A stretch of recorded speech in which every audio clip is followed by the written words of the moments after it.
Now, today, we're going to see, what if you was abducted and tortured by Dark Lord in Harry Potter? Join Patreon for early access of super op stories, also adult and steamy Harry Potter stories too. Please subscribe this channel because definitely I will try my best to provide a valuable content for you all. Also check the description to support the original author for this beautiful creation. 1SD, June 1952. There was emptiness and silence, except for the beating waves of the beach. The waters sparkled blue, reflecting the cloudless skies above, save for the white frothing waves that crashed onto the light golden sand. Shells and even bits of coral were scattered about, along with a few strands of seaweed. Barnacles on boulders. Nothing odd. There was a loud, sharp crack. In a swirling blur of movement, two wizards dropped onto the sand. They immediately stood, alert and watchful. One wizard snarled. He was feral in terms of his teeth. His hair was black and his eyes green. He was thin. The same was a stick as thin, but a knotted stick, as he seemed to be hunched in an attack position. If he was an animal, his teeth would be bared and his hackles would have risen. The other wizard stood tall and calm. He was black-haired, a deeper black than the other, and it was somewhat neater, though tangled and falling casually but elegantly about him, strands blown by the sea breeze. His eyes were a piercing, deep blue, so intense that anyone would have been unnerved or awed. His features were elegant, fair skin, an angular face with high, chiseled cheekbones, and a sculptured straight, slim nose and a sensitive mouth. Right now, he was glaring icily at the other man with something that spoke of determination and nothing less than courage. After a silence, he then spoke. "Stop at once, Parkinson." Parkinson snarled, but it was clear he was trying too hard. He was seriously afraid of the other man, but was trying hard not to show it. "I will not stop. Nothing will end with my death. The Dark Lord will rise, I promise. And we will defeat them all." "The Dark Lord is gone," the other man said. "Grindelwald lies, rotting in the same prison fortress that he built. None can claim the title of Dark Lord, and no one ever will." "You're wrong," Parkinson tried to sneer. "Soon another will rise, stronger and more powerful than Grindelwald had ever hoped or dreamed to be. He will cleanse the world of mudbloods and their filth, and they shall never trouble us again." The other man's eyes narrowed. "He will fail, and so will you. Now, stand down." Parkinson froze and twitched, barely noticeably. That was the only warning the other man got, before Parkinson whipped out his wand and shouted, "Avada Kedavra." But he never got to finish. His opponent's bare hand whipped out, and Parkinson's wand went flying through the air. Startled, Parkinson looked back to where his wand had gone, and would have run, if his enemy had not made a swiping motion, this time with his wand. He tripped and rose several feet in the air, before plummeting down like a comet and being pinned to the ground. "It's over," he snarled, coming over to his felled opponent. Parkinson flailed weakly, but found that he couldn't. "You will not stop us," he wailed. "Then perhaps we will destroy what you have fought for," the victor said calmly and icily. And with that, the fight was ended. And Rieger Artrigo stood icily, watching his opponent. Katera City, unplottable and hidden in Germany. "It's over," someone snapped. Rieger looked up and saw Harold snarl that word. "They just have yet to accept it." "No, it is not over," Rieger said. "The fact that they are willing to die still signifies that there is something to fight for. Or someone." Everyone turned to him. Rieger stood in the war council room. Only his profile was visible to the others, due to the dim lighting and the fact that he was turned from them. "You have something to say, Commander?" Harold asked icily. He turned slightly to them, tilting his head. "Yes," Rieger said. "They were willing to die. And so it is not over." There was a stunned and shocked silence, before Harold pounded his fist against the table, making everyone but Rieger jump. "Grindelwald's era is over," he yelled at the ignoring commander. "The Dark Lord lies rotting in a fortress, his wand stripped from him, his powers broken. No more can he take strength and manipulate others to do his bidding. No more can he try and conquer the world. His time is gone for good." "Maybe," Rieger scoffed. "But only him." Everyone visibly tensed. "What do you mean, Rieger?" a witch named Rosanna asked. Rieger turned to her. "Isn't it obvious? When I questioned Parkinson, he gave slip that another claimant to the title of Dark Lord is on the rise. Lies and delusions, Harold scoffed. A dreamer and nothing more, with neither the power nor the dark knowledge to conquer a tiny hamlet, much less a continent. Rieger didn't say anything, but he knew what no one else did. There was a claimant to that title, and this person had potentially more power than Grindelwald. He had just chosen to wait. But Harold, better than any other, would loathe dark lords and ladies, dark magic, and pure blood supremacy. Harold had been in school, the same age as Rieger, when Grindelwald took over and violently began to torture, kill, or enslave any who opposed him. Members of Harold's family felt that they had an obligation to stop Grindelwald and his supporters, to their own cost. Harold's own father had killed himself before they could take him for questioning. He had attempted a coup. So did the others. Harold had been sent to a prison camp and made to work arduous labor, nearly dying of starvation, dehydration, hypothermia, disease, and whatever else. He somehow managed to escape. It was an once-in-a-lifetime feat, but his mother and sisters were killed. Harold would never want those days to come back again. Rieger, of all people, knew the cost. He too had fought in the wars against Grindelwald, but to his amazement, it was his old Transfiguration teacher that defeated the Dark Lord single-handedly. Rieger knew that it was not the end. Another would rise, stronger and more powerful than ever, and nothing and no one could stop him when it was too late. And he even knew that person's name. The legendary commander might have won many battles, but this time, it was not the kind he could win. Not without proof. Not without witnesses, and there was no way to prove it. Rieger could bring someone forwards, but he risked endangering the ones he loved, his sister and her son. He could not tell the name of the man whose existence haunted their lives and whose very life threatened the ones he loved the most, including his own wife. Walking to his own rooms, she was there.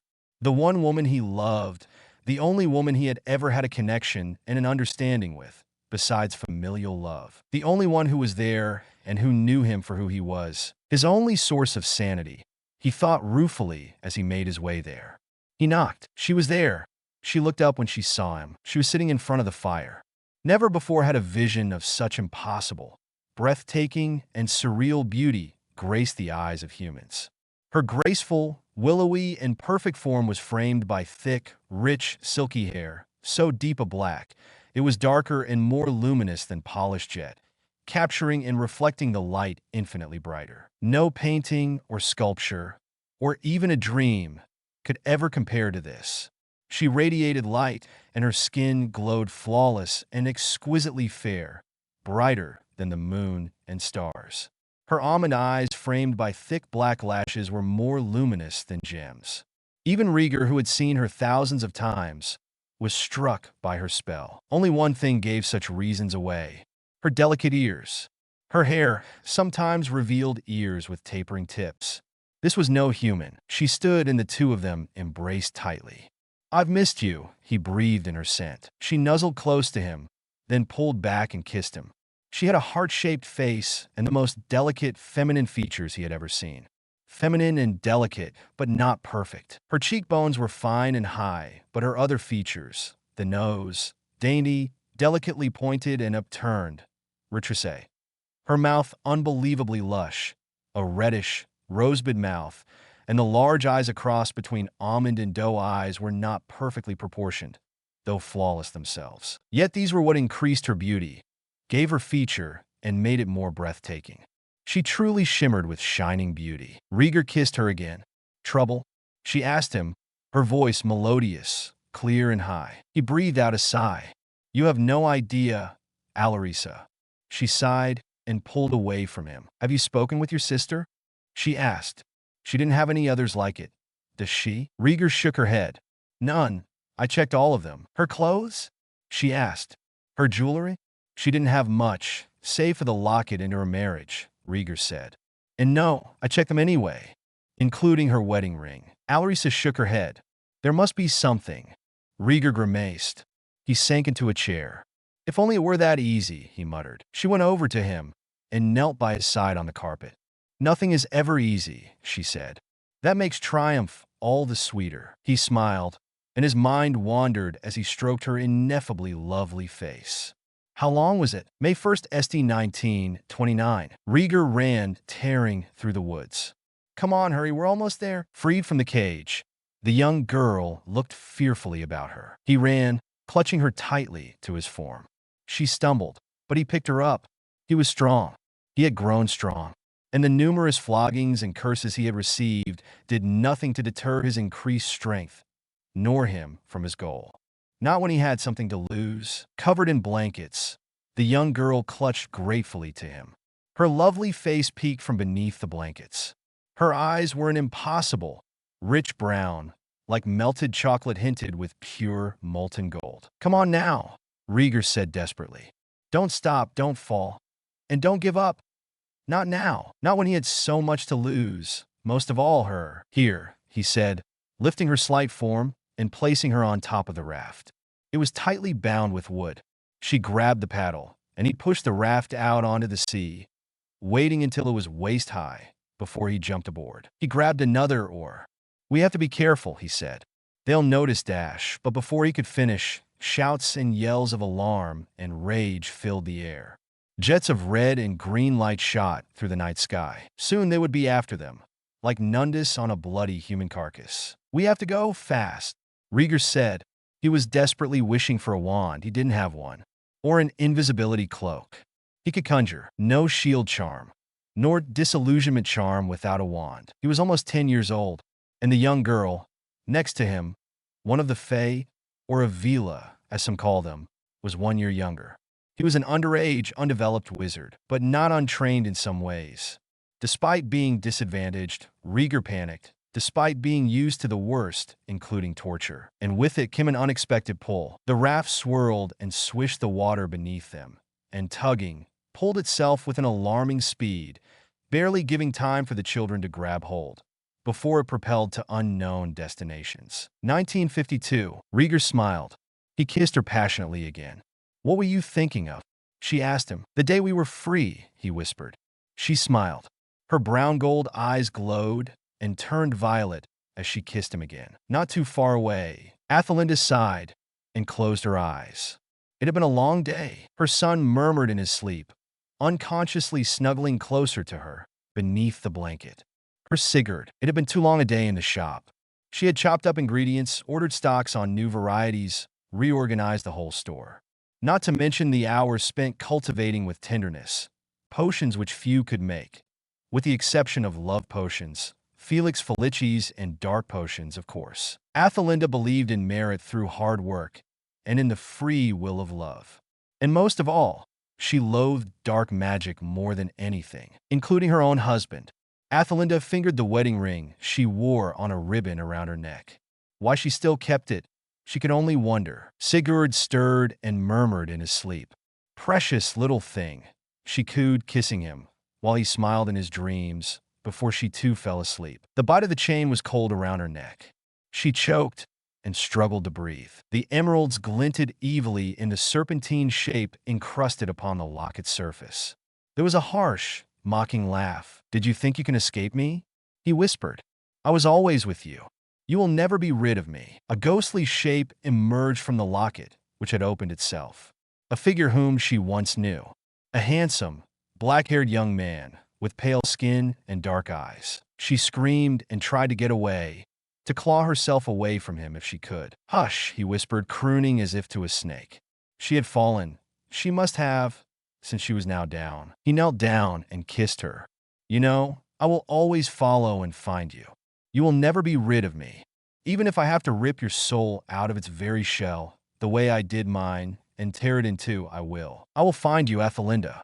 I will always find you. And his hand, pale, long-fingered, but now skeletal, like pale five-legged spiders, or a hairless quintate, rested upon her heart, and its weight was heavy and cold, as it sucked the life away from her. In Herefordshire, Britain, Katarina sighed as she rolled the letter up. News from her son. Rieger had written to her. They had come close, but not close enough. The High Council will need more convincing, but not from her daughter. Never from her daughter or her grandson. Athelinda and Sigurd would remain safe. If it was the last thing she did, they all would. And their secrets would be forever hoarded within their hearts and souls. right? There was nothing she wouldn't do for any of them. She admitted, nothing at all. And so the matriarch of the family stood, fearfully wondering what would come next. They would wait, and until the day their secrets were threatened and their cover blown, then she would panic. 30th June 1952. Rieger smiled as he beheld the sleeping face of his wife. Even in sleep, she was still the loveliest person he had ever seen. She was even more breathtaking, now in fact, than ever. In the golden light, he could behold the delicate, patrician, glowing beauty, see her flawless, silvery white skin glow that would shame cream, ivory, and mother of pearl. She was illuminated, and the light she always seemed to emanate shone brighter than before. But her delicate lids sealed her eyes, and the long, silky, black lashes spread across her flawlessly beautiful cheekbones and skin, creating shadows beneath. Rieger grinned as he thought that her lush lips just begged to be kissed. He resisted the temptation, though. Alarissa's hair shimmered black and gleamed brightly. There was a parting, and it showed on of her ears. Pointed tips. As if Rieger cared the slightest whit, he could have snorted. But everyone else made a big fuss about the fact that she was not born human. So what did Rieger care? She was there. She was wiser, not just more surreally beautiful than the rest of them. More calm, more patient, more understanding, and much more compassionate. Rieger's heart hardened as someone muttered about what offspring he might have, whether or not they would have a place in the world. He could have spit venom or flames like a dragon for that. He would never forgive that. Any other insult, perhaps, but not that. Not against his wife and whatever offspring he might have. He sighed angrily and rolled onto his back. So his wife was not a witch or even human. So what? The enraging, infuriating, loathsome thing was that even the ones who tolerated Muggleborns seemed to be offended by the idea of non-humans. But then again, he knew why they were really against his marriage. In fact, they were just using the insults to mask something else. They truly hated him. Not his wife, him. Love. Alarissa's sleepy voice sounded. Rieger smiled and went to kiss her. She accepted the kiss, happily, sighing with contentment. I'll have to be off soon, he said regretfully. I know, she said softly. But come back to me. He nodded. Always, he whispered, before kissing her again. He slid out of bed, his love now behind him. What did he have to look forward to today? An answer? Not much, if any, to be frank. Their mansion lay in Katarina City, the city of the Atlantean Volsung. The name might sound familiar, but Sigurd Fafnersbane actually claimed it as his clan name. This clan, however, adored dragons, and they came from an island long lost. Soon the anniversary of their founding would be marked. After the disaster that claimed Atlantis, for centuries, the survivors who escaped had wandered near and far, keeping hidden in search for a place to call home. They were wizards and witches, but they were different. They lived longer, and their youth lasted long as well. They practiced magic that no ordinary witch or wizard could ever dream to have. And until the founders of Hogwarts met and formed an alliance with the Atlanteans, none of them could find a place to stay. Now sundered into separate clans, living in various continents, the Atlanteans survived. Their culture and civilization survived and flourished like before. Cadaris lay in Germany, carefully hidden, even to other witches and wizards, unplottable to muggles and magical folk alike. And they were not just feared, but highly valued, not the outcasts they had feared to be. They were healers, scholars, philosophers, professors of all kinds, architects, and soldiers. Their greatest value, some argued, were as fighting forces. No wizard nation has an army. So when the threats of unusually dark witches and wizards arose, sometimes calling themselves Dark Lord or Lady, then they would instantly turn to the clans, bargaining and negotiating until they agreed. They usually did. Aurors only had jurisdiction to do anything within their home boundaries. They could not fight and confront enemies overseas, push them back, and make certain to annihilate them. That was the Atlanteans' work. And Rieger's. Rieger touched a mosaic of a woman. Her long, billowing black hair, framed gray eyes, lit with blue. There were other portraits, still ones, frescoes, and paintings alike. The ones which compelled him were many. Rieger sighed. He needed to get to work. Tapping the side of the mirror, he waited. It was a beautiful thing, inlaid with copper, coral, and flecks of silver and gold. Rieger waited until a face showed. A woman's face with milk-colored skin, the exact same shade and just as smooth. Her long, straight, black hair gleamed like a river of polished obsidian, and she had gleaming, matching, slender, black brows. Her features were delicate and exquisite as a snowflake. Small, straight nose, high cheekbones, rounded, red lips, and liquid black eyes, like onyx, framed with silky black lashes. She blinked and stared at Rieger. "Athelinda," he acknowledged. His sister bowed her head. It saddened him and tore his heart at how humbled she was, so different to the proud, often arrogant girl she had been in her school days. The one whose fire enthralled and sometimes burnt others. She was dressed in white still. Other times she wore black. "How are things going?" he asked. She stiffened. "Very well," she admitted. "Sigurd is safe and developing quickly. There have been no news of late." Rieger said. "Nothing out of the ordinary." "And with you?" she asked. He shook his head. "The piece of news I gained with Parkinson's death was not enough. The clan will take no further measures, or even an investigation." His sister shook her head. "They won't even investigate. And what if he rises? He is waiting, right moment to strike. And strike he will. Meanwhile, they are idle and do nothing." Rieger scowled. "Well, I don't blame Harold. He doesn't want to believe it. Not after all he's been through. A very human weakness, as your wife will say." Athelinda sounded bitter. "I fell to it." Rieger sighed. He forgave his sister a long time ago. But things have never been the same between them. "So you say," he muttered. "I have to leave now. We will have to redouble our efforts." Athelinda nodded, before the image swirled and disappeared into nothing. Rieger turned. He had to do his part. In Britain, Katarina drank pumpkin juice. Her eyes narrowed suspiciously at the boy in front of them. Andreas tried not to smirk. Normally, he was the one who would do this. But his wife seemed to have taken the role. Not that he blamed her. The last time one of their daughters decided she liked someone, the breakfast plates were empty with forks and knives laid neatly beside them. They were presently waiting for Winnie, the house elf. But Katarina told Winnie to take as much time as she liked. She wanted to intimidate this boy. She distrusted this boy. Who could blame her? He tried not to squirm underneath her gaze.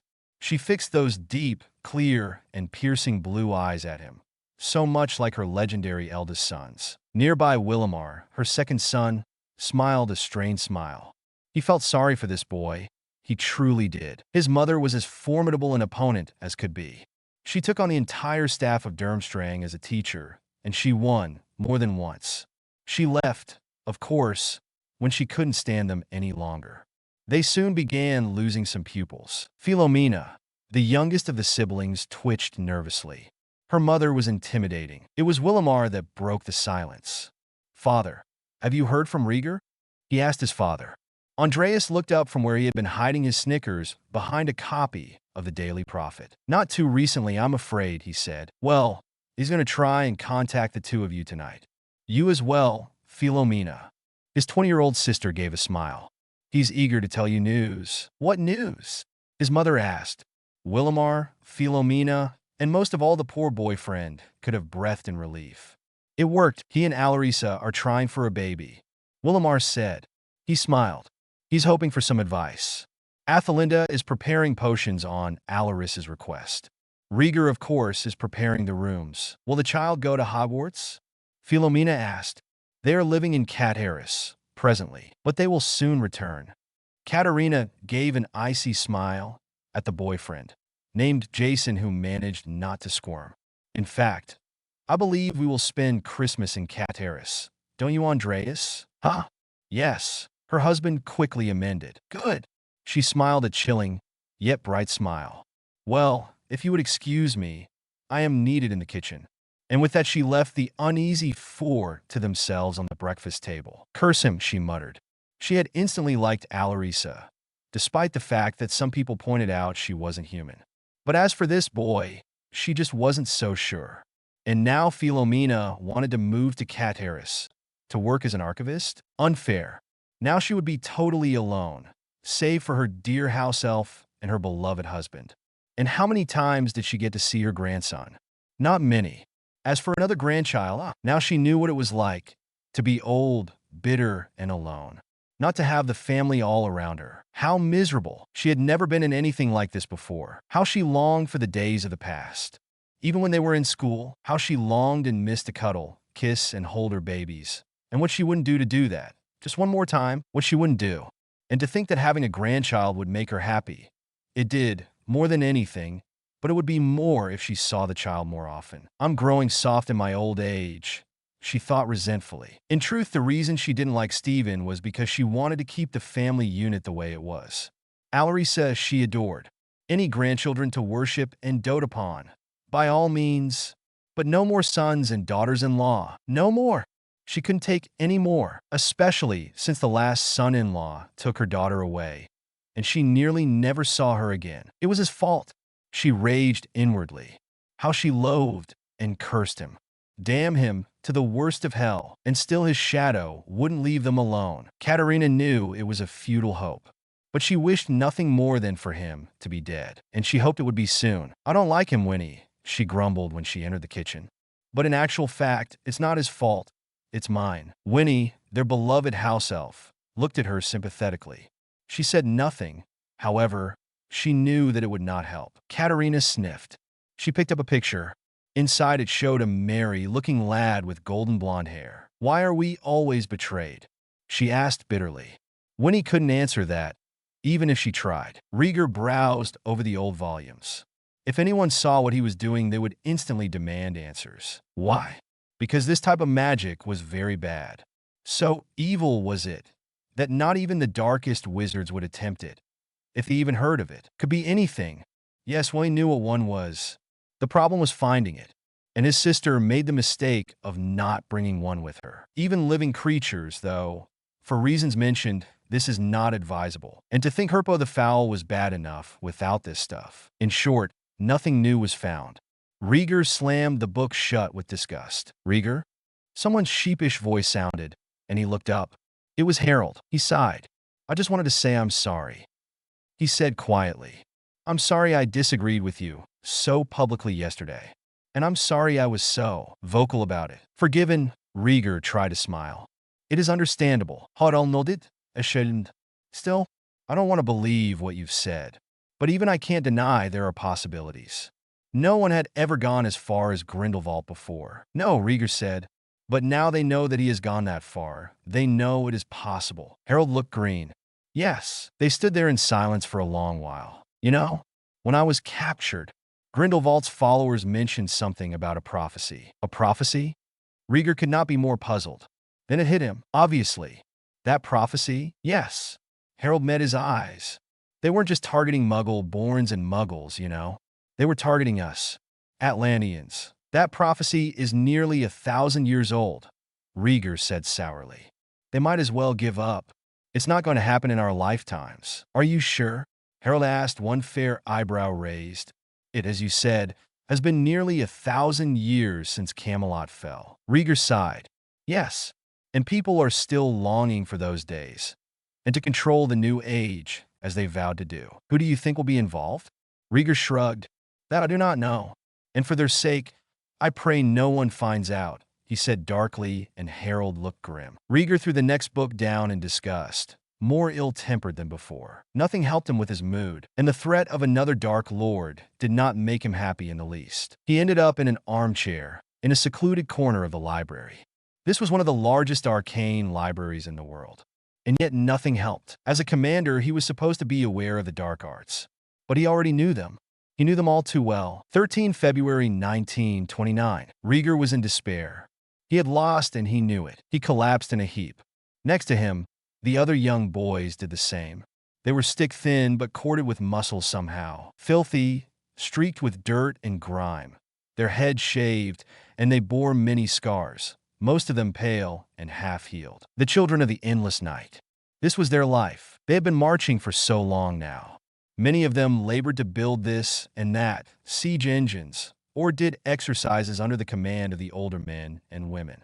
If they were unsatisfied with the amount of progress they did, the herders, as some called them, or the overseers would lash out with their wands, emitting sharp, lightning-like tendrils of various colors and whipping the children. If they were especially peeved, They would use the Cruciatus curse. The weakest, the ones who didn't last so long, were killed outright. Their bodies dumped, and only God knew where they lay. For a young boy, Rieger knew he was doomed. The others shared out rations, opening packets of things like nuts and crispy, fried slices of tuber or potato. A bottle was opened, and water was passed around. They were only allowed one swallow. It was not enough to live on, and yet they were expected to march, to build, to fight, and even to kill. He was a monster. They made him into one. To kill or be killed was their motto. And at that point, Rieger knew there was no hope. The children were chained. Heavy shackles of magical make bound their dirty ankles just over their bare feet. Their necks were shackled with heavy iron collars too. The chains bound them to each other. Rieger would never see his family again. Then a sobbing, fluttering noise distracted him from his thoughts. He looked up, startled. There was a cage nearby. How could he have missed it? At the very end of the cage, huddled a small pile of blankets. Rieger squinted. It was dusk. Who was this? This was no animal. He looked up. The others were so thin and exhausted they did not notice anything. Their overseers were busy, roaring with laughter, spitting jokes, and drinking heavy amounts of fire whiskey and whatever else. Slowly, cautiously, after making sure no one was near, Rieger sidled himself and made his way towards the cage. He didn't know why, but he had to. Something pulled him, dragged him, heart and soul from the inside. And for some reason, the first time in months, Rieger hoped that this would be something to make his time worthwhile. He gently, slowly, reached out and touched the bars of the cage. The pile of blankets started, but Rieger waited. He made a soothing, shushing noise, like the one he used to make to his sister when she was upset or angry. After a while, he managed to calm him or her down. "Please," he whispered. "I promise I will not hurt you." The pile stood very still. That's what they said. Rieger was shocked. This was the most melodious, clear voice he had ever heard. But it was the voice of a young girl. "How is it possible? Why are you in here in a cage?" Rieger asked gently, but he could not keep the breathless tone from his voice. His heart was pounding. "Who are you? Does it matter?" The voice said bitterly, heartbreak tearing her voice and his own insides. His heart squirmed to think they could not commit more evil. "I'm not one of you. None of your kind have ever concerned yourselves with us. None of you have ever treated us with kindness. They chained me and hurt me and forced me to go so low. Then they locked me up because your people allowed it. Why should you be any different? I was taken from my family too," he whispered. He looked desperately at the bundle, entranced, utterly captivated by that voice. The most beautiful, melodious voice. It soothed and stroked him. It made him feel alive like he hadn't been in months, and yet he was calm. Spring waters, crystal or glass bells, silk. It made him think of things that he forgot existed, because for some time now, it felt like an eternity. He knew only evil and hideousness. "I hate them," he whispered, "and I would do anything not to be like them, even if they want me to. If it's not too late," he whispered, trying to stem his own grief. "Even if you aren't like me," he said. And yet, he felt an inexorable pull towards her, unexplained and powerful. Whoever this was, destiny had charted out a path for him. He just knew it. "My name is Rieger," he said softly. She stirred underneath the blankets. She was silent for a long while, and in a voice so soft, so smooth, and gentle he could barely hear it, but made his heart leap when he did. He heard her say, "Alisa," and her eyes peeked from beneath the blankets. And Rieger knew heart and soul had already been captured, not by his enslavers, despite them trying, but by someone and something else more powerful than they, and yet he was already free. Startled, Rieger opened his eyes. Blinking, he outrageously wondered how he could have ever fallen asleep. He should get going. Picking up his cloak, it was time to leave. Nothing has ever been the same. His life would never be the blissful innocence he once envisioned it to be, though he did not know it as that at the time. Yet he wouldn't have traded his experiences for the world. Rieger made his way back home. Alisa was in the gardens. Her back was to him, and he could see the wings that grew out of her back. They appeared and disappeared at will.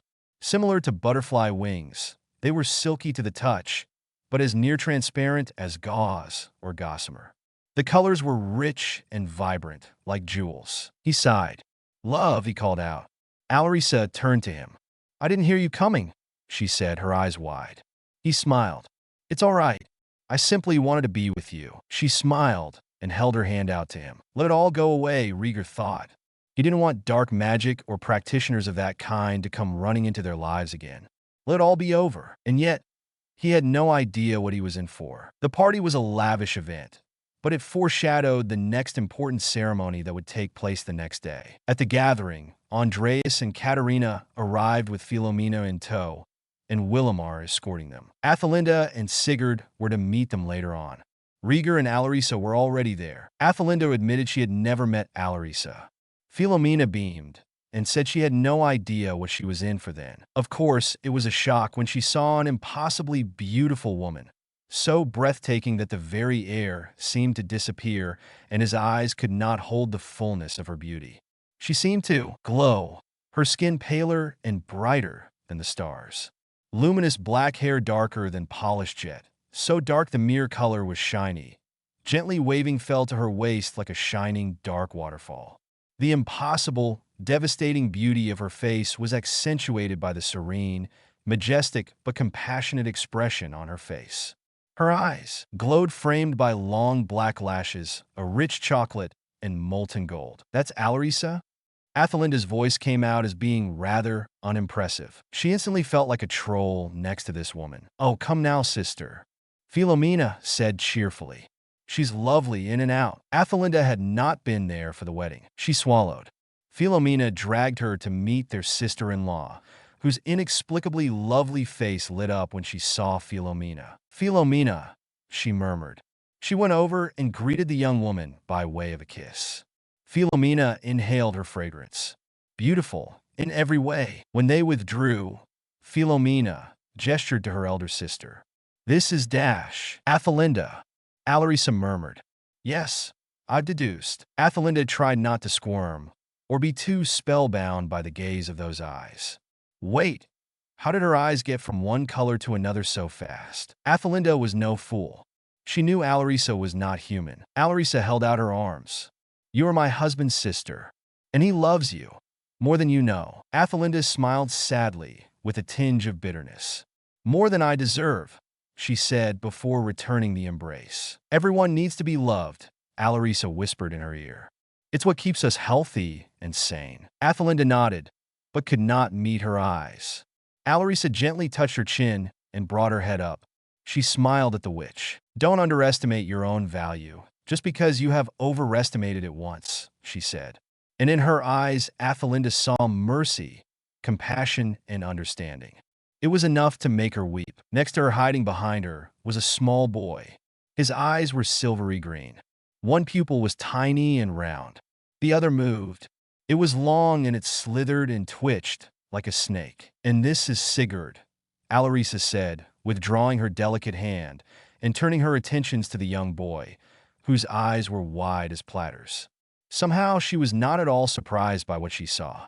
Rieger must have warned her, obviously. Sigurd's eyes studied her. His snake pupil froze. Alisa bent down. "It is a great pleasure to meet you. I have always known I would someday meet Rieger's nephew." "You know?" The small boy cocked his head adorably. Alisa smiled. "New," his mother corrected. "And no, you should not ask things like that outright. It's not polite." But Alisa shrugged it off. "I've always had the feeling." She reached out with her hand. Inside it was a small bud, orange-colored. It suddenly came to life in her hand and bloomed. Inside it was a sweet of toffee. Sigurd's eyes brightened with delight. Alisa smiled, and a brighter smile never graced anyone's eyes. She laughed, and it was the same way. Everyone smiled without meaning to, and some sighed with happiness, as they felt as if the whole room was bathed in light. She was truly beautiful, Athelinda thought.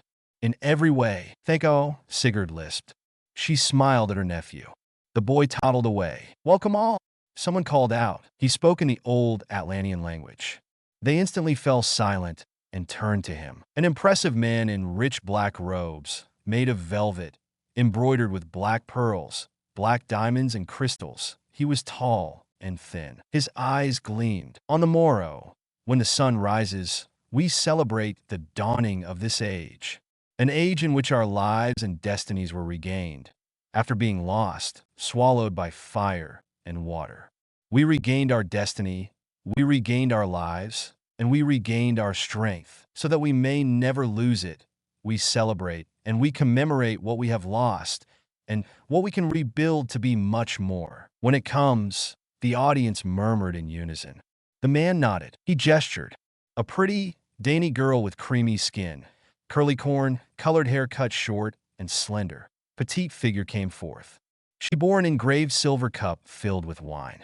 Her hazel eyes gleamed mischievously. The man took the cup and held it. To our future generations. May they be stronger and wiser than we are. To all, they echoed. They downed their goblets.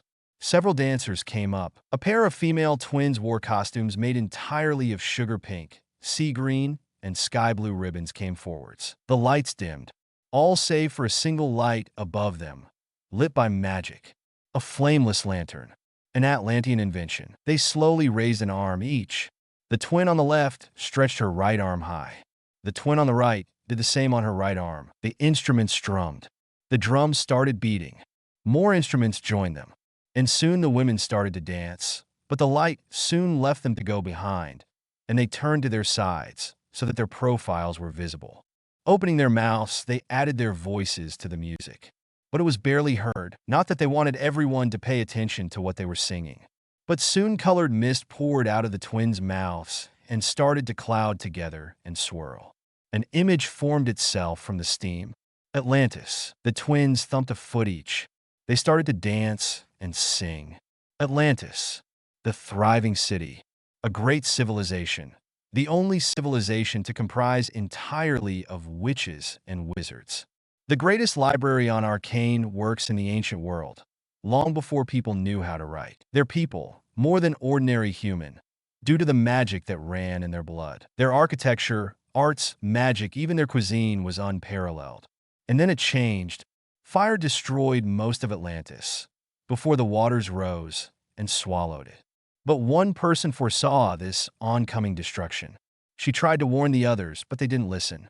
They didn't want to listen, so she warned those who would listen. She warned and trained them to carry out their legacy, stole treasures that would otherwise be lost. She prepared them for a long, hard road ahead, and among them were children, to carry out their legacy, their future, their hopes and dreams, until something such as this can spring forth again. Until such a time, they would remain hidden in the shadows, fearing persecution and shunning. And so they left. While Atlantis was destroyed, they wept for their lost home, and they began their centuries of exile. Centuries later, they were found. 4 teachers, 4 of the greatest wizards and witches in history. They formed an alliance, and 2 children were raised by both cultures, a boy and a girl. The boy was named Merlin. The girl was Igraine, and from them, they eventually ushered in a new era, heralded by Merlin and Igraine's children, particularly her son, Arthur, the legendary half-blood king, leader of both muggles and wizards alike. They stopped burning witches and wizards, and for a long time, there was a golden age, an era of peace and plenty, where the greatest, bravest, and most valiant made right any wrongs, where no crime went unpunished, where all had plenty to feast on, where great achievements were made, and it ended all too soon, and soon it will come again. The prophecy, Rieger thought, the prophecy that shadowed our lives, the one they were all waiting for, Grindelwald, and possibly him, his successor, and Rieger could do nothing more, it seemed. Not without something to hang on to. Athelinda swallowed some wine. Dressed in black and white silk and white French lace, she was beautiful, as always. Her delicate, exquisite face, however, was troubled. Sigurd had wandered off. She kept her eyes on him at all times. He was with his uncle. Rieger had taken a shine to the boy, and amazingly Sigurd felt the same way. The absence of a father in his life may have affected that. Smoothing her dress robes down, Athelinda trusted Rieger with her precious, beloved son, but could not help but feel uneasy. I feel as if something is about to happen, she thought. She shook herself. She shouldn't bring bad luck onto all their heads. She took a sip of the wine. Philomena was there, dressed in green embroidered with shimmering crystals and plump yellow buds. She shook her head. "A little sister," she thought. "I do so worry about you. I only hope you won't make my mistakes." And she worried about her son, too. Athelinda turned away, so no one would see the fear in her eyes. She'd had bad dreams of late, and so did her brother. 1 April 1929. Rieger could not fathom such agony, but he gritted his teeth, knowing that if he cried out or fainted, they would do much, much worse to him. And then he would never set her free, and he would never be free himself. And so they cast the torture curse again and again, until the young boy lay exhausted upon the soot-streaked floor. "Enjoyed it?" The speaker was a thin man with a sneering face. When Rieger didn't answer, he kicked as hard as he could against his form. The boy was thin, he was shirtless, and kicking hard on his protruding ribs by far was not healthy. "Answer me, brat," he howled. "Answer me, or you'll get it again." He didn't even wait before he pointed his wand and screamed, "Crucio!" Rieger could only wait until it was over. When it was done, his tormentor tipped a bucket of soiled water, splashing the contents all over them. Rieger could barely breathe from the water and the stench. That stuff was only used to water fields. He kicked the boy again. He grabbed his head and slammed it against the ground. "Lock him here." The man ordered 2 other guards. "Take him out tomorrow. Make him squeal, and see if he behaves after this. No dinner tonight. No breakfast either. Tomorrow would be the same." The only thing that made it bearable, no worthwhile, was seeing her again. His heart leapt and danced with joy.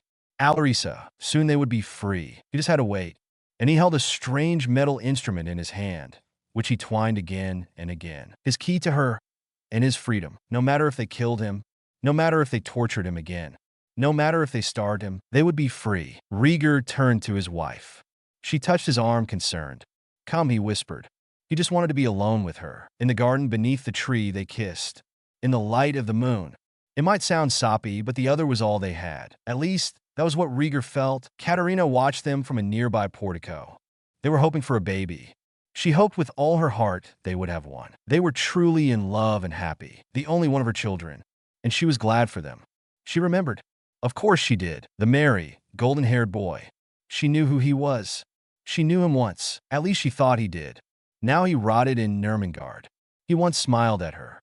That was so long ago. He made her blush and laugh. But she did not really love him. She was thankful, more than anything, for Andreas. Katarina turned away. Tomorrow marked the start of a future. A brighter one, she was certain. Nearby, someone sorted tarot cards. Hidden beneath her hood, she took no part in the celebrations. The vulva, some called her, the Old Norse word for a female seer. Shuffling the cards, the woman, as ancient a being as could be, even older than Nicholas Flamel and his wife, waited. She waited until the time come. She would play her cards right. She placed them in a pile, face down. Then she started picking them at random. An old, dusty volume.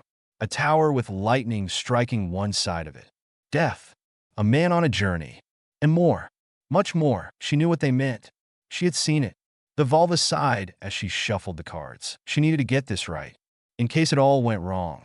After so many centuries, she could not make all the sacrifices be in vain. The next day, they dressed in white ceremonial robes, but simple, nothing elaborate. They were void of makeup, ornaments, and other things. They had fasted, drinking nothing but a barley drink flavored with mint. They had prayed. The family made their way to the grove over the 7 hills.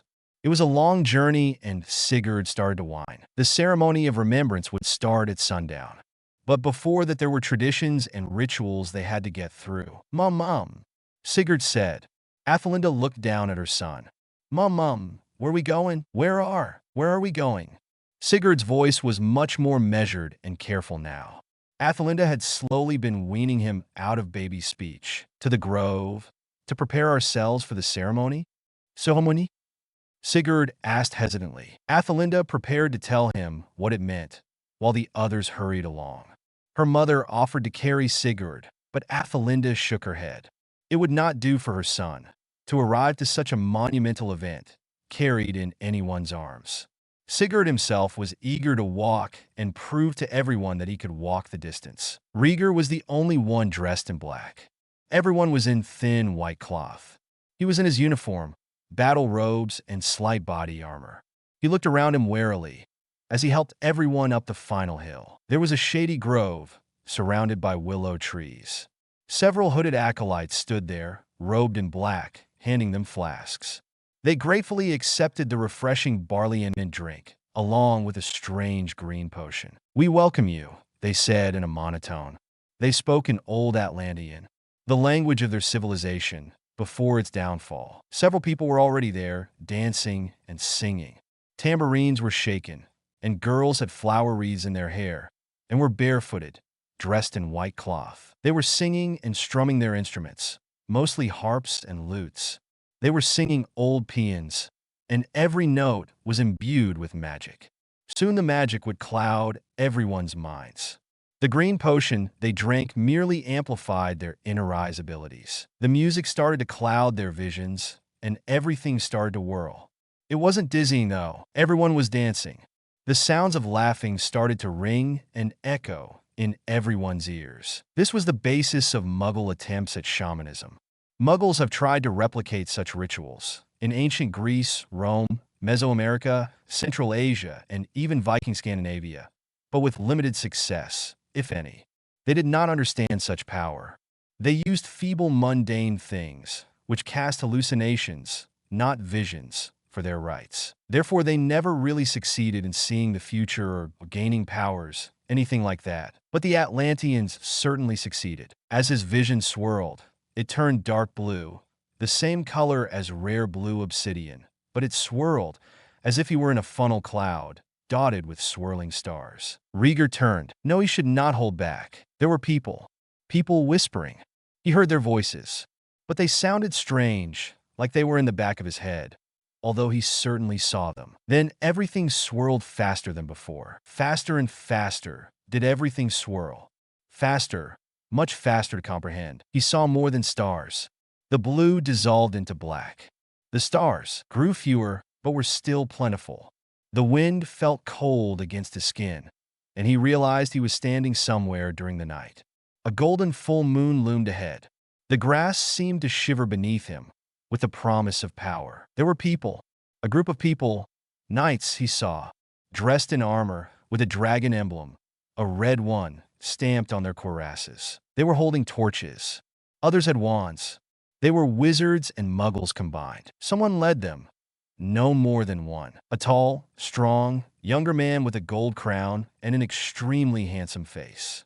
An extremely beautiful young woman, clutching his arm. The man, a king, held a sword that looked like it was made entirely of moonlight. And in front of them all was an older man that radiated power and mystery. His beard was long, and his eyes were black and hooded. He had a staff. Merlin, King Arthur, Queen Guinevere, and Merlin. At the time of the turning of the millennia, Merlin's voice echoed. Will the birth of a new age arise? The old age must die, but the new one will live. At the turning of the millennia, 6 there will be. 3 who bear the High King's blood, but all will forge their own fates. Until then, disappear we must. Rieger felt everything swirl around him, and suddenly it was dusk again. Arthur, Merlin, Guinevere, and the Knights of the Round Table had vanished. He was back in the grove. Rieger, his wife's soft, clear voice soothed him and cleared his head, which he was extremely grateful. She touched his arm. What did you see? Rieger swallowed. The making of the prophecy. Everything was swimming around Athelinda. She couldn't even comprehend whether she liked it or not. She was in a midnight blue funnel, swirling around her, and dotted with stars, as if they were gas or simply the night sky. She heard voices, whispering, beckoning her, but she was too afraid. She saw someone walking behind her. A tall, young man, unbelievably handsome, with a lean, handsomely chiseled face and fine carved bones. His hair was a lustrous black, like polished obsidian, and his features were better than if they had been carved from marble. He was also really pale like milk. She almost screamed. She knew who this was, but then he looked up, and his eyes were what struck her. They were silvery green, not the black she expected. The left pupil was round and small. The other was long, thin, and curling snake. He was tall. He was powerful, and he had a wand in one hand and a sword in the other. Suddenly, the background vanished. and behind him stood a great fleet of ships, an army numbering countless soldiers, all dressed in battle robes and armor, ready for war, ready to fight for freedom and life. Tears welled in her eyes. Oh, her sweet son, Sigurd, her son. The snake curled in his eye and formed a perfect circle. An Ouroboros, and the storm clouds gathered and darkened the sky. Lightning flashed and thunder rumbled, and everything went dark. The only thing that illuminated the whole scene was the silver green of Sigurd's eyes, until it too vanished with the darkness, with a warning or a reminder in their midst, which his mother saw, but did not entirely understand. Athelinda was jolted into reality. Someone hooded stepped forwards.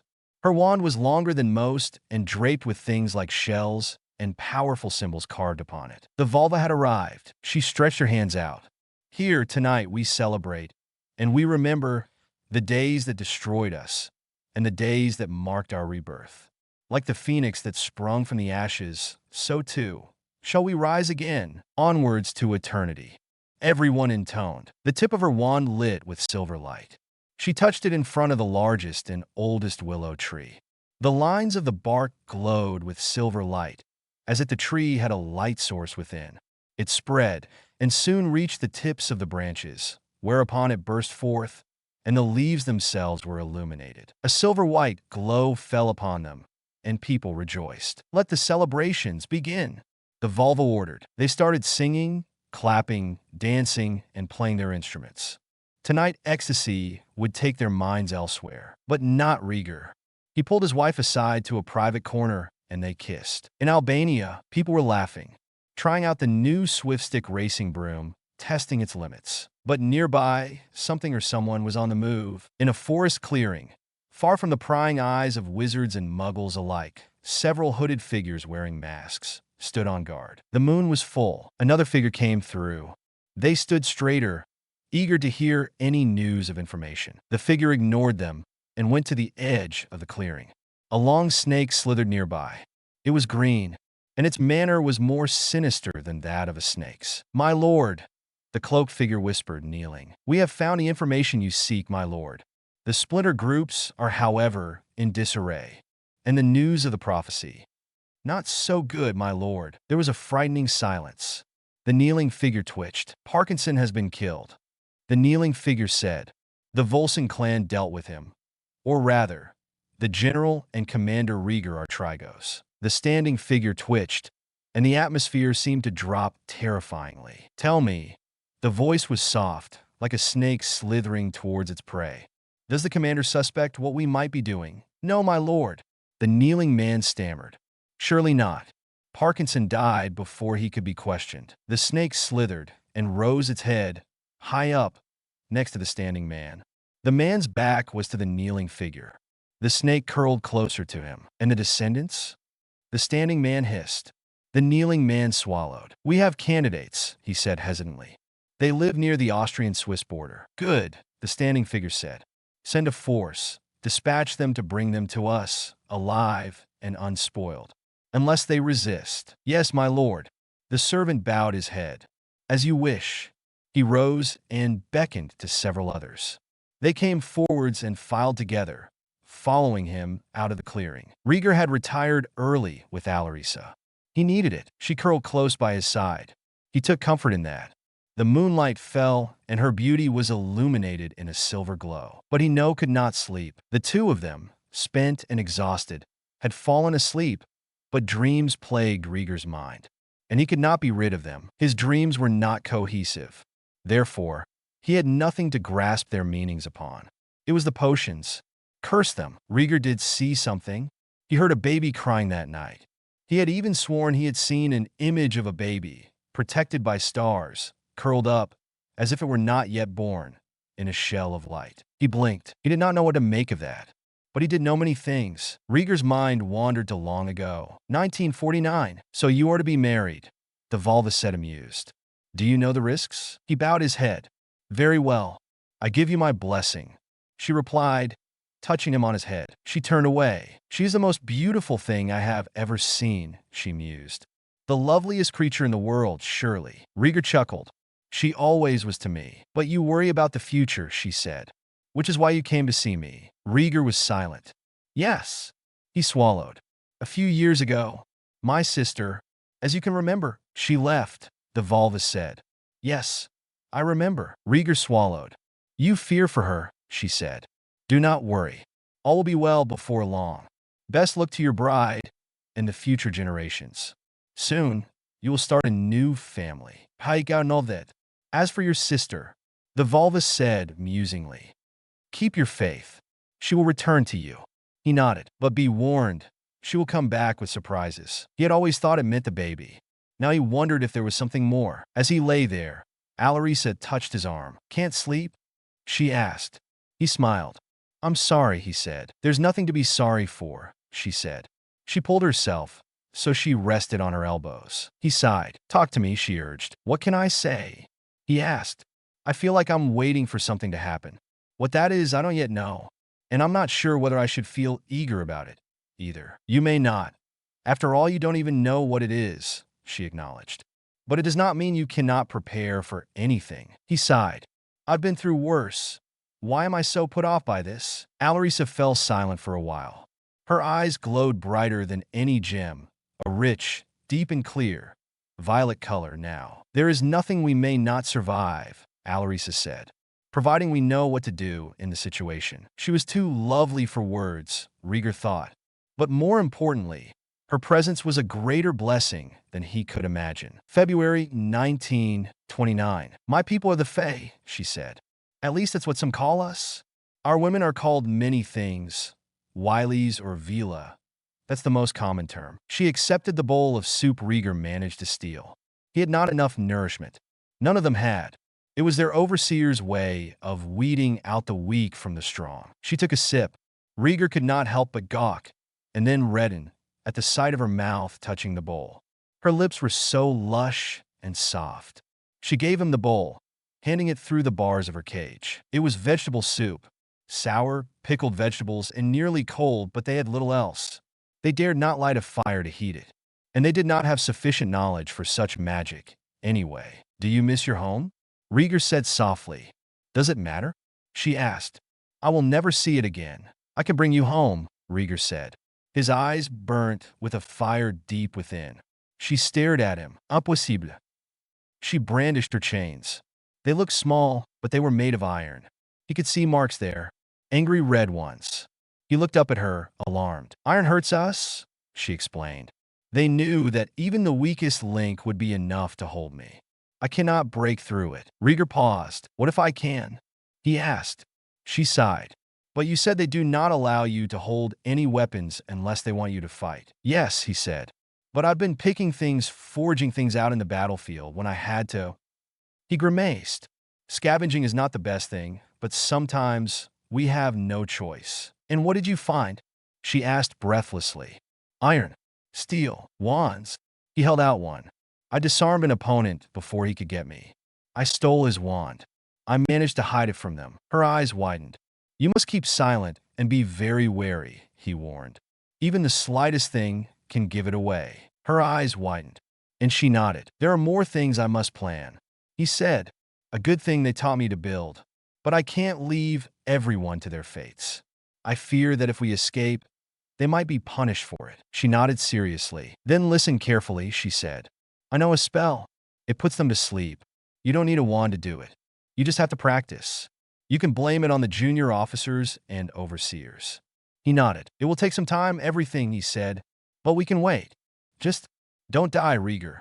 Please, she whispered. He nodded and for the first time in a long time smiled. He touched her hand through the bars of the cage. And Alisa smiled. Rieger had never seen anything so brilliant in her life. Her folded wings quivered behind her. He understood. And he knew he was going to get them free. Come what may, he would set them free. Katarina, wife of Andreas and mother to Rieger, Willemar, Athelinda and Philomena, grandmother to Sigurd, and hopefully another, stared out at the window. It had been a long time since she had seen Durmstrang. How many years ago was it? Katarina was not young, though because of Atlantean physicality, she retained her youth. She was born on 16th April 1882, 1 year after Dumbledore. in the same year as Gellert Grindelwald. She was a very beautiful lady, as some people like to say. In fact, Rieger took after the best of her and his father. The reflection barely showed any lines. She was fair, almost pale, with fine, clear-cut, perfectly straight features, like those of a cameo. Her eyes were a clear, deep, icy blue, and her hair was deep black, curling slightly at the ends. Katarina's patrician features were the most apparent in her eldest son and daughter. She had had her share of admirers in Durmstrang, and friends, one of which was a young, merry-faced, golden-haired boy, with eyes twinkling with mischief. Grindelwald. Only in her mind, and only now could she speak that name. Gellert Grindelwald. Katarina's fingers twirled around her ebony wand as she remembered. Stockholm et 893. Hey, Katarina. One of the students yelled at her. She turned her head. Going to buy a new wand? She nodded. Best in Stockholm. She replied to her friend's comment. She recognized her as being someone from her native Hungary, though Katarina's father was originally from Greece and Russia. He had wanted her to go to Durmstrang. Most Atlantean parents were becoming slightly more open to the idea of their children going to schools, such as Durmstrang, large ones with lots of students. But she was currently visiting an aunt in Sweden. Better to buy her wand here. She whispered a few words to her mother. Her mother frowned, but nodded. Katarina happily scampered off. Katarina's 11th birthday was on that very day. Eager and excited, she knew soon she would be a student herself. Soon she would meet many wizards and witches her age. She stood gaping at the wand store. This was a branch of Mikhail Gregorovich's. She nearly squealed in excitement. She didn't notice the golden-haired boy watching her nearby. After buying her wand, Katarina gleefully held it aloft. She was now a witch, an official one. Hey you, she turned. The speaker was a menacing boy, slightly taller and older than she was. What do you want? She asked. You have a new wand? His eyes gleamed evilly. She wanted to break a run, but she stared coldly and stood her ground. So what? She asked petulantly. He smirked. You're 11. You haven't even been in school. What do you need a wand for? Give it here. He made to snatch the wand, but Katarina drew back, and somehow, a jet of golden sparks shot at the end of the wand and landed on the boy's hand. He yelled. It stung. Why, you little? I'll get you, he roared, and that was when a loose brick fell on top of him, hitting him square on the head. He staggered and fell face down on the ground. Katarina kicked him, a mistake as it turned out, as he grabbed her leg and dragged her towards him. She screamed. Just then a boy with golden blonde hair ran forwards brandishing his own wand, which looked brand new. A jet of sparks flew from the end of his wand and landed on the assaulter's hand. He jerked back involuntarily. The newcomer grabbed Katarina's arm, and the two ran off. Katarina decided that now was not the time to waste questions with. Finally, the two made it to a secluded alleyway. The young boy turned to Katarina. Are you all right? He asked her. Katarina nodded, too shaken to comprehend what had happened. She swallowed. What? She shook her head. How did you know I was in trouble? She wanted to thank him, but she wanted to know first. I saw you leaving the wand shop, he explained. And entering. I noticed that boy. I don't like him either. Thank you. Don't mention it, he smiled. What's your name? Katarina, she replied. Katarina Alexios. Gellert Grindelwald. He extended his hand out to her. She shook it hesitantly, and that was the beginning. Whether it was the beginning of a life filled with much turmoil, or the beginning of the end, she did not. No, Katarina snapped back to reality from her memories. She looked at the cup of steaming hot tea in her hands. Sipping it, she tried to steer her mind elsewhere. But was it any wonder that her daughter? She could not think because of her guilt and anguish. Was it her fault? Was it? Would she ever find out? I think this is the wrong one. Rieger scowled. Your sister says his wife began. He shook his head. Honestly? Why do you listen to her so much now? He teased. She stifled a smile. Well, this is not about you. She said. No, it's about what's best for my child, he exclaimed. They stood in the nursery, addressing the various pieces of furniture. Alarissa's family had given her numerous gifts. Honestly, however, they would give her many more when the baby was born. I think Alarissa began before someone knocked on the door. Rieger opened it with a wave. What is it? Forgive me, sir, the messenger gasped. He handed a scroll. There's been attack. They froze. What? Rieger shouted. A town in Switzerland, near the Austrian border, the messenger gasped. Rieger shot an incredulous look at his wife. Go, she said. I'll handle this. Go. There was no time to waste. Rieger charged out of the room, dressed in battle gear. Which town? He demanded. The settlement of Mystica Wall. The messenger replied. The commanders demand your presence. Rieger disapparated outside his home. It was ravaged, totally ransacked. Planks and beams of burnt and burning wood lay strewn across the ground. Even the grass was burnt to ash, and the smell of smoke filled their nostrils. The houses had utterly been burnt. However, there were a few dead bodies. Only a few. The rest, where had they all gone? Rieger looked around. This was eerily similar. Too similar to scenes in his past. He accidentally stepped on something and looked down. There was a picture frame. He bent and picked it up, letting the ash and dirt fall. It was an individual photograph. There was a young man, standing dressed in garb that was similar to what he would have seen in Cat Heiress. The man was brown-haired, and he was laughing, grinning up at Rieger. However, what captured Rieger's interest was the crest behind him. A dragon crest, a red one. The image was a dragon, its wing outstretched, its mouth wide open, roaring at the skies, about to take flight. And again, that old name echoed and reverberated within his mind. Pendragon, King Arthur's family, his dedicated followers and descendants. He had seen that mark back in the grove during his induced vision of the past. A red dragon, wings outstretched, roaring at the skies on the breastplates of knights. Why would this be here? He looked up. There were the remains of an exquisitely pretty chalet, ruined, destroyed. While the others stood on lookout, and some search for survivors, Rieger carefully mounted the steps and stepped inside. It was burnt and ransacked, as he noticed. Drawers had been pulled out, chests emptied, some of their contents strewn across the soot-covered carpet. Cabinets and cupboards had been torn open, yet there were plenty of things lying randomly around, carelessly tipped, dumped, and scattered across the place. Yet several chunks were missing. They did not take furniture or valuable ornaments, such as jewels. Whoever did this, and there must have been many, had been searching for something. Rieger picked up the picture. He walked to a dresser and compared it to the other photographs there. The brown-haired man with the dragon crest. The same brown-haired man and several others that looked to be his family. The dragon crest was displayed prominently and proudly in many of the portraits. They were searching for the Pendragons. Where are they? Hissed the man under the hood. A hint of dark, maybe black, hair showed. Possibly pale skin, but no one could be sure. Where are the descendants? When the kneeling brown-haired man, whose hands were bound by ropes, didn't answer, the hooded figure screamed, Crucio. The man writhed in agony. His face was swollen by bruising and blood. Blood streaked his clothes. Nearby, a woman screamed, Bitte! She screamed, sobbing. Bitte! She nearly collapsed on a heap on the floor, restrained also by ropes and by the hands of several masked figures. I do not tolerate stubbornness, the hooded figure said softly, suddenly and unpredictably calm and smooth. You will learn. You will find out. Very, very soon. Alisa gasped as she jolted awake. The family is being threatened, she whispered. Their family. The Pendragon line.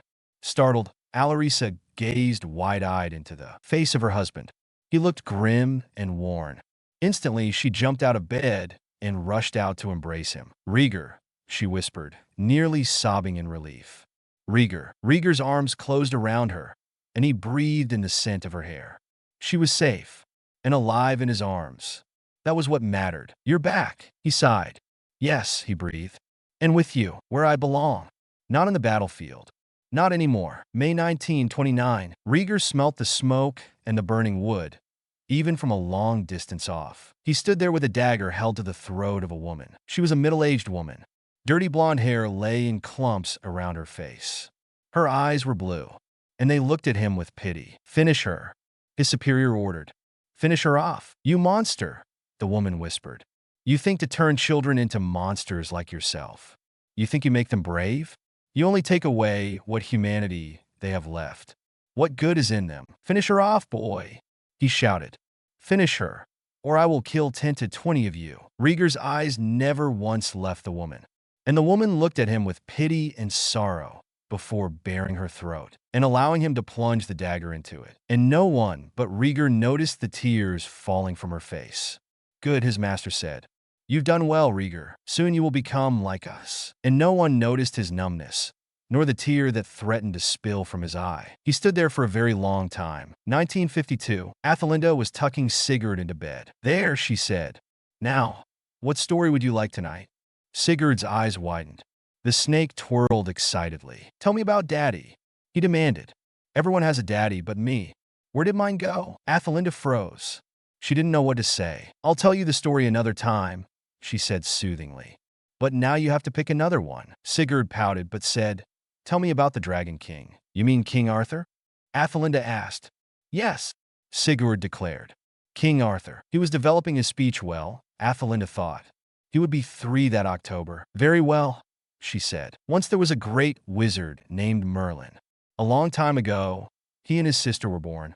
Their family came from an island called Atlantis, which is where we came from. But Atlantis was destroyed, and their family were lucky to escape." "Like us," Sigurd said softly. "Like us," his mother agreed. "And then the founders of Hogwarts, 4 the greatest wizards and witches in history, found them and took them in. They taught them, trained them to be the best. And when they were old enough, Merlin looked around them and said, 'We do not live in the best of times.'" His sister couldn't help but agree with him. Britain was a terrible place. There was little or no civilization. Muggles and wizards hated and feared each other. But Merlin had a plan. He had a goal. He had a dream that one day everyone would have enough to eat, a place to live, and happy families, where the bad were caught, and the good muggles, witches, and wizards, and other magical beings lived together in peace. But that plan needed something, or someone. Nearby lived a great and powerful muggle king. Not magical, but he was a great and mighty warrior. His name was Uther. Uther hated wizards and witches. In fact, he hated all magical beings. But he was the strongest warrior king in the land, and the muggles adored him. They needed him. So Merlin had a plan. His sister Igraine had just left school. She was the most beautiful lady, lovelier than the dawn, the twilight, and midnight. And Merlin saw this to his advantage. So Merlin had a plan. At one party, Uther caught sight of Igraine and fell in love. He wasn't the only one, but he was the most determined. Now Igraine was terrified and hated the idea of being married to a magic-hating man such as Uther. But Merlin gave her a choice. She can either marry him and work together to end this awful fight between magical beings and muggles, or she can stay apart and anger the king and make him hate magic even more. So reluctantly, Igraine agreed. The two of them married and eventually had a baby boy named Arthur. At this, Merlin was ready. He did not want Uther to teach and raise the boy. He would not teach him nice things. So he took the boy, with his sister's agreement, and gave him to a nice wizard named Sir Ector to raise, although he saw the boy very often. Later, they had a baby daughter as well, named Morgana. Sigurd's eyes were growing hazy, and still Athelinda continued. So Arthur grew up. He grew up happy, without knowing he was a prince. But he did know he was a wizard. When Arthur was old enough, he went to Hogwarts School of Witchcraft and Wizardry, where his uncle and mum went to, and became a very, very, very good student and a brave one at that. He met several young boys and girls. All of them wanted to be a part of something great. They wanted Britain to be the best place it could be, not the dirty, awful mess it was that day, with mean people mostly running around. Arthur was troubled. He spoke to Merlin, and Merlin agreed. He gave him an idea, a big round table, filled with knights and ladies, the best and most brilliant, the bravest, the truest, the kindest people. So Arthur made friends, and they all shared his dream and wanted to be a part of it. Now came the next step. Merlin took Arthur to a place where there was a large stone. Stuck inside the stone was a sword with a hilt of gold. Merlin told Arthur to pull it out, and there were many people who started to gather. Apparently, they did not think the boy could do it. After all, Arthur was only 17, and many other people stronger than him had tried it and failed. But Arthur touched the sword and pulled, and it came loose like through butter, and the golden words glowed in the stone beneath the sword. He who draws this sword is the true High King of Britain. And it means that Arthur was the head king. Arthur's father Uther had died. And in truth, unless you were a muggle, you wouldn't miss him. And now Arthur was crowned king in his place. And he set out making friends with muggles and helping them make friends with wizards and witches so that they no longer hated each other. And soon, he fell in love with the most beautiful woman he had ever seen, named Guinevere. He married her, and the two of them lived happily. Some say they had children, others said not. But they were happy despite what anybody said. Arthur also had a sister, but he also had another sister. Athelinda trailed off when she saw that Sigurd was nearly completely asleep. She continued the story softly. The story that her mother and father told her. The story that she told him.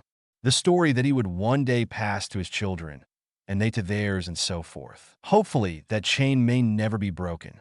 She can only pray. Athelinda lay awake that night. She knew she could not keep it up. She knew she could not keep running. Eventually, she had to stop. Eventually, they would be found. Fear thudded in Athelinda, but she forced it back. It was her own fault. She had to accept her fate. She reaped what she sowed. She can only pray and do so much as to keep Sigurd alive and out of his hands. Her precious son must never be allowed to go anywhere near them. Athelinda prayed that she could keep him safe and that her family would. But they would come. Eventually, this was not the story that muggles told each other, including their children. Nor was it the tales and legends whispered around a campfire for children to be awed and amused, or even instructed by the history of some of the greatest wizards and witches in history. These was the secret history, as some would refer it as, recorded meticulously and repeated down countless generations. And they would never speak it again, until the time comes for the rebirth of their civilization. Only two outside knew. One sat, as others rightfully said, rotting in a fortress called Nurmengard. The other ordered the torture of the brown-haired man from Switzerland. His name, Tom Riddle. Only history would remember him by another name. A valley in northern Italy, Tom Marvolo Riddle strode through the silent meadow at night. The moon was only a sliver, a waning moon. He might have smiled at the thought. As some died, the moon went with them. But he was not a poetic man.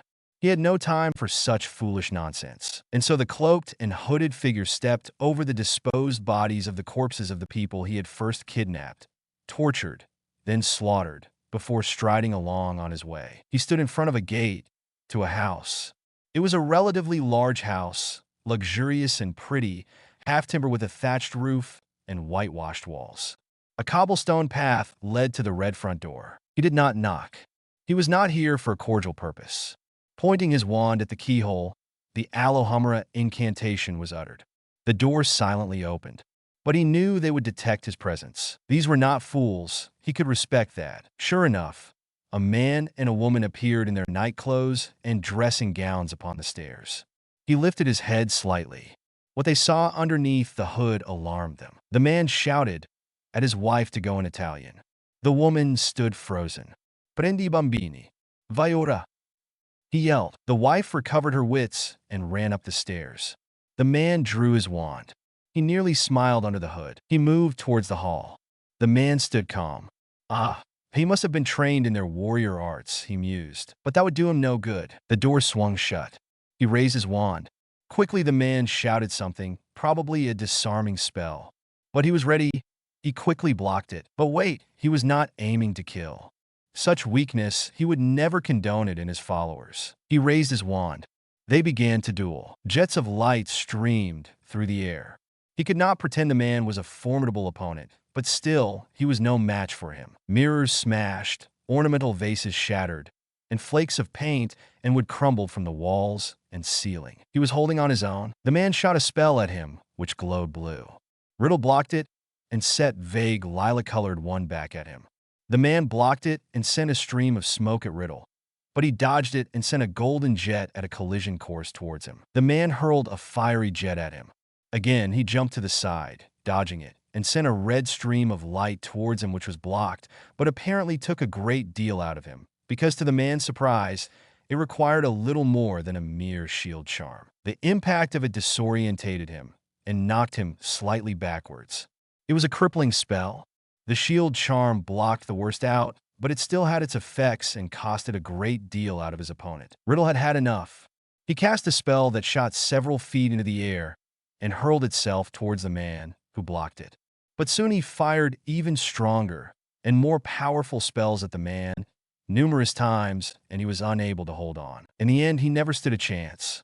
And Tom Riddle stood over the battered shell of the man, whilst the children upstairs were sent by powder in their parents' fireplace, hurtling far away before their mother came down to assist her husband, disobeying his orders to leave with them. Only that she, too, never stood a chance. When it was finished, he made his way upstairs and retrieved what he had been looking for, a parchment scroll bound with a scarlet ribbon. He left immediately. There has to be some connection between these attacks, Rieger insisted. 3 days later, he was discussing this with the only person, sadly, this seemed to be unbiased, who still had a reason, and furthermore, seemed wiser than the rest. Alisa frowned. You're saying that the same person, or people, who attacked and destroyed Mysticowald attacked the couple in Italy? We searched the whole place. Atlantean family, very old and relatively wealthy, and holding valuable artifacts. Only problem was that nothing seemed to be stolen. Yet whoever did this was undoubtedly looking for something. Drawers were pulled out, desks overturned, storerooms invaded and scanned, wardrobes and closets turned inside out, their contents on the floor, yet nothing seemed to be missing. Alisa frowned. You are likely right. And yet it appears that whoever is doing this is at the same time more cunning and more foolish than any adversary. There's only one suspect on my list, Rieger said darkly. Don't talk nonsense, his wife reprimanded. Everyone is a suspect, and you certainly shouldn't set a biased opinion on one if you wish to. Know the whole truth. It could be him, or it could be another. The problem is anticipating and catching them at their game. Who do you think they will target next? What makes you certain that they're not satisfied? Rieger asked warily. Alisa smiled. Beat them. Catch them at it. Learn the rules of the game. Rieger scoffed. Isn't that what I always do? Alisa smiled, but her smile quickly faded. The children. The young girl has just arrived in Katarina. They're all right, but they've just learned. Her voice trailed off. Rieger went silent. The things they must have felt. I see, he said, his voice quiet. I'll speak to them in Katarina then. He left the house and disapparated once outside. Katarina. The boy was in shock. The girl was sobbing. The boy stared at the wall, sitting on the ground, resisting any attempts to move him to another seat. The girl was inconsolable. Rieger had no idea what to do. He had just seen their parents' bodies. What on earth could he say to them? They were there, the boy whispered. Just there. They were dead. The girl looked up. Her eyes were a cornflower blue, swimming with tears. We didn't know who the person was. She sniffed. We didn't even see Dash sniff him. All we know is that Mama told us to get up and then go to the fireplace. Here. She broke down, sobbing and wailing. Rieger looked at Harold. There's something we can do, he muttered. He looked at some attendants. Get some house elves. They need food, rooms and beds, and he looked at them. Something for shock, he finished. Rieger left the room. He was walking through the corridor, a cloud of thoughts in his head, when he suddenly clutched a wall. It's time, my friends. Time to unleash the power onto the world. August 1943. Hold steady. Someone yelled. Someone to his far right. His commanding officer, Rieger thought. This wasn't his first taste of battle. He had been enslaved as a child. He held on. Hold! He commanded them again. The plan, to hold, charge, and get to the cannons as fast as they could. These cannons were filled with more than mere blasting powder and cannonballs, and they were ready to charge out of the boats and onto the shallow waters of the beach. A simple enough task, were it not for the fiery explosives hurling towards them in their thousands, fired by enemy troops. And the only thing that currently separated them, a large sheet of reinforced metal protected with charms. And the fellow near him was wetting his trousers, Rieger noted in disgust. Not that anyone could blame him. Rieger sighed. Songs, poems, sagas, and so forth, even history books never mentioned the ugly side to battle, only the struggle, glory, and so forth. It made them sound epic, even craved, but the truth was far from it. Ready, the commander said. Set. Go. Go now. The metal sheet lowered. Immediately, curses shot down two of the soldiers in front. They instantly crumpled, but there was no time for sentiment, not if they wanted to live. They charged forwards. The bodies of the soldiers in front made it difficult for them to get across. At this point, Rieger was certain he would die. But he would not die, not without one final reckoning. He dove into the water, his head barely visible. With all the curses and explosives firing everywhere, it was difficult to get anywhere at all. And with dead or injured soldiers just dropping, the tidal waves, made strong by the movement, swell. It was so difficult, but Rieger gritted his teeth. He had to. Somehow he had to. Rieger fired curses. He could not stay still long enough to focus on a single target, but even with water splashing around, curses, explosives firing in all directions, threatening to hit and soldiers falling, he got a clear shot in two targets, enemy soldiers on the beach. One behind a cannon was shot. The cannon instead backfired, and the rank of Grindelwald's troops were blown up. But Rieger had no time to savor his victory. Dodging the floating body of a soldier, who was lying face down, Rieger somehow managed to make it to the beach. But being on sand did not make it any safer for them. Flattening himself onto the sand, Rieger crawled his way up and took down more targets, the most dangerous ones. But the nearest ones had to be quickly followed by more distant ones, as those were likely to spot the threat of his and the others' approach. He had to get to a cannon. Fast! Rieger flattened himself further on the ground. A curse narrowly missed him by centimeters. He needed to get a move on. Fast! Nearby the others were scared, too frightened and horrified to move. They were sure that this would be their end. Rieger cursed. If they stayed there, they would die. Against his better judgment and chances of success, he crawled over to them. "Come on, move!" he shouted over the explosions. They looked at him wide-eyed when he grabbed and shook them harshly. "Get this into your heads," he snarled. "You can move and get to the targets, which you might just live. Or you can stay here and really die." He stared at them with the force of his blue eyes. They cringed. "I will go with you." "Now move!" He pulled one and started crawling back on his elbows, bent low. Cursing inwardly, the anger lent him strength. Crawling as close as he could, he shot curses and took out opponents, especially when they nearly hit his group. One member yelped. Rieger took out several, before finally, in a miracle it would seem, he managed to get to a cannon. "Take cover!" He yelled at them. He took out the cannons which were in closest shooting range to them, and the wizards who were near screamed as an explosion targeted them. The explosives were designed to burn even underwater, so they stood little chance, and the cannon exploded, taking out every target as he could, giving the others enough time to get within range and take out the enemy. It was over. Rieger collapsed on the sand.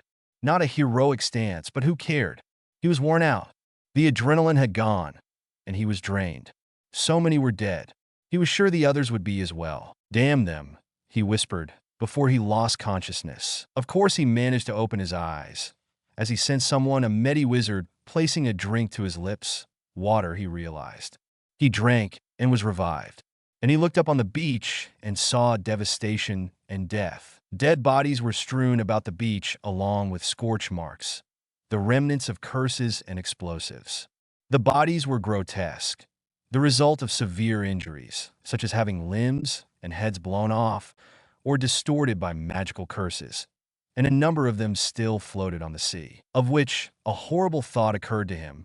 Two of the soldiers that were in front of him on the boat were included. They had won, but there was always a large price to victory, and there would always be. There is no true victory in war, his father had said. No matter what his tormentors believed, that was the truth of it, and it was better to feel grief and remorse than to step over the bodies as if they were nothing, as if there was no one who would mourn them. Like Riddle, 1952, Rieger opened his eyes. Tom Riddle. He was responsible for this, he was sure. Rieger rose. Where would he find him? He had no idea where to look. He could go to the place where his sister claimed she last saw him, but he doubted he would be stupid enough to remain there. And if he was there, then there would likely be dark magic lingering there, and followers. Riddle had followers the same as Grindelwald. His former co-prefect was on a terrible path. Rieger had to stop him before he became a Dark Lord, like Grindelwald, before he could acquire the powers and followers necessary to attempt any invasion. But somehow, he knew that was not destined to succeed. So Rieger walked out into the night with a troubled mind. Alisa watched her husband go from a window. She knew it would be fruitless, this mission, but somehow Rieger felt he had to try, and she knew he would make it back alive and unharmed. Rieger took the portal to Britain. He apparat to a cliff overlooking a beach. There was a cottage overlooking the beach, a strange and haunting place that once would have been lovely, but now, particularly as it was dark, was not a welcoming place. Rieger uttered Atlantean magic. A simple Hushiao Revelio or Hominum Revelio would not be sufficient, but he did cast a Specialis Revelio to reveal any spells. Nothing. Rieger grew more wary. Uttering the strongest and most potent Atlantean charms and counter curses and hexes, it was a while before he could allow himself to set foot inside the cottage. Rieger slowly cast an Alohomora charm and pushed the door slightly open. It creaked as it moved. Inside was dark, which was good that he had lit his wand at least. Empty and abandoned. By the looks of it, there did not seem to be a person inhabiting this place for a long time. Everything smelt musty and moldy. There was a thick layer of dust everywhere, except for strange Heigarknelt. There were marks on the floor. A thick, long, winding, and curving thing had made marks upon the dust. But as to what it was, he had a stinking suspicion that he knew. But all his sister's snakes had gone. Well, all except an egg, which should have hatched by now. Surasa's egg. Surasa was a massive, green serpent, as thick, heavy-bodied, and long as a boa constrictor or a python, but was neither. Green and highly venomous, Surasa was named after Athelinda's Nagini foster mother and was utterly devoted to Athelinda and Sigurd. So the snake had hatched and hadn't left, or still returned to this place occasionally. Did it remain as the familiar of Tom Riddle, or had it been abandoned long ago? Would Tom go anywhere near it? So many questions, and not enough answers. Surasa had claimed, through Athelinda, that Tom Riddle had defiled her egg and unborn child, depriving her of her chance to become a mother to a baby. It could only be dark magic, but there was nothing here.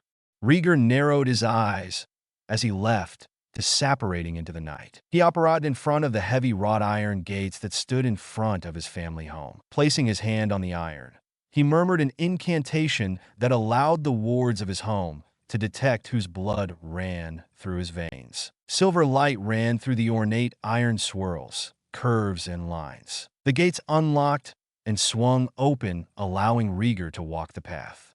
It was the dead of night now.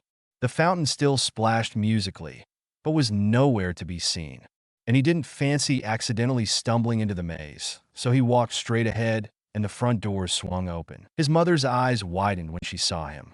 Racing down the marble staircase, clad in her dressing gown, she embraced him tightly. "Oh, I've missed you," she whispered. She pulled back, and Rieger saw tears shimmering in her clear, deep blue eyes. "Your father's on his way down," she whispered. "And, Rieger, there's news." He cocked an eyebrow. "Mother," he asked, "your sister's getting married." His mother chose to tell him instead. Her wedding is set for April next year. Rieger froze, shock turning him into a statue. "Who?" he finally managed to whisper. "To whom?" she sighed. "Jason Selwyn." "Selwyn," he whispered. Ice-cold shock and horror flooded him. "Isn't that the name of an old pureblood family?" His father emerged from the top of the stairs. "Very old. But Jason is a nice boy." Rieger tried to recover from his icy shock sufficiently enough. "His little sister, Philomena, she can't dash," he whispered. "She'll be fine." His father smiled sadly. "I suppose I'll have to get used to the idea that you're on your way." But Rieger said nothing, merely absorbing this in silence. "Are you sure Jason is a nice boy?" Rieger asked. "Even his family is what concerns me," his father said. "Not so much the boy." His mother didn't say anything about that, merely pressed her lips into a tight line. Rieger noticed this and narrowed his eyes. "I see," he said. "And when will I meet my soon-to-be brother-in-law?" "Soon enough," his mother said. "Meanwhile, would you like some coffee, tea, butterbeer? Anything to drink? Have you eaten?" "I'm fine," Rieger said. "There's no need to wake Winnie or to go to any trouble on my account." Katarina smiled, but said nothing. In her eyes were the wariness and tiredness of worries and fears. "Are you sure?" Athelinda whispered, speaking through the fire. "I'm certain," Rieger replied. Nothing has been there recently, except for Sarasa's child. Athelinda looked down. Sarasa mentioned that he defiled her egg with dark magic, she said. Did you see any sign of the snake? Rieger grimaced. Why in Merlin's name would he actually want to see the thing? No sign apart from tracks, Athelinda. Besides, if what she says is true, then the damage is likely to be permanent. The fact that it was still inside an egg when the magic was cast makes this difficult. You'll have to consult experts on this. But in the meantime, there are other places to look. He paused. You are aware that Philomena is getting married? Athelinda started. What? She asked, alarmed. Rieger explained about Jason Selwyn. Athelinda looked dubious. I'm not saying the boy is like that, and I'm trusting Philomena to be smarter than I was in picking a husband, she said. She's far from foolish. But as for the majority of the family, she looked apprehensive and doubtful. Are you sure Philomena isn't rushing into this? Athelinda asked. I mean, it's all of a sudden. I haven't even met the man. How long have they been going out for? According to our parents, some time now. Rieger finished. A few years.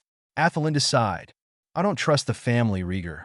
I'm willing to give Jason the benefit of the doubt, and I don't believe that the whole family is like that.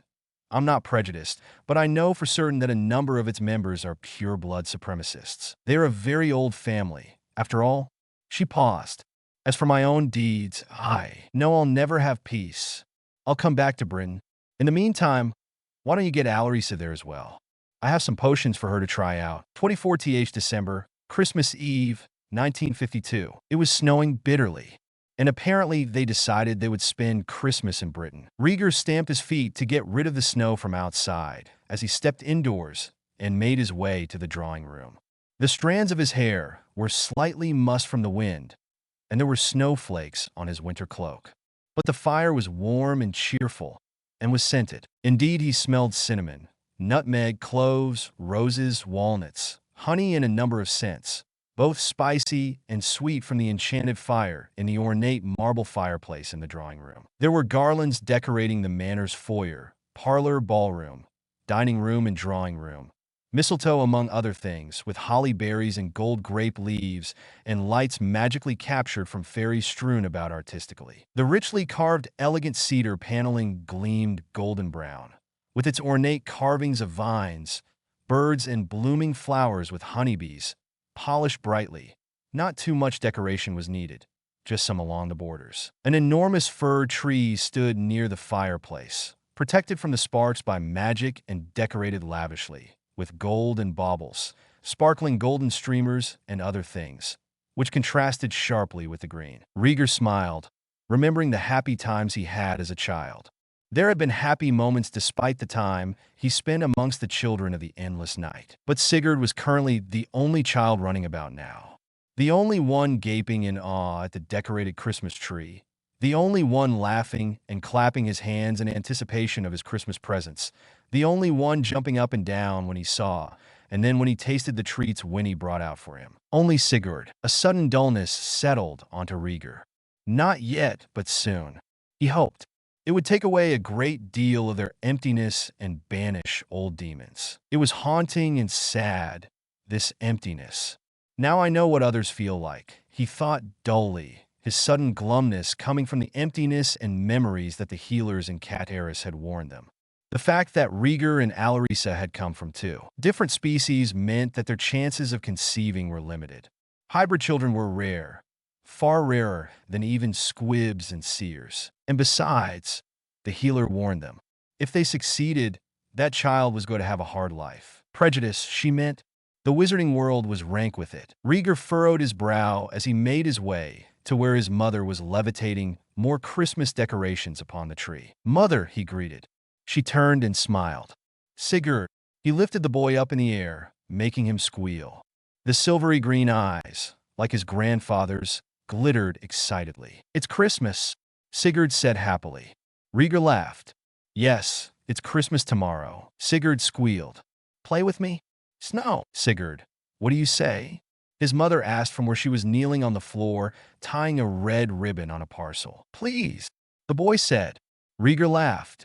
Of course, I'll come. Rieger went back out in the snow with Sigurd, conjuring interesting shapes with the falling snow and enchanting snowmen for his nephew's amusement. Sigurd was happy that day. Andreas had spent some time with the snow in the garden, so his grandson could play with greater ease. But after a while, Rieger came back inside, telling the small boy to behave himself and not to climb anything, to go up the stairs. In the hallway of the family's living quarters, however, he froze. Through an open door, Rieger glimpsed his mother. She was kneeling on the rich carpet of a spare bedroom. He frowned. What was she doing there? But instead of asking, somehow he decided to watch. He looked around. There was no one, not even reflections on the gilded mirrors above the ornamental tables. No sound in the richly furnished, spacious hallway, which was good, because acoustic enhancements would tell him if it were otherwise. He looked back at his mother. She was placing photographs in a box. His eyes sharpened. Somehow he could see a picture of a fair-haired boy with merry, mischievous eyes. He frowned. Where had he seen that image from? Disturbed, Rieger turned away. They were having guests for a Christmas Eve feast tonight, and Rieger could not allow his inner turmoil, or his fear of having others see Alisa, come to pass. Yes, he was afraid. What would happen if others saw her? Would they regard her as an outsider? A freak?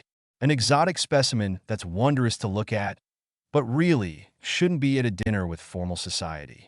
He frowned. Why did they have to socialize on such a holiday? It was a family occasion, and they were having the Selwyns. Rieger scowled.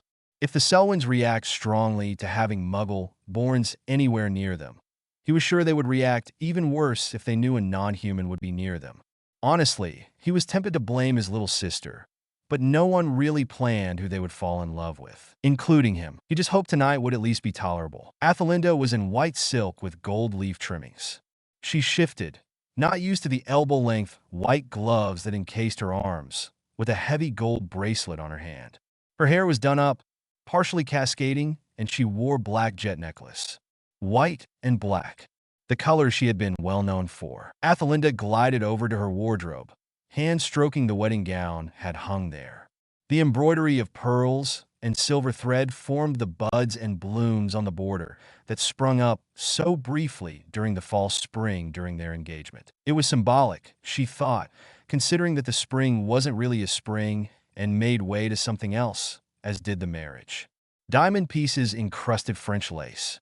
Athelinda had spent the last of her allowance before walking out on the family home on this expensive wedding gown. The veil was trimmed in silver lame, and she wore a crown of narcissus and petunia, symbols of pride and resentment. What she had felt, it was never meant to last, Athelinda thought.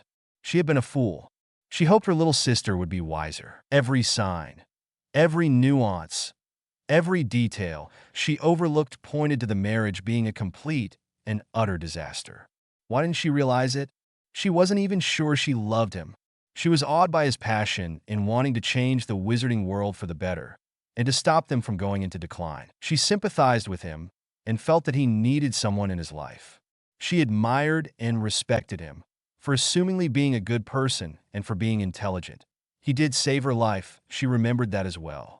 He excited her, her interests, her desire to delve into the unknown. But anything else? Did she even stop to think? And now, the worst thing was her younger sister was going the same way. The party didn't start too bad, Rieger admitted grudgingly. The guests arrived late, as usual, a fact which highly irritated him. Most of them believed the more important people were, the later they would arrive, and most decided that they were the most important. So they deliberately tried to arrive as late as possible. Harold was good enough, Rieger thought. He didn't arrive late. He was right on time.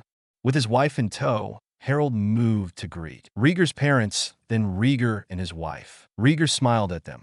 Harold's wife was a very beautiful woman with golden blonde hair and illuminated blue eyes with tiny delicate features and ruby lips. Harold, and this must be Elizabeth, am I right? Harold nodded. Yes, this is my wife. Elizabeth smiled. I am surprised you made it to Britain at this time of year, Rieger muttered. Everything's far from easy. He turned to his wife. This is my wife, Alisa. He didn't miss the way Elizabeth's eyes widened and her mouth opened slightly in shock and awe. Elizabeth had taken care to form an impression with a shaded, blue-green trailing dress in gauze with gold leaf patterns and a beaded bolero jacket. But as always, everyone felt insignificant and shabby. At the very least, when confronted with Alisa. Alisa herself was shimmering silver with sequins and a hint of blue, a gown that hugged her curves and slenderness and flowed like a waterfall of silver about her. She had diamonds in her hair and neck, and she shone brighter than the moon with beauty, it seemed, her pale skin glowing and radiating light around her, her hair partially fastened and bound by a diamond fillet, so the rest of the liquid mane cascaded, gently waving down her back. Her features were even more delicate than hers, Elizabeth thought, cringing, and lips lusher and rosier. Both husband and wife sensed Harold's wife wanted to shrink. Alisa, however, made no sign of knowing and smiled at the young woman. "It is a pleasure to meet you," Alisa murmured. "I am truly glad you could come. Rieger has told me only the best of you." Elizabeth seemingly relaxed and cheered up. "Thank you. Your husband is very kind," she said with a slight German accent. Harold looked at Rieger. "Rieger is good," he said quietly. Rieger stilled. There was a hidden meaning in there. "How is Alexander?" Rieger asked, referring to their 3-year-old son. "He is well," Elizabeth murmured. "It is a pity he is too young to conduct such a trip." Rieger nodded, but his mind was elsewhere. Eventually, Harold and his wife moved on to meet the rest of the family and greet Willamar. Rieger sighed. This ball was going to be long.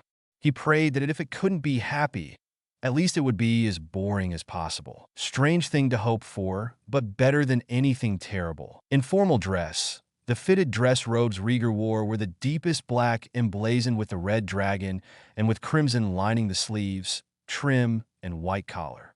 Rieger aimed to look as austere and imposing as he could, better than suffer any of those malicious elitists. He cut himself off. Willamar was talking to a young woman, but his attention was diverted again as he caught sight of his father and mother leading the guests to the parlor. He sighed. This is going to be a long night. Alisa touched his arm, and he glumly walked to the parlor with his wife. Rieger could never imagine that something good would come out of this. After being served refreshments, canapes, butterbeer, champagne, and fire whiskey, the guests stood and chatted. Rieger shrugged aside a floating bottle and glass. "It's Christmas, love," she implored. He sighed and smiled. "My apologies. I just wanted to spend Christmas with you, with family," he said desperately. "I want to spend it with family, and I want something happy to happen to us, to enjoy this night and tomorrow. Not." He jerked his head towards their direction. "Them." Alisa sighed. Humans were a complicated people. For a number of them, making others feel bad was a way of making themselves feel better.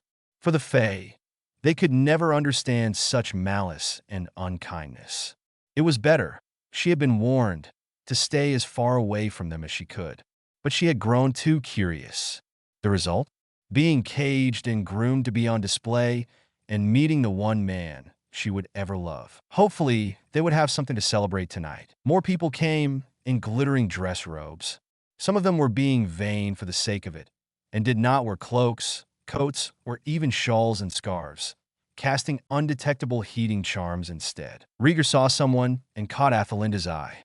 It was Jason Selwyn, he deduced, and he had promised to behave himself. Eyes flashing, Rieger forced himself to calm down and smiled. In lilac gossamer, stitched with sugar-like crystals over deeper lavender silk, Philomena shone. More cheer in her than in the entire room, Rieger thought. She had violets in her hair and diamonds, and she was far too happy with that man. Jason. Rieger could not understand why she liked him so much. Although he could not deny he was comely, the young man was insipid. That was all he had looks. There was nothing to suggest a man of poise and intelligence, or poise through strength. Nothing to radiate out of him and say that this was a man who was more than meets the eye. And after meeting and selecting so many cadets, Rieger would know. There was nothing extraordinary about him, and Rieger somehow could tell that the man was extremely ordinary, compared with Philomena's brilliance, being a prodigy from a young age and having the highest, soaring marks in school. And although he was good-looking, it seemed like varnish, covering up something that would otherwise seem like nothing. Baffled, he turned an incredulous gaze towards his other sister, as if to ask her if he was dreaming. This had to be the most illogical choice Philomena had ever made, period. Athelinda grimaced and sipped her champagne. She wanted nothing more than to get very drunk tonight. But it was Christmas tomorrow. Her father made a speech. "Welcome," he said, "and thank you for joining us in our Christmas Eve celebrations." He smiled.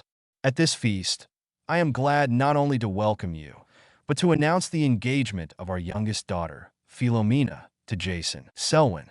Everybody murmured in surprise and clapped enthusiastically. Rieger's eyes narrowed, and his lips were pressed tighter than they were before, and he didn't even get to meet the fellow. "Let this be a sign of a very happy new year." He held out his champagne flute. "Merry Christmas and congratulations to my daughter and her groom." Everybody raised their glasses. Katarina smiled, and Rieger wondered how much she was actually smiling inside. She then proceeded to announce that dinner was to be served shortly and to instruct the guests to go to the dining room. Rieger muttered to his wife, "Is Selwyn trying to hide something from me? He's been going out with her for years now. I've never met him, never even been introduced, even on this night. And he's announced his engagement to my sister? Does he have something to hide?" Alisa gave him a look. "Don't think like that," she said soothingly. "For the sake of peace, you're all family and your sister. Give him a chance." Rieger scoffed. "I can try," he said darkly, "but don't expect me to succeed." He gulped his champagne. They entered the dining room, a very large hall, with rosy marble tiles and a magnificent carpet. The guests marveled at the space, the elegant marble mantelpiece and the painting, but Rieger's icy glare was firmly fixed on his sister's fiancé. How could she, and for him no less? If she were confounded or under the effects of a love potion, he would expect no less. Everyone seated themselves around the large dining table.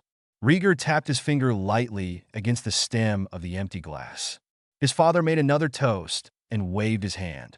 Instantly, food appeared on the table, and everyone owed involuntarily. "So happy to see a couple in love," gushed an elderly matron whose headpiece was too bright a pink. Rieger's mother smiled. "I see your eldest son is married," she said, squinting her eyes and widening them. "Oh my, Merlin, truly? To such a great beauty we've never seen before? What about your other children?" "My elder daughter is a widow," Katarina telling the lie she had been rehearsing for a long time. "Her husband died in a training accident shortly before the birth of their son." "Oh, my apologies.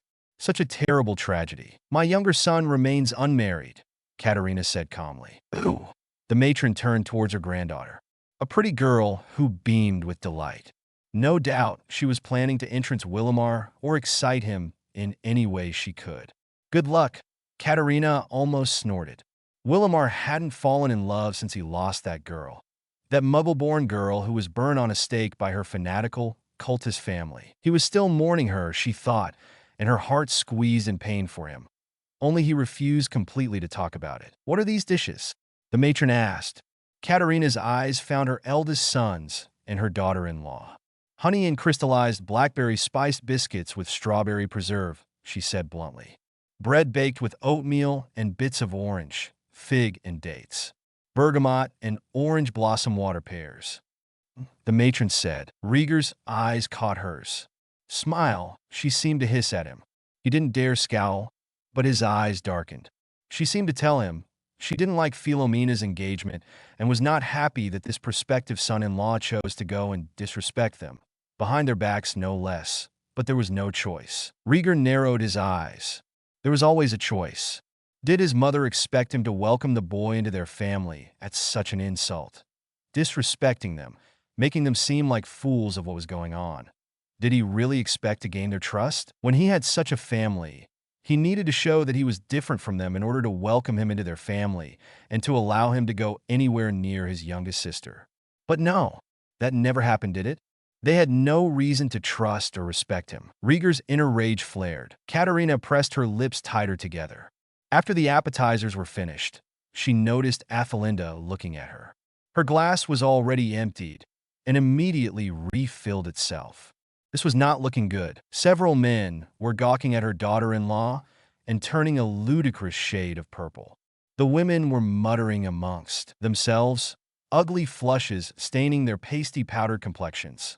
No doubt hissing insults about how insulting and belittling it was to sit with a non-human. Katarina's temper flared. She wanted to throw them out, but she couldn't. How dare they? She thought to herself. How dare they? Especially when she was so much better than they, in character, in intelligence, and even in birth if it was that important. She sent an acid gaze towards them. Alisa would never do that. Heat flared inside her. Of course, this was what the healer meant when she warned that any child of theirs would have a difficult life. Even Muggleborns were more accepted than so-called half-breeds. Disgusting and shameful. Her people knew more magic than the human race ever would. Containing her rage, Katarina waved her wand, and the next course appeared. Honey duck with herbs, which one ghastly man tore in so eagerly, the grease flooded his hands. Hot bread dipped in honey, served with lamb with raisins, dates and grape leaves stuffed with grapes, honeyed raisins and paprika, pheasants, berries, and figs with plum wine sauce. A large turkey, stuffed with herbs and fruits, slathered in apple sauce with cherries and pineapple rings stuck to them completed the course. If anyone dared to insult her future grandchildren, it would most certainly be the most painful end she would bestow upon them. She would not even hesitate. Katarina noted that they saw her glaring acidly at them, and instantly they looked down. Serves 'em right, she thought. Even if they came from one such as him, she thought, looking at Jason. He was kissing Philomena's hand. She didn't know if it was a mere flattery or a true gesture of emotion. Will you calm down? Andreas muttered beside her. She sighed. Sorry, love? He sighed. I know you're not happy, but this is Christmas Eve. Do you want to spend it nursing all this inside you? Or do you want to enjoy the time you have? She sighed. You're right. I'm so sorry, she said sincerely. Andreas sighed again. You and Athelinda spent so much time organizing this. And yet the two of you, and Rieger, are truly the angriest people in the room. And this is supposed to be the happiest time of year. Horrible, terrible guilt welled up inside her. My love, I am sorry. He shook his head. I don't want you to be sorry. I want you to be happy, and put aside your troubles, for tonight and tomorrow at the very least. I don't think Alisa is happy with the direction your moods are going either. With more guilt, Katarina realized that Alisa was somewhat upset. More upset about the moods, she thought, than with the mutterings and gawking of the men. She put an apologetic and gracious smile on her face. Alisa caught her eye and smiled. What is wrong with them? Andreas thought, scowling into his wine. Even though he knew, soon the dishes were cleared. Andreas smiled and lifted his glass, stood. Happy Christmas, everyone. And a Happy New Year, too. Everyone lifted their glasses. Happy Christmas. They cheered. Dessert came.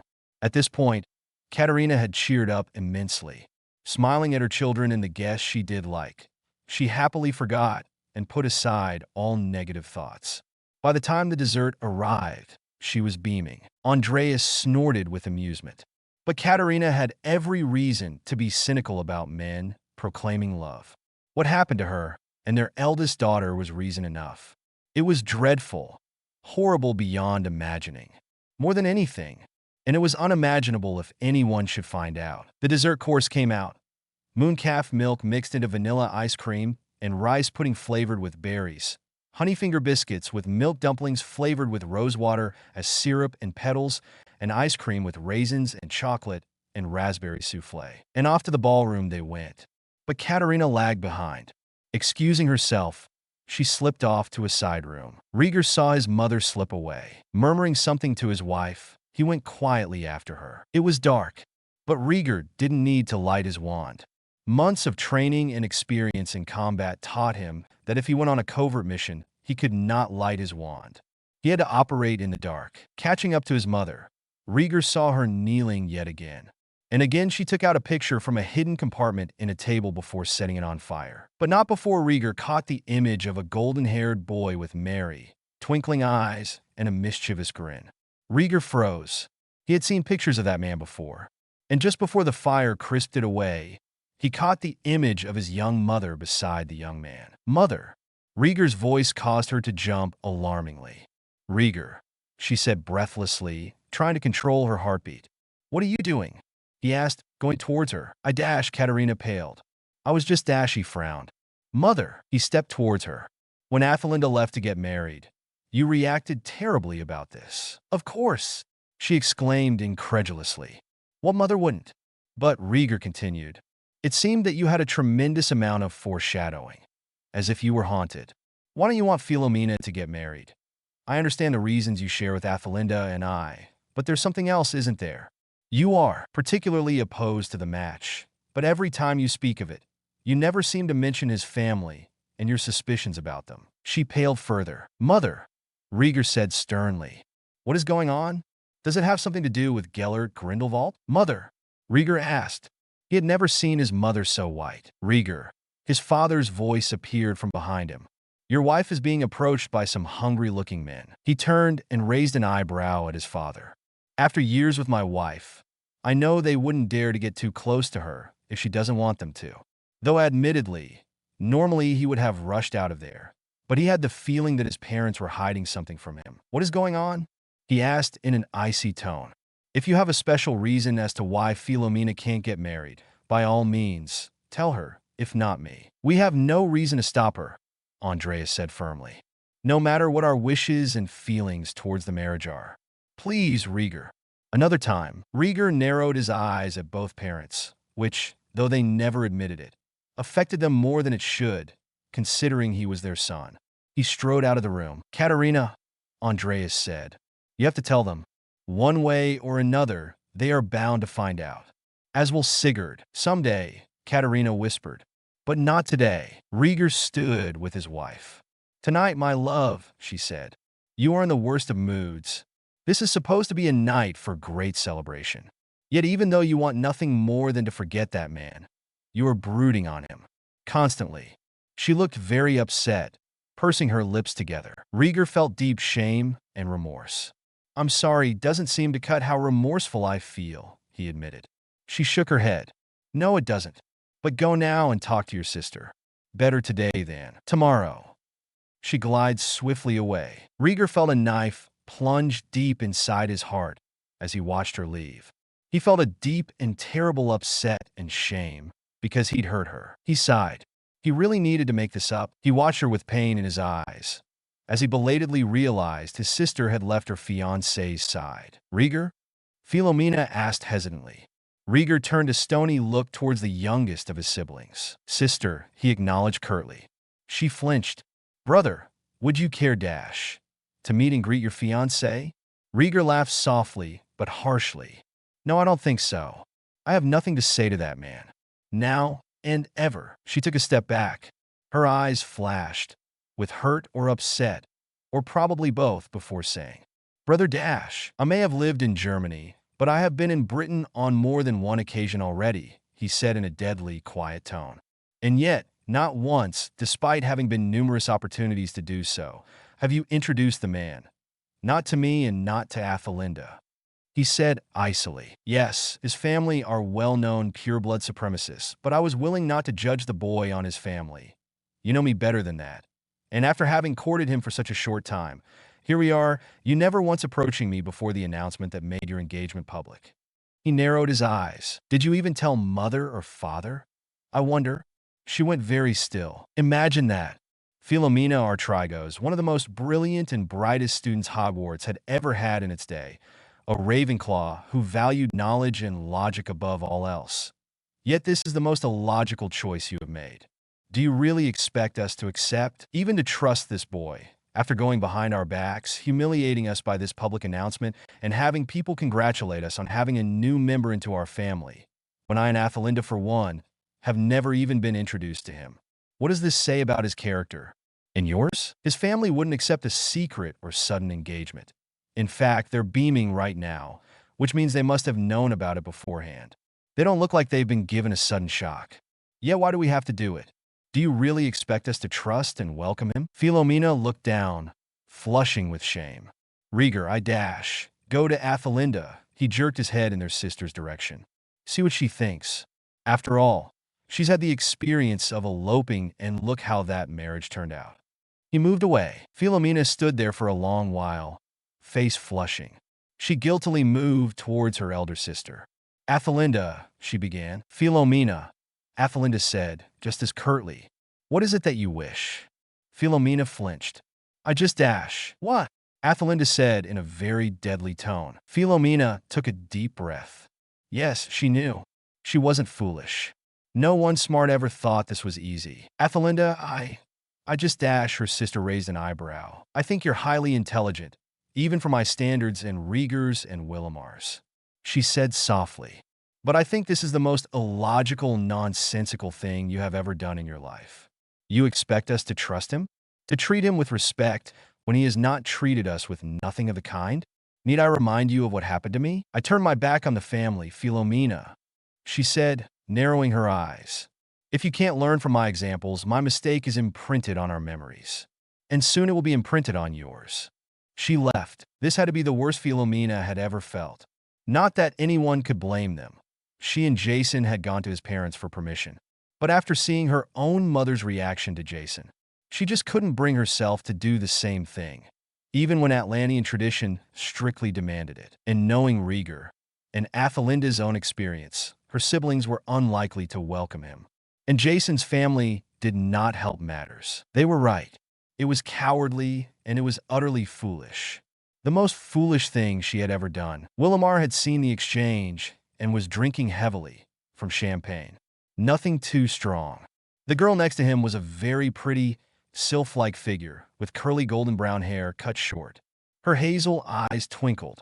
She was the same person who had handed the speaker of ceremonies the silver cup the last he had been in Cat Eris. Your siblings seem unhappy, she purred. He shrugged. Perhaps they are. Her shifting hazel eyes danced. Why are you so unhappy? He shrugged. Possibly because the woman I love is long dead. He shrugged. And my sister is heading for a marriage which will put two families in conflict with one another. He shrugged again. Yes, that would be the reason. He had been drinking heavily last night, and his nightmares brought him no peace. Usually drunk people slept soundly after they have passed out.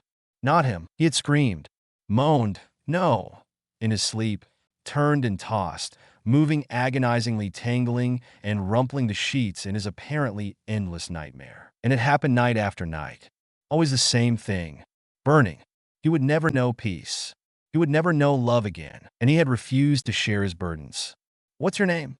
He asked the girl. Talia, she said softly. He smiled.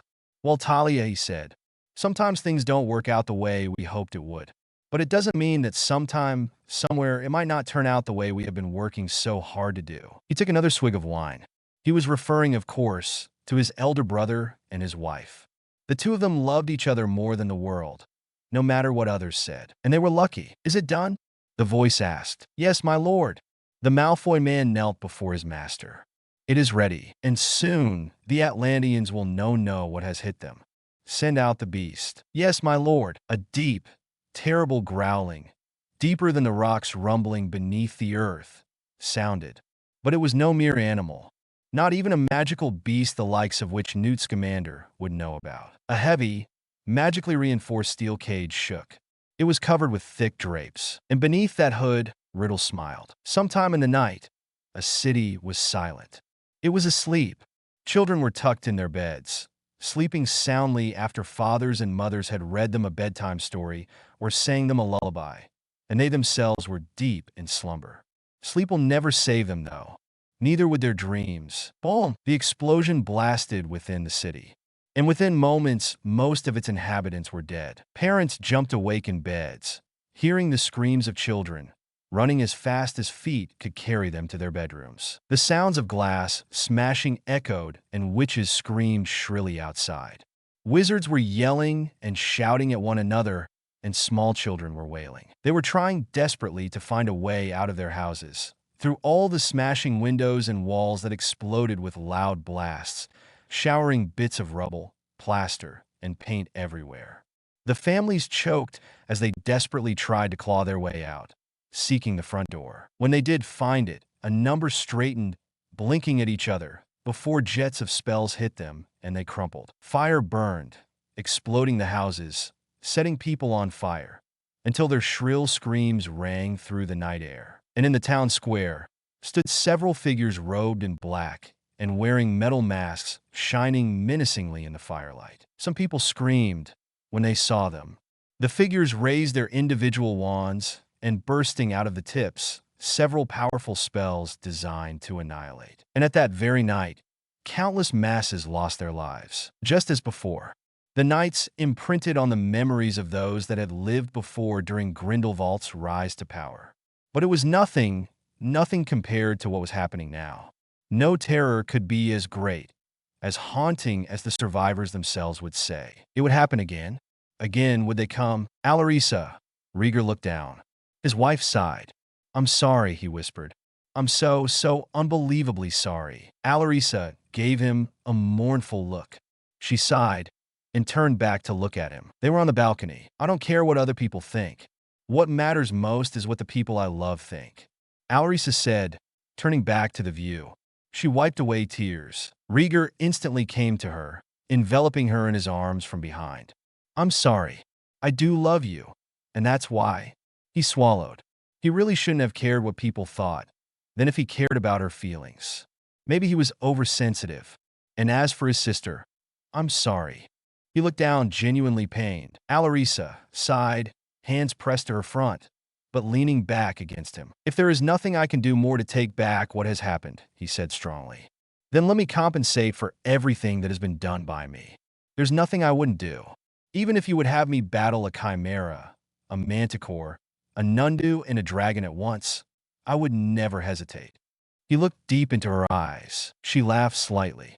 "I'm not asking you to do anything half as dramatic, Rieger. Just spend some time with me." Athelinda watched her brother and sister-in-law from the shadows. She had ceased wanting something like that for a long time. Or maybe she never wanted it. She just hoped Sigurd would. She turned away. But she also glimpsed Philomena watching them silently. And Willamar. It appeared her other siblings were having some nostalgic feelings. Philomena knowing that was what she was hoping to have with Jason. Willamar, because it reminded him, well, she saw her other brother turn away, tears in his eyes. Ghosts, Athelinda thought. Not the wonderful ghosts she knew at Hogwarts, but the ones that were never there and were constantly present. Nonetheless, Willamar has them. I have them. Even Rieger has them. Though thankfully now, he has found happiness. What she didn't know was that her mother had them too. She turned to the other side of the room to see that her mother looked somewhat shaken. To her eyes at least, Athelinda forced a smile. But her mother was far gone to realize. Durmstrang, 1898. "No, it's not right," Katarina said softly. She fingered her own wand. "Here." The parchment rose into the air and promptly burst into colorful sparks that showered on them like a fall of fireworks. The young boy grinned, full of awe and amazement. They were currently sitting in a courtyard, dressed in furs, with a large castle looming ahead, larger than Hogwarts, though not as graceful.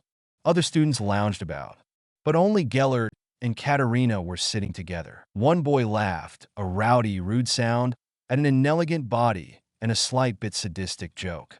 Katarina frowned, turning to the sound of the noise. "Why do you talk to him?" She frowned. "Why do you even sit next to him? He is so cruel, Gellert." Gellert Grindelwald shrugged. "He can be pleasant company.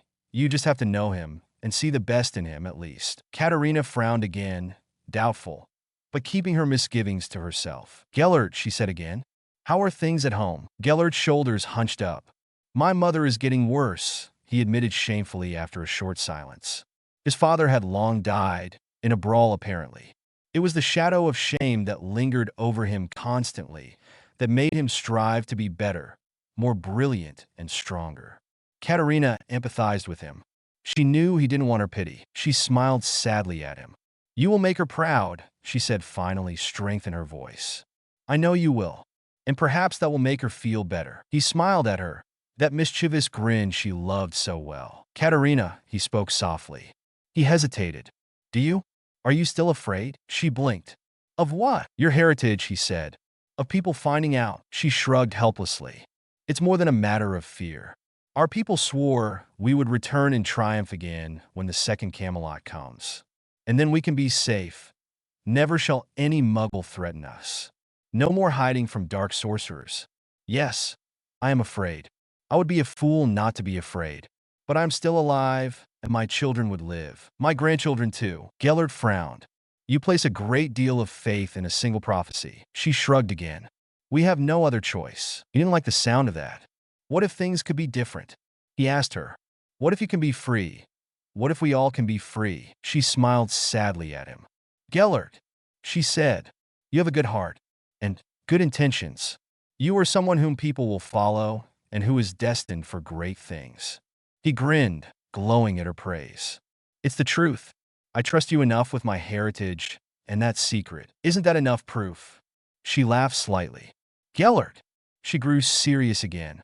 "Be careful, though. Many people corrupt their morals, not to mention their purposes and aims in life, in the journey they undertake to gain them. Don't let that happen to you." "You think I would?" Gellert grinned. "Come now, Nina. Would I be your one and only friend named Gellert if I did?" She rolled her eyes, and he laughed out loud. It was a merry, golden sound, speaking of honey and ripe cherries, and singing birds joyfully taking flight. It was one of the things that haunted her. That laugh. It changed. It was not the same laugh he had after he looked at her one last time, with shock, disbelief, a flash of pain, and barely concealed betrayal.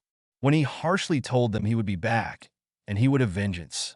And most of all, he would make the world see that the winds were finally blowing in their favor. The laugh died with the boy she knew. Katarina smiled mechanically. "So you have a son," she said conversationally to Elizabeth. The young woman smiled. "Yes, Alexander," she said. "My pride and joy." She beamed. Katarina smiled again. Children are such a joy. Apple juice poured itself into their empty crystal goblets. Rieger looked royal tonight, she thought. The red and black suited him. Nearly every man looked like a gaudy, garishly vulgar statue of bright gold compared to him. He was regal in the deepest, finest black silk, with a white linen shirt beneath, razor-edge collars, and crisp cuffs edged in red. His skin gleams and shines like brighter than ivory, with an icy hint accentuated by his clear, deep, icy blue eyes. His hair shone and gleamed a deep black. He had more presence and elegant authority to him than anyone else, she thought. "Our children are the future," she said finally. "Even though we cannot tell them what to do and what path to take in life, we let them make their own mistakes and pray that they survive and learn from them." Her eyes drifted to Athelinda. Athelinda looked breathtakingly beautiful tonight, she thought. A vision in white and gold. She seemed to literally shine and glow. Her black hair a sharp, elegant contrast to her white skin. Same with her jewelry and entrancing eyes. The white silks accentuated her slender figure, making her seem to glow, a queen of light. Her skin glowing, the same shade as milk, making her shine in the dark of the night. White gloves encased her arms and a bracelet of gold, her hair partially flowing like melted black jet. More queenly, graceful, and beautiful than Katarina could hope for when she was pregnant. Elizabeth was unaware of Katarina's thoughts and attentions. "You have raised your children well," she said, smiling. "I hope I can be half as good a mother as you." "Believe me," Katarina thought, "you wouldn't want to be a million miles close to the mother I am. I failed them. I failed them all. My eldest son whipped, tortured, in every possible way, brutalized and enslaved. My eldest daughter, taken due to a careless slip at birth. I foolishly disregarded her growing feelings, failed to say so much a word of sense to sink in her head in place of those horrible delusions I could have, and should have saved her from and advised her against. Awfully allowed her to walk away from the family home without so much a word edgewise, straight into the hands of the biggest monster I had never imagined. Not even the boy I knew in school could match him and what he had taken from us. And from her, my second son, heart-shattered, grieved, shocked, mourning and broken forever for the only woman he had ever loved, and my youngest daughter, my baby, about to make the same dreadful mistakes that I and her sister made." She didn't say these words, however, but smiled at her. Only she would know how dreadfully she failed as a mother, a wife, and a friend. Could history have been different, and the future too, if she had more strength, more will to stand up and influence good sense into the minds and hearts of those she loved? She would forever be tormented by this question. Andreas gave her an encouraging smile. Katarina smiled forcefully and said, "And now," she announced, "the Mystics Choir would sing a number of new carols they have made, especially for this season." She smiled at the group of people in ice and mid-blue velvet robes. They started singing hauntingly, eerily beautiful music. Katarina turned away. She couldn't bear how big a failure she had been to her own children. She avoided any eye contact with them. If anything went well with them, it wasn't because of her. She couldn't bear it in the slightest. Better she had no contact with her grandchildren before she ruined their lives as well. In fact, how long until her children find out the truth about Gellert Grindelwald? Christmas. Rieger opened his eyes.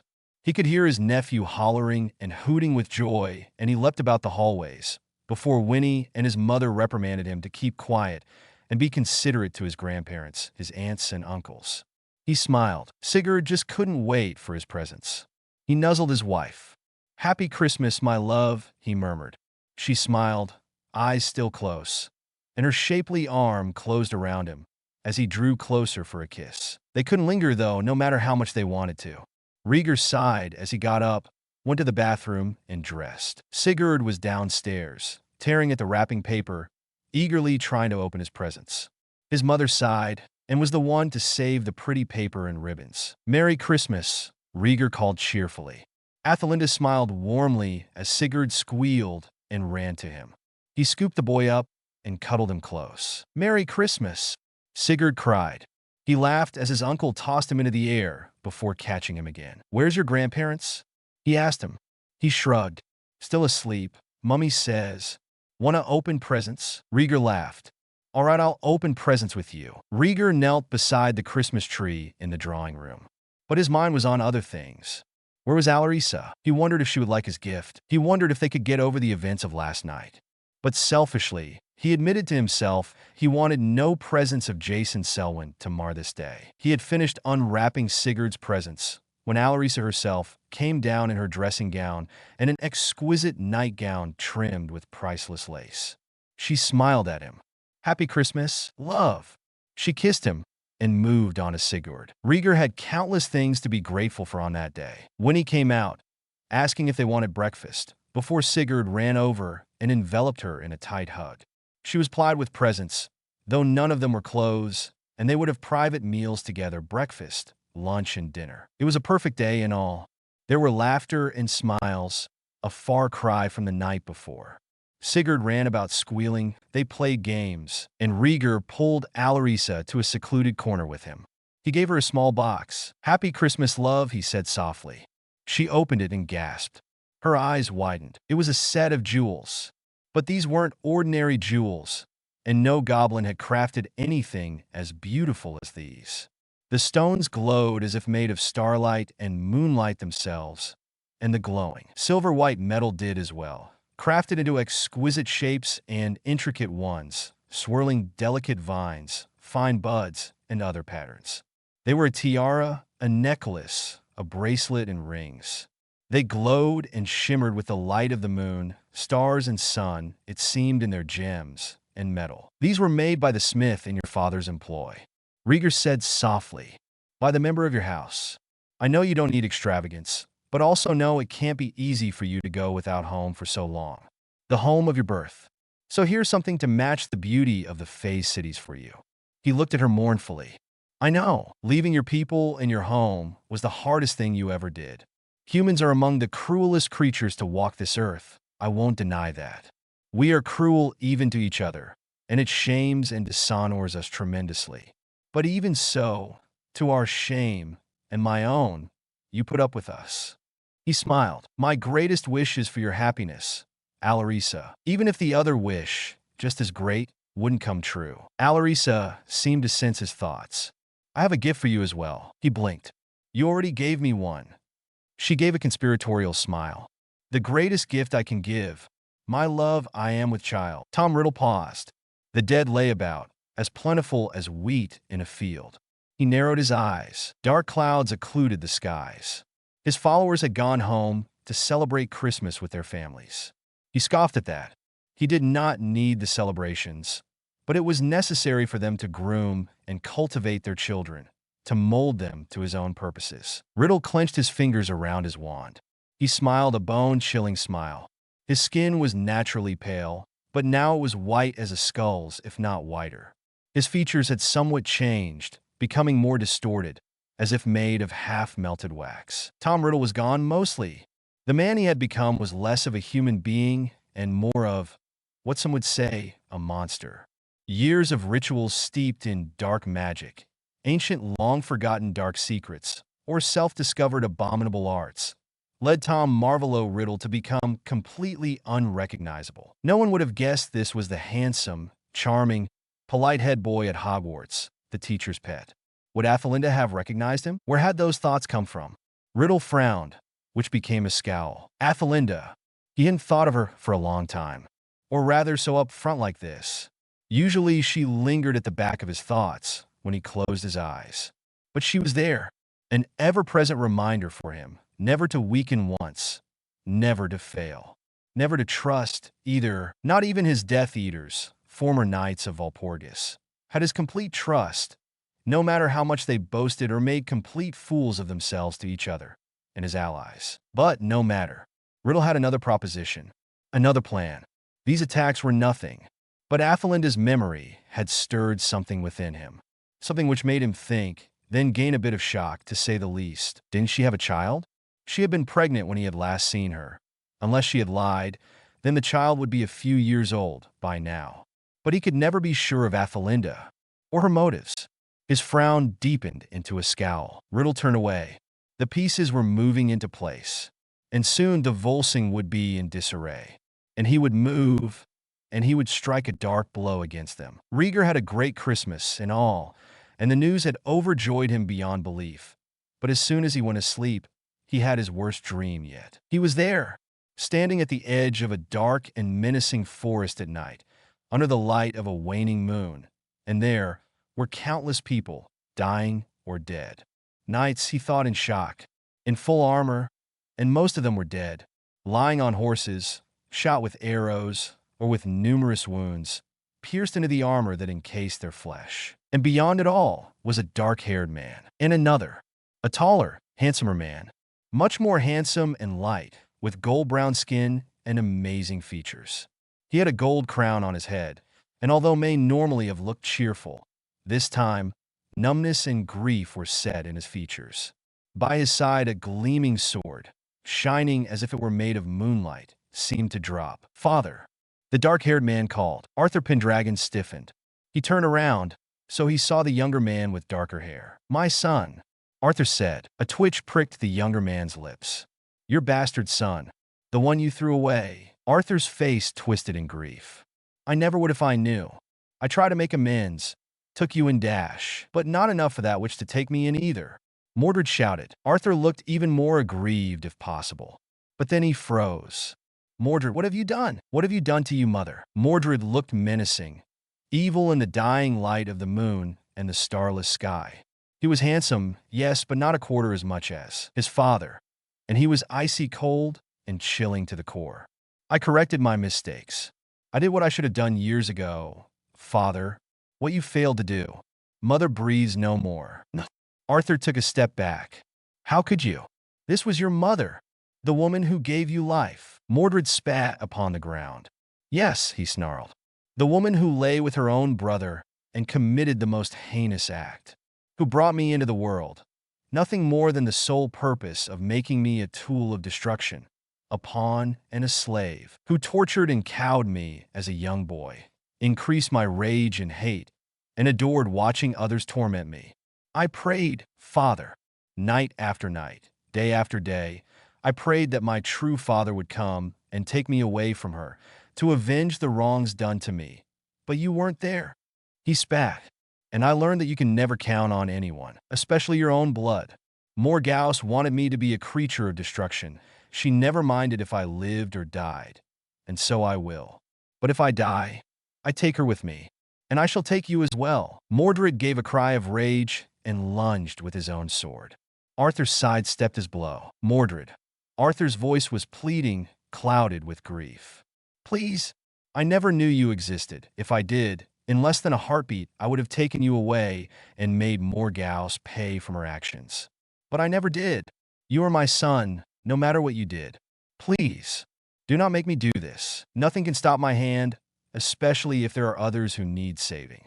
By our laws, whatever bond one have with you as your father is broken if you attempt to kill me. I would not be able to stop." Mordred laughed harshly.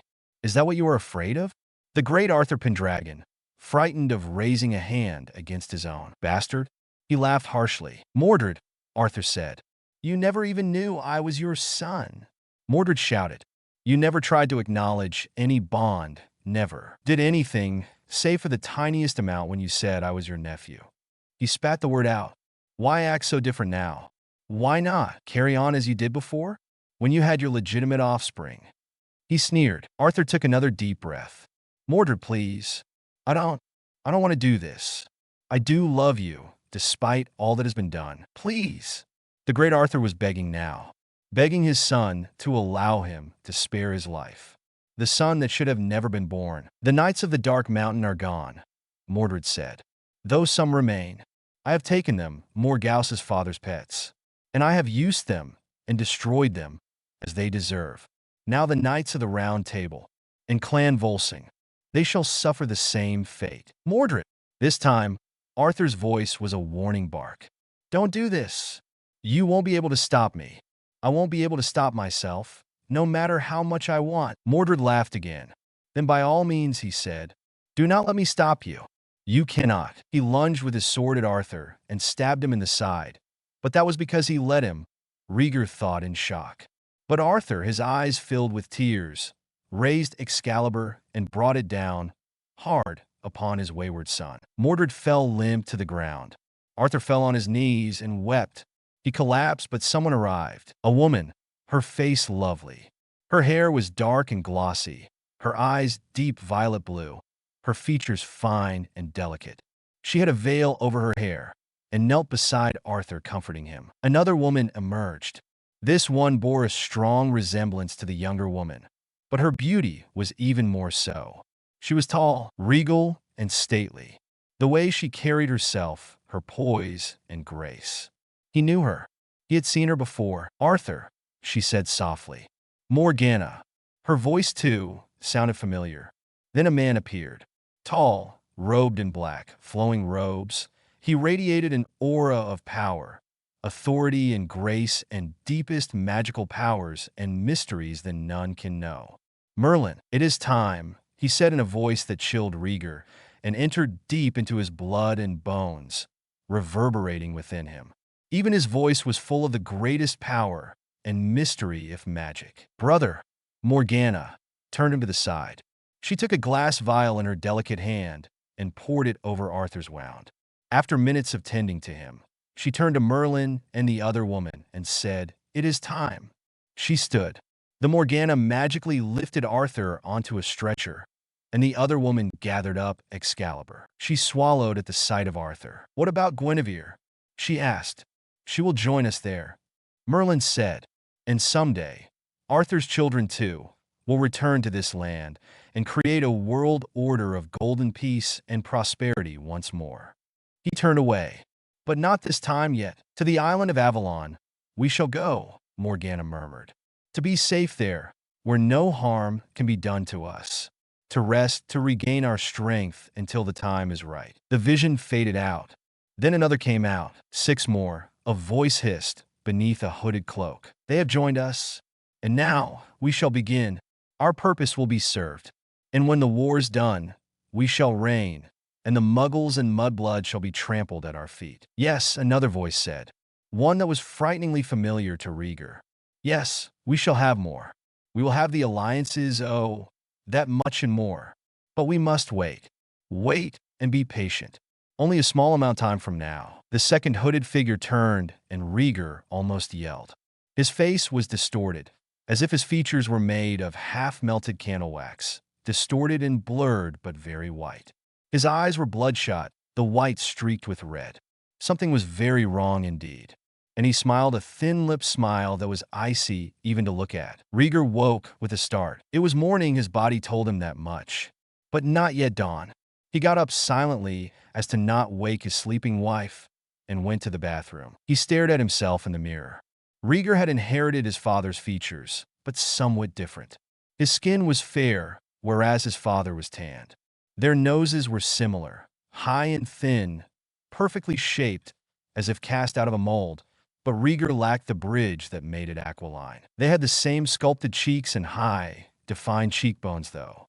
But Rhaegar's eyes were a deep, icy blue, like his mother's, and his features clearly cut. Rieger looked hard in the mirror, trying to find— what was he trying to find? Some resemblance to King Arthur? Huh. Anyone would wish that. And the distorted features and voice of the hooded figure haunted his mind. He had never seen that face before, but where? Rieger did not know.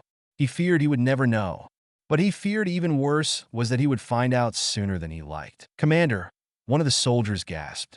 Rieger frowned, looking up from his activities. He was this time in the nursery, with his wife delightedly looking at the plans. The next few days after Christmas, Rieger had been overjoyed beyond imagining. Truly, happiness shone from within him, and he was not happy to be interrupted. "Yes?" he asked. The soldier bowed and handed him a scroll of parchment. Rieger frowned and took it, untying the string and breaking the wax seal to unfurl it. The soldier bowed his head and left. They couldn't risk sending owls in case they were intercepted. But in times of peace, well, not open war anyway, they could afford more relaxed measures of communication than what they usually had. There was a silence while Rieger read, then, "What? Love?" Alisa frowned, looking at him in concern. He looked at her. His face was utterly white. "We've been attacked," he whispered. "Are you certain?" he demanded harshly. Next to him, Harold winced. "Who are they?" Someone else demanded. "That they dare attack one of our cities?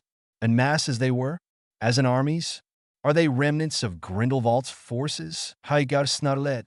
We should go to him. Wring the truth from his neck." Not something he usually did, but when someone or some people were under his protection, the consequences of breaking that protection were— "I've already spoken to Grindelwald," a witch named Marie said. "I went to Nurmengard as soon as the attack was heard of." Rieger shook his head harshly. "Whoever they are, they have great power and forces at their disposal. We cannot ignore this threat any longer." He glared at each and every single one of them, as if saying, this was their fault. "But, my friends, pray, it is Grindelwald. If we have to defeat another Dark Lord of Lady." He left that chilling fear hanging in the air. He turned, and once he had left boundaries, he disapparated with a crack. Nurmengard, Central Europe. Rieger operated with a crack. He stood in front of the chilling, foreboding gates of Nurmengard. The clan's forces had imprisoned Grindelwald here, despite calls from the international wizarding community to have Grindelwald executed. Or better yet, kissed by a Dementor. But the clan loathed Dementors even more than dark witches or wizards. So Grindelwald was thrown here to rot, in this unplottable fortress in Europe. No one dared go against the clan, and Dumbledore, the victor of the final great battle, had supported them publicly and strongly. Rieger intoned the enchantments in his mind that were necessary to pass through this place. Not even a master sorcerer would be able to penetrate the fortress defenses. Not only Atlantean magic, but it was exclusive only to a select few members of the military elite. Not even new members of the elite received that privilege. The place would have turned anyone's blood to ice and froze their bones as well. Just knowing countless innocents were worked to death, tortured, killed sadistically in the most agonizing of ways for fun. Rieger passed through the slogan, "For the greater good in iron." For the greater good indeed. How many people have to die for a war to stop? Rieger might have been a warrior, but if it would be forever for another war to turn up, it would have been too short a time. Rieger passed through icy cold walls of stone, former places of torture for prisoners. Always their screams could almost be heard in the haunting, eerie silence of the stone corridors. The cells. He didn't stop, though. Didn't let it affect him. Didn't even bother to peek into any of the cells until he reached what he went for. He arrived there. It was the topmost tower, a place so high and isolated, Rieger just knew that if anyone died here, save for those that brought the prisoner food, no one would know anything. A man, thin and drained as could be, huddled on the iron bed. His robes were tattered. He'd grown a dirty beard, so stained like his hair, it was hard to tell the color it was now. He looked nothing like the mischievous, carefree blonde boy he had been in the pictures, nor the tyrant yelling orders to his troops. Gellert Grindelwald. Rieger made his presence known. He tapped on the door. The former Dark Lord's shoulders tensed, then relaxed somewhat. Rieger used his magic to allow him entry. "Grindelwald," he said after a moment of silence. Grindelwald's back was turned to him. Rieger wondered if he had fallen asleep upright. "What does the clan want of me now?" The former Dark Lord spoke. So he was awake. After his imprisonment, the clan visited him a few times to interrogate about his forces, the remnants, the individuals loyal to him, his spies, and so forth. Grindelwald had nothing to lose. He had already lost his magic. As for his wand, Rieger could never be too sure what Dumbledore did with the damn thing. Probably snapped it in half, he thought, and burnt the pieces. The clan wants nothing. I want something, he answered. That made Grindelwald pause. He slowly turned towards him. Grindelwald stood in shock at the sight of the unbelievably handsome young man in front of him. His poise and composedness suggested that he was military and of aristocratic background. He wore the Volsung clan's military uniform, and judging from it, was a member of the elite forces. But that was not what shocked Grindelwald to the core more than anything. His eyes, they were the deepest, yet icy blue. Eyes that he knew. Eyes that he never really forgot or hated, no matter how much he pretended. Eyes that secretly haunted him to the depths of his soul. Rieger stepped forwards. The shock paralyzed Grindelwald seemingly. Rieger himself was in shock. No, Grindelwald would not be expecting visitors, unless he remembered he just had one that morning. But the man's pale blue eyes were staring at his ones. And with a shock, himself, Rieger remembered his mother. He remembered the pictures. He remembered her eyes. He had her eyes. Did you know her? He wondered somewhere in the back of his mind how he had found his voice and managed to keep it emotionless. Grindelwald stared at him. Knew who exactly? You knew her, didn't you? My mother, Rieger asked, ignoring his question. Grindelwald narrowed his eyes, trying to cover up how much this young man unnerved him. Do I know you? I was young, but in the forces when you were defeated, Rieger said icily. But I am not asking about me. I am asking about my mother, Katarina Alexios. He remembered her maiden name. If Grindelwald was shocked into a sudden icy stillness. Your mother. Katarina is your mother? Yes. Rieger looked steadily at him in the eyes. Grindelwald stared blankly at the stone wall. How things would have gone, he mused. How different things would have been. The dying flames reflected in his eyes, but he saw nothing. Just her. He remembered her. That beautiful, gentle, yet proud young girl. Fantastically arrogant, reigned by her emotions as much as her spectacular brains. He remembered the days they spent, laughing at their innovative new charms and causing piles of paper and parchment to explode when they didn't like their work or their rivals taunted them. He remembered the tricks he got up to, how she smacked him afterwards, threatened to jinx him if he got into any more trouble, and their promises, the little of their hopes and dreams they shared. How he had been blind. They had been so little. That look, the last look they shared with each other. Never again would he set his eyes on her.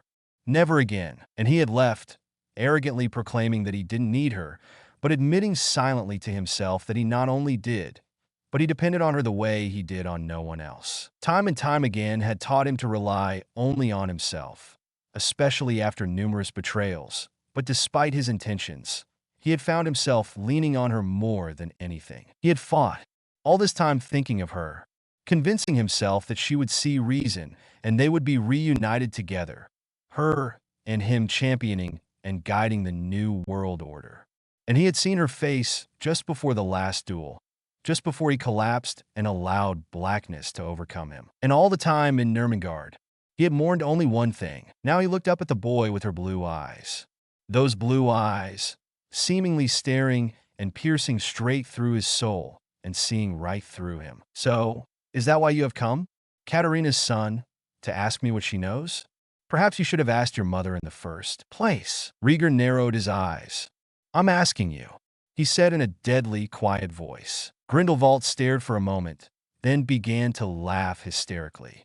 Rieger showed no emotion whatsoever apart from his lips twitching somewhat and a strange glint in his eyes. Your mother proves to be as deceitful to you as she did to me. Then, the former Dark Lord stated. Rieger showed no emotion whatsoever. The former Dark Lord was trying to goad him. Perhaps it's in her nature to conceal many things, especially that which brings her great pain, Rieger said quietly. Great pain. Grindelwald snorted. Did my leaving bring her great pain? All those years she claimed to love me, to stay by my side for eternity, and at the slightest mention of seriousness, she fled. Rieger took a few steps forward. So you did know each other. Inside, he was feeling icy cold shock drench him to the bone. They loved each other. Now he knew why his mother reacted so badly with Philomena's fiancé, without even knowing him. Now he knew why his mother loathed Tom Riddle with a passion, though not without reason. It was all because of what she had done. Rieger forced an icy smile on his lips. He couldn't afford to act weak in front of this man, no matter what he had been reduced to. Now that the world was at stake, especially now that he had so much to lose. He not only had a wife, he was about to be a father now. When did you last see her? He asked, as if from a distance. Grindelwald smiled a blade-like smile. November 1925. Why? Rieger was silent. Outwardly, he looked as if he felt nothing, as if the information was nothing. But inside, Rieger had no trouble with the math. A bucket of the iciest freezing water seemed to drench him head to toe, straight to the bone, as if someone had cast a permanent freezing charm in his insides. Rieger had been born on August 1926, exactly 9 months after the date Grindelwald gave him, or roughly anyway. He didn't give the exact date, but Grindelwald claimed not to have known who he was, and he did act shocked. And yet, Rieger, if possible, felt even icier inside. Now it all made perfect sense. His mother, the most deceitful, manipulative, secretive, dishonest, selfish hypocrite of all. Rieger wanted to run from the room. He wanted to scream.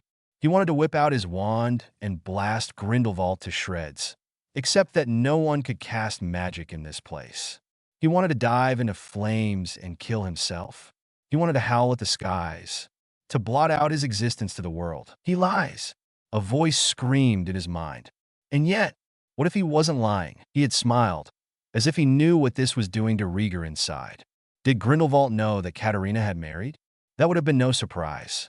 But then again, how much news would he have had in this fortress? How would he know when Rieger was born? And counted backwards to the time when he would have been conceived? Rieger, however, said nothing. Whoever this man thought he was a monster, and a deranged one at that. Tell me, Grindelwald, he said quietly. Did you make any plans before your ultimate downfall? Apart from conquering the entire world and setting up a new world order with wizards on top and muggles enslaved at the very bottom? Grindelwald laughed. If I did, do you think I would be imprisoned in this very place, which I had built to house those that did not believe? They built this place, not you. Rieger said quietly. They labored, blood and sweat, hour after hour, week after week, month after month, year after year, to build this place, so they would be thrown into these very walls, dark and cold as could be, without seeing the light of day ever again, without ever seeing their loved ones, their husbands and wives, their sons and daughters, their grandchildren and siblings, all because you could not bear it so. Just because you lost what you guarded close to you, does that mean that everyone should lose it as well? For the first time, Grindelwald's face showed an ugly flush. Watch what you say, boy. He sneered. Rieger grinned. No one's called me that for a long time. Not even when I was a youth training to be a soldier. He laughed harshly. Please. He looked the older man straight in the eye. You did nothing. You deserve nothing. You thought to set up a new world order against all odds. You thought you would be the one leading it. You thought that simply because you were simply lucky enough to be born pureblood meant that you could trample on everyone who were simply unlucky enough to not be born one. Grindelwald's face flushed even further. How dare you? He growled.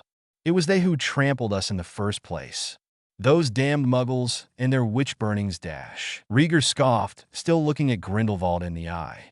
No country has had a witch burning since the 18th century. And even then they started to decline. And although you say they treat us as freaks if they knew, and that Muggleborns are a threat to our race.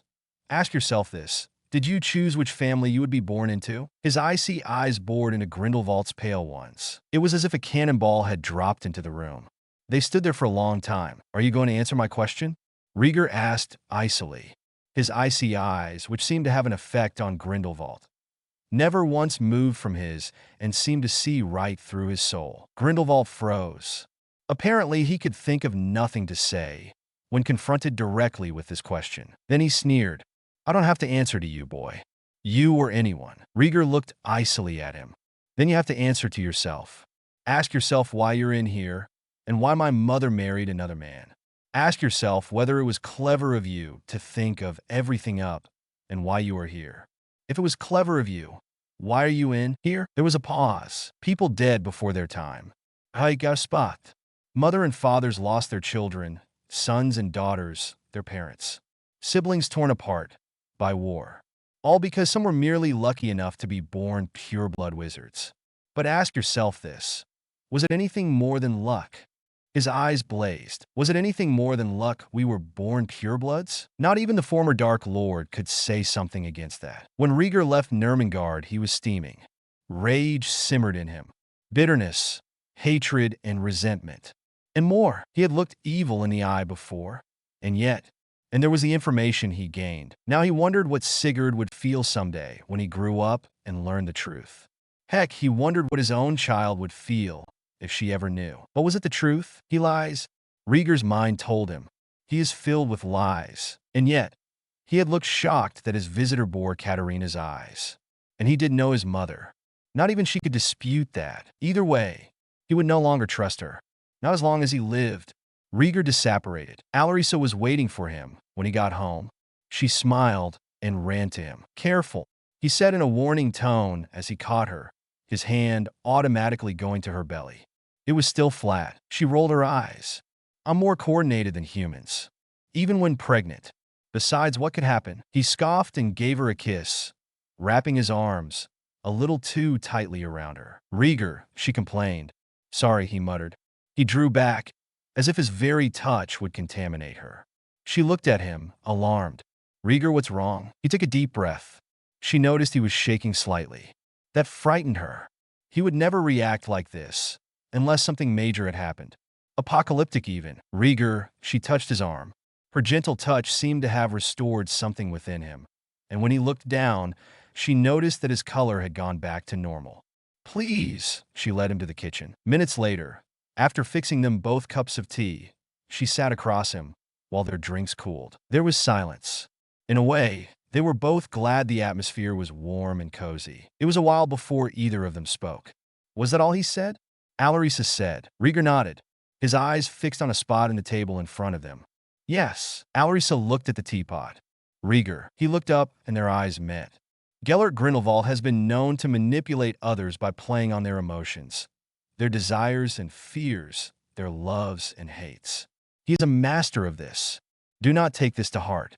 He could be lying. Could be, Rieger said. Except he didn't know my mother had a son, much less 4 children, who and how old I was. How could he possibly know? Being trapped in there? He could have received news about the outside world along with food, Alisa reasoned. Yes, Rieger said, but not about my birth or my mother's marriage. Alisa sighed. Grindelwald had spies, Rieger, and he was captured after you finished Hogwarts. Rieger sighed. Oh, he snorted. Right. If he was in love with your mother and he was resentful that she left him, it could only mean that he was keeping tabs on her, at least before the war broke out. Alisa stated. Her fingers twirled the spoon in her teacup. He might have even been suspicious that she was, giving out information about him. Rieger snorted. But she could hardly have been the only one. Could she? He demanded. There were many others. Yes, Alisa said. There would have been. But your mother would have known him best of all. Rieger stared at the swirling tea in his cup, bitterly. Of course she knew. She lied. Rieger said, if this is the truth, and it might not be, then Grindelwald is my father, and she lied all this time. Alisa looked doubtful. You look like your father, her husband, she said. That was true. But what if she had married someone that looked like that? Rieger took a picture out of his pocket. Something he had obtained in secret. A Durmstrang school photograph. A boy in Durmstrang robes posed. A boy with a mischievous smile. HS studied the boy's features. Very handsome. His eyes were sky blue and his hair was a fine golden blonde color, but his face, it was chiseled, lean and sculptured, and he had angular, high cheekbones, a high, but not prominent, forehead and a fine, narrow mouth. Like Rieger's father. Like Rieger. The thought made him sick. Did his mother. But his father had black hair too, like Rieger. And yet Rieger knew it was possible for Atlantean witches, especially ones as powerful as his mother, to know what their child would look like. And what better way to cover this up than to marry someone who looked similar to him? Rieger breathed deeply, but shakily. I have to report to the council. I don't believe that Grindelwald has been in contact with anyone since his incarceration. I checked. This has to be something else. He had to put it aside. The future was more important. But he could not just ignore the past, especially if it concerned his family, the ones he loved. Never. You are certain? The leading commanders boomed. An older man, by the standards of the Atlanteans, and ancient according to normal wizards, he was nonetheless stronger, harder, leaner, and more muscular than most people much, much younger than him. He also exuded an aura of power, authority, respect, and fear. Rieger nodded his head, his face expressionless. Yes, sir. I am certain, the leading commander grunted. Very well, then. We shall have to conclude with undercover investigations in secret. Rieger frowned. Maybe we shall have to negotiate with others to go on our behalf. The most discreet ones, that is, goblins and other magical folk. He did not call them beasts or creatures. His wife was one of them, and they can investigate with us where only they would go. Of course, the leading commander said. Problem is, how many are on our side? Well, in that case, Rieger said dryly. Perhaps we should start making friends? Andreas frowned. His wife was staring blankly at the fireplace. Have you heard the news? He asked. One of our cities has been attacked. Other people think that a dark lord or lady is on the rise. His tone grew worried. I hope they can settle this soon. Katarina said nothing. Her vision was haunted by the image of a laughing, golden-haired boy, merrily making eyes at her across the room. And then of her son. What would become of him? And of her daughter, Philomena? She feared for them more than anything. And of her other son and daughter. What of her grandson? And what of the family secret she would do anything to keep? The secret that could endanger their very lives. Indeed, my weakness. Rieger made his way to the command center. They were already deep in discussion when he entered the room. A few of them looked up, but most were still talking. Another attack? He asked Harold grimly. Harold nodded. In France. He muttered back. A village just east of Marseilles. Rieger looked at him. Atlantean? You would know, he muttered. Rieger's lips pressed together, and he looked grimmer than usual. You think it could be someone doing this in the name of Grindelwald, without his knowing? Harold asked. Rieger looked even grimmer. Let's hope so, was all he said before he went forwards. They turned to him and slowly faced the table. There's definitely a connection between these attacks, he said. And they appear to be operating not only as an attack to anyone Atlantean, but anyone Muggle-born or Muggles in general. He waved his hand, and an image appeared of a Muggle town. It was in flames. The Muggles believe it was merely some storms along the coast and a wildfire. But obviously, we know better. There are also news of other attacks off this continent. Harold came up from behind him. He waved his wand, and more images came up. Asia, the Americas, Africa, you name it. He shook his head. Too many have died. Rieger scowled. We need a name, in the very least. We cannot ignore this. They're growing in strength, it appears. How long before they attack a major city or an entire nation? There was silence. Set a trap for them, Rieger suggested.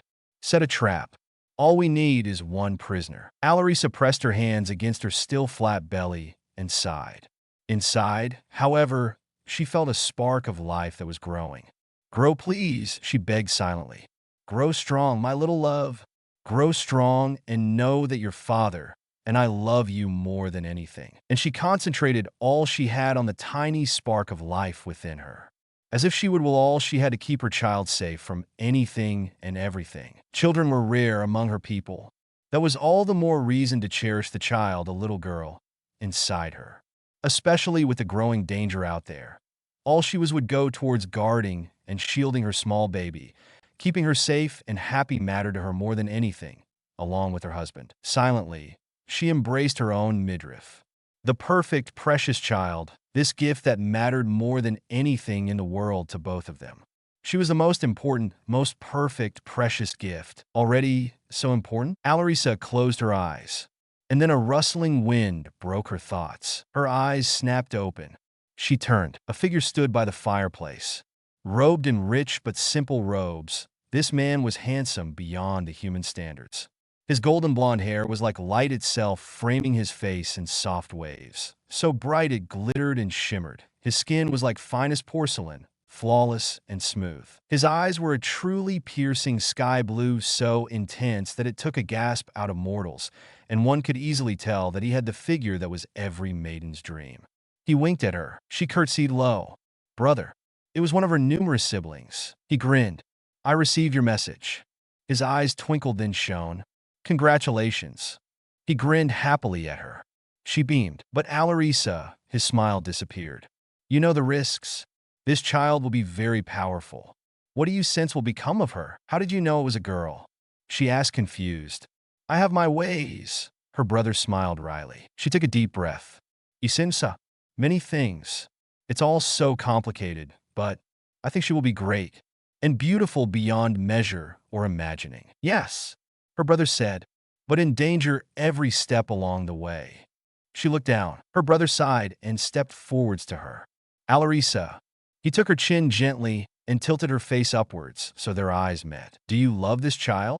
he asked her. "Already more than anything, along with my husband," she responded. "My life and everything that I am and have," she said. He nodded, as if he expected nothing less. "Then remember," he said, "the child's bloodlines might be as much a curse as it is a blessing." At first, Alisa thought that he meant that this child would be part human in a world full of humans. And if they treated their own kind in such a way, for being part Muggle, but then another thought occurred to her. This child, she remembered what her husband had told her the day before. Ice flooded inside her like water. No, he couldn't mean it. It could be, there may be a solution, he said quietly. Alisa shook her head.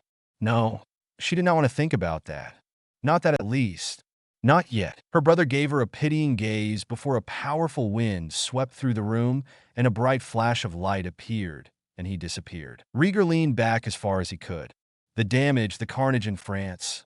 He could not imagine it, and he had news of his own. Grindelwald. What if? What if people were to find out he was his son? And his father? Did his father, Andreas, know? Rieger felt ice flood through his veins. It was still debatable, of course, but he had an awful, terrible feeling sinking right down inside him. And his mother, Rieger wasn't even sure how he felt about various members of the family. His sister he had forgiven, but nothing was the same between them both. His father might not even be his father, and he felt guilt, somehow as if he was responsible, as if he had betrayed him simply by not being his.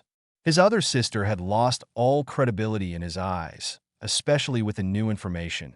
She had suddenly lost any shine which she previously had in the eyes of her adoring brother. He didn't love her any less, but he could no longer say anything good or remotely nice about her. As for his mother, he could not even look at the woman, could not look at her without seeing the hypocrisy, the utter, true folly, the callousness and the selfishness in her eyes. Utterly and truly. She seemed to be all of them. The only person he trusted left was Willamar. And he was damaged. Apart from Alisa and his unborn child whom he would fight, kill, and die to protect even unto the end. Katarina stared at her 3 younger children. "Your brother?" Willamar shrugged weakly. "He hasn't contacted me in 3 days either. He's likely to be busy in the military," Athelinda reasoned. "You know that at such a time, he cannot afford any distractions." She chided. Katarina threw her hands in the air, then dropped them limply. "I'm worried. What if Mother," Willamar spoke out. He stepped forwards. "It might be the remnant of Grindelwald's armies." She froze and turned to stare at him. He shrugged again. "Well, that's only the rumors. The thing is we're being attacked. Muggles too. However, they seem to think that it's a series of natural disasters." "True," Athelinda acknowledged. Katarina shook her head. "Your father?" she asked, guilt welling up inside of her. "Where is he now?" Winnie spoke up. "On his way home, mistress." She squeaked. Katarina nodded. "Any word from Alisa?" she asked. Sigurd was upstairs asleep. "None at all," Athelinda murmured. Katarina looked even more worried than before. "Do you think something have happened to either of them?" They didn't answer. Katarina took a deep breath. "Willamar," she said pleadingly. "Could you contact them?" "Please." Willamar grimaced. "I'll try, Mother, but don't expect too much success." Rieger closed his eyes. They lay together in bed, her cuddled up close to his body, his arm around her, bringing her closer, a hand pressed protectively against her belly along with her hand. They were silent. "We're going soon," he said quietly. "Soon it will be time. And we have to get to the bottom of this, quickly, before it's too late." His hand tightened against her own hand and her belly. Inside, their baby slumbered. The next morning, Rieger walked silently through the halls of the military preparation camp, only for the elite members of the squad chosen for this particular task. Finally, after many days of patience and spying, they had a lead. Now it was time to act. They wore body armor and black entirely. Their faces were masked with lightweight helms. Many of them were polishing their weapons, loading things like rations and water bottles in packs with undetectable extension charms placed upon them. They had started training. "What is this?" Riddle demanded. He brandished a mannequin figure of a child. "This is a civilian, a child. We do not harm children." He glared daggers at them all. "Not unless you wish to answer for this, one way or another." He glared harder at them. Rieger surveyed the troops' training. These were very select and very special indeed. They were the best soldiers around. And that was saying a great deal because the clan had infinitely higher standards than any other. All Atlanteans did, as a matter of fact. They all, however, halted in whatever they were doing, training, packing, or otherwise. They stood suddenly at attention. Rieger walked slowly into the room. "At ease," he said quietly, but his presence and the silence was enough to ensure that they heard. Rieger tried to hide and not to swallow his shame and guilt as he looked at them. He was potentially the son of the darkest, most insane and notorious Dark Lord ever to have walked the earth. He didn't deserve to be anywhere near them. He wasn't worthy to lick the floors they walked. And it felt even worse than what he had felt in Hogwarts, knowing that he had once been a child of the Endless Night. And he wondered what Sigurd would feel if he ever found out the secret about his father's experiments. He forced a curt nod. "Thank you everyone for coming." He looked around. "Now, as all of you know, we are under attack from a mysterious group of terrorists whom we know virtually nothing about." He gave a thin smile. "This is not necessarily the case. We have gathered intelligence. We have waited. We have analyzed. We know where they often strike, what targets they prefer, the attack patterns, the times. And we have a prisoner." Rieger waved his hand, and an image appeared. Shaped out of mist, it showed a bound man dressed in black robes, with a silver mask on his face. His interrogators ripped the silver mask off, causing a cloud of black smoke to envelope him, stunning the man temporarily. It appears their leader, whoever he or she may be, is determined to keep things secret. However, this person uses fear and hints of information well. The mist is enchanted. When the mask is removed by anyone other than the wearer himself, it tampers with the wearer's mind, his memories, and sanity. So, naturally, this is a very clever person we're dealing with. Because everything is hard to get, even with legilimency and veritaserum. Nothing is accessible, except for a few built-in words and images, which is a direct message to us if this person should be captured. The soldiers exchanged dark looks. Whoever the leaders of this groups were, they were very clever and very dark indeed. They were up against a formidable foe, but they would be damned if they let them get away. They would be damned. Rieger smiled frostily. This was the message. He waved his hand again.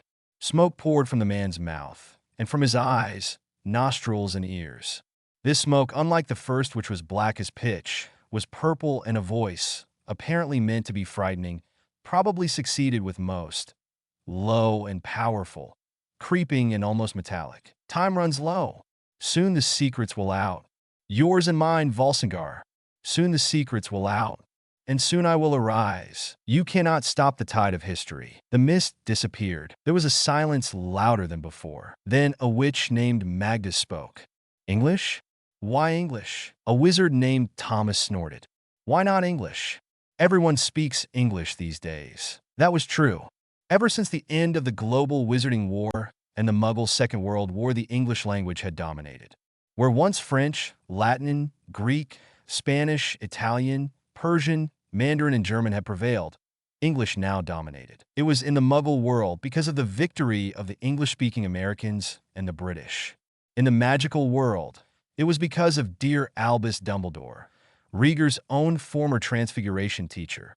who defeated Grindelwald in the most epic duel. And in both cases, because of the British and American involvements in restarting and taking control of the global economy, which had suffered enormously due to the damages done. Everyone spoke English. It was something which was grumbled on more than one occasion by numerous people who complained about the lack of job opportunities for non-English-speaking individuals. But something was not right. Grindelwald had always spoken with a slight Southern German accent, partly influenced also by Eastern European.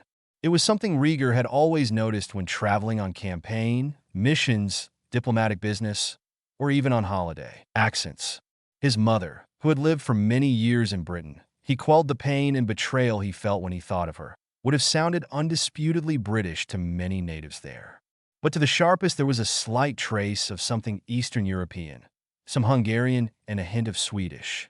He had a good ear for accents. The speaker could change his voice somewhat, make him slash herself sound frightening or the opposite sex.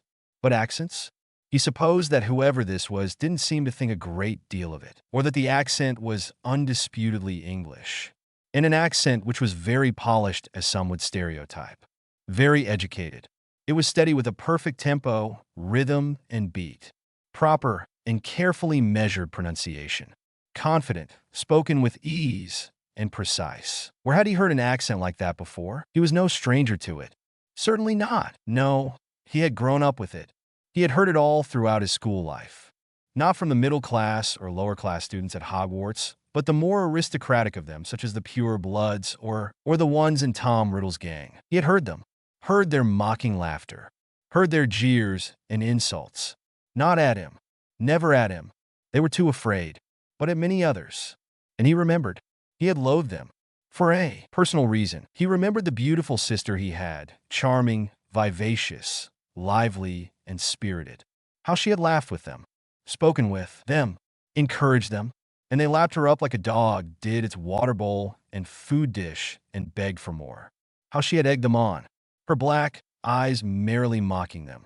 The proud beauty who had secretly mocked them along with the handsome boy with the same black eyes and hair the same pale skin as hers. The same man who spoke such powerful, soothing words in the exact same tone.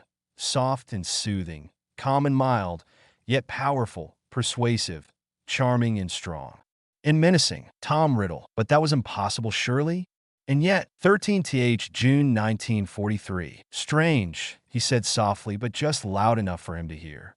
Riddle turned. What? He asked. It was the first time either of them spoke directly to one another. The staff gave the announcement that Hogwarts might close. Down, Rieger continued in the same tone. The students would be sent back to their homes. You love it so much here at Hogwarts. Straight after the announcement was confirmed. You come bearing a culprit whom you caught red-handed. All by yourself with no assistance. He looked at Riddle. There was something unsettling, frightening even, about Rieger's eyes. Something frightening, all right. Something which spoke of death, of combat, of bloodshed, of masses dead and burning villages. How did you do it? Rieger asked. I'm sure I would like to know. Dumbledore, too. He tilted his head to one side. The two wizards, only teenagers, yet so much more, regarded each other. There was something powerful, something burning brightly in both pairs of eyes. Neither of them was what they seemed. Rieger, if possible, felt icier than before. Tom Riddle, the boy who had been ignored and yet closely watched by him, who had been perceived as his rival, the boy who had stolen his sister from them, who had shattered their family's lives, and yet who had given one priceless, irreplaceable gift in return, was the one they were looking for. He wanted to deny it. He wanted nothing more than to deny it. The mystery had never been solved. How did Tom Riddle manage to petrify those people? He had never been certain, but he always suspected it was him. And then there was the new information. He ripped apart his soul. He had never ceased to be haunted, scarred in the deepest parts of his soul, when he found out what his former school colleague had done. And Rieger was sure that Riddle was a greater evil than anyone could have ever imagined now. Forget Grindelwald. Now their problems were only just beginning, and his wife and child were vulnerable. And his sister was still out there, along with her son. Forget the mission, forget Grindelwald. He had a new lead, and a new and more terrible danger to overcome before it arose. Hogwarts School of Witchcraft and Wizardry, Scotland. Tom Riddle, Rieger said in a deathly calm voice. This was the first time he had ever spoken about the man he had loathed. Dumbledore looked at him through his half-moon spectacles. You suspect Tom Riddle, don't you? Rieger asked boldly. Dumbledore heaved out a sigh and straightens. I have always suspected Tom Riddle, he admitted. Ever since the students started becoming petrified. Ever since Myrtle Warren died, and Tom came up with a culprit. He paused. And ever since your sister left to be with him, I suspected there was more to it than a mere elopement. Rieger looked at him. It seems you've kept a closer watch on him than I have. He sat down in the chair in front of Dumbledore. Everyone keeps secrets, he said. I'm starting to hate it all. Truly hate it. My sister intends to keep the secret about and from her son for as long as possible, and she has made me privy to it. My mother has her secrets, on the other hand, which she refuses to share, and I no longer trust her. Simply put, I no longer trust anyone anymore, except my wife and you. Dumbledore raised a silvery eyebrow. Coming from a man in the military, I should expect better, he remarked. Surely you trust your comrades. If not, who can you trust? Good point, Rieger sighed. But even then they would not trust me. He took a deep breath and told him all about the meeting with Grindelwald in Nurmengard. He dared not look at Dumbledore's face throughout the explanation, and not even after. There was, yet again, a long pause. I would not take too seriously what Grindelwald said, Rieger, Dumbledore warned. And your mother was very young when that occurred. They were in school together long before he showed an interest in the dark arts. Furthermore, he did not gain the title of Dark Lord for nothing. Always he has managed to convince and rally others to his cause, before the very end. Rieger's head snapped up. But he knew. He almost shouted. He knew the date around which I must have been conceived. I only needed to put 2 and 2 together. He's never met me a day in his life, and he can't have known exactly how old I was, and yet the last time he saw my mother. He trailed off. He took a deep breath. My parents married quickly, he said shortly. They married far too quickly. I think I heard my grandfather, just before he died, saying something about how he never knew my parents' marriage would end up so well, the day he arranged for my parents to meet. He also complimented himself on the choice of husband for my mother. He nearly shouted again. Why was she married off so quickly? Why did he choose? Why did he make the choice? I was born not long after, Dumbledore sighed, but before he could say something, Rieger continued. I know I resemble my father. Whether you call him my biological father or simply my legal one, I don't know. But there are ways for a mother to know what her child would look like before it is even born, much less to deduce whether the child is male or female. What if they married her off to this man because he would resemble her son when he got older? I don't share much features with Gellert Grindelwald, but I can see well enough what features we have. And my mother reacted horribly, particularly horribly, when Athelinda eloped. And now that Philomena has just announced she would be married, she is far from happy. Why? Was it because too many bells are ringing in her head? What is going on? He finished. Dumbledore sighed. He looked older and more worn than ever. Strange, considered he always looked regal despite his age. And impressive, always with a youthful amount of exuberant energy. Rieger, he stood. I do not know what was in your mother's mind when she knew Grindelwald. But I do know that Grindelwald has seduced many to his way of thinking and his ideals.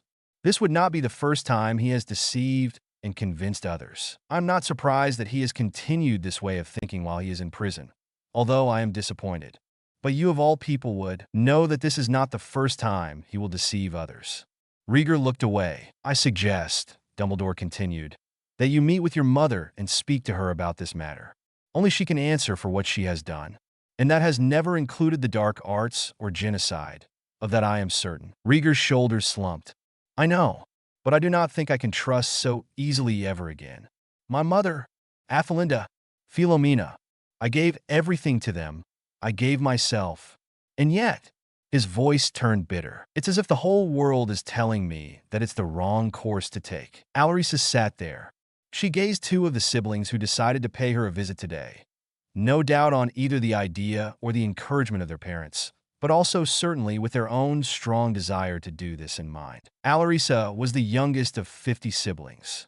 At times she could laugh remembering what Rieger's face looked like when she told him. Her people did not multiply very often.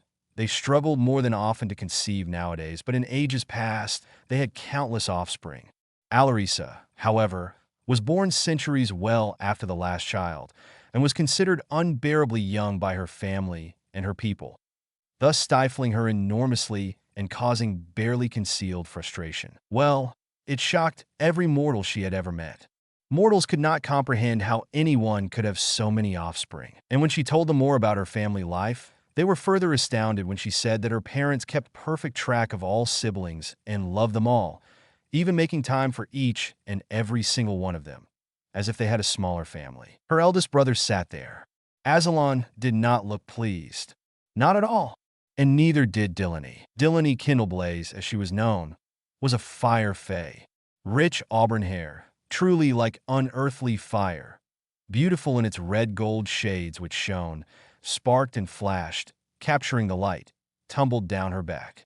His skin was creamy pale, like a pearl or antique ivory. She had fine, delicate, regally chiseled features, including ruby lips, fine high cheekbones, and a delicately pointed, straight, slim, and dainty nose. Her eyes came in varying shades of green, often emerald, but other times jade, malachite, or peridot. It always changed, unless she was upset, in which they blazed with honey-gold light, which they did now.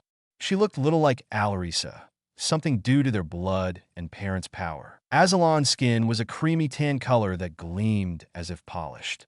His hair was gleaming black, but with purple streaks along the edges, as if he had liquidized amethysts and dyed in his hair. His eyes were usually blue-green, clear as glass, same as his other siblings. He had the same delicate, fine, and regal features as his family. The only quality they shared: high, slanting cheekbones, red, sensuous lips, a straight, thin nose, and long, silky lashes. Right now, his eyes were gold as well. That meant she was in serious trouble. This was bad. This was very bad. Alisa had kept her mouth shut about her husband's now doubtful paternity, but she still suspected they were here for a serious reason. The room might have gotten icier for all she knew. Delaney, the second oldest, was a fire creature. She was leader of the Fire Fae.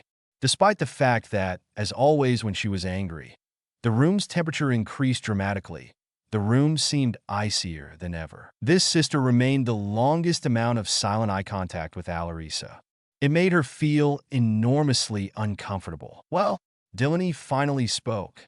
Will Alisa accept the offer? Alisa pushed down her fear. You know as well as I, sister, that despite its benefits spare us, Delaney said in a deadly quiet voice. Now is not the time for hesitation and attempts at sidetracking. Her eyes flashed. The fire in the grate grew larger and burned stronger. It grew hotter and spat sparks. You should have thought carefully before you married the human, Alisa. Even if he was a child of the sunken island.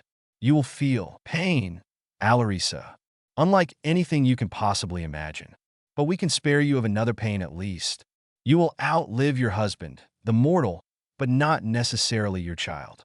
Give us the child. Make her immortal. Time is running out, sister. Alisa suppressed a shiver. What do you mean? Have you neglected your sight? Delaney sounded displeased. Why do you not see the future as you have been taught to do, little sister? You know as well as I a great evil approaches, one that is all but unbeatable and cannot be avoided. The might of your husband's people will not save humanity, and it certainly will not save your child, born in a cruel and terrible world. Alisa bit her lip and stubbornly refused to say anything. You know that the humans discriminate against their own kind, even to the point of torturing and murdering them. Your husband might have proved his worth, but the others? She laughed harshly, and the fire leapt up, frighteningly, seeming to dance. Its light burned brighter. The human world is a cruel and terrible place for a child born of two entirely different species. They will be cruel. They will be evil. Your child will have a terrible life, Alisa. Alisa felt even icier than before, despite the room's boiling temperatures. Especially in regards to the child's blood, Delaney continued.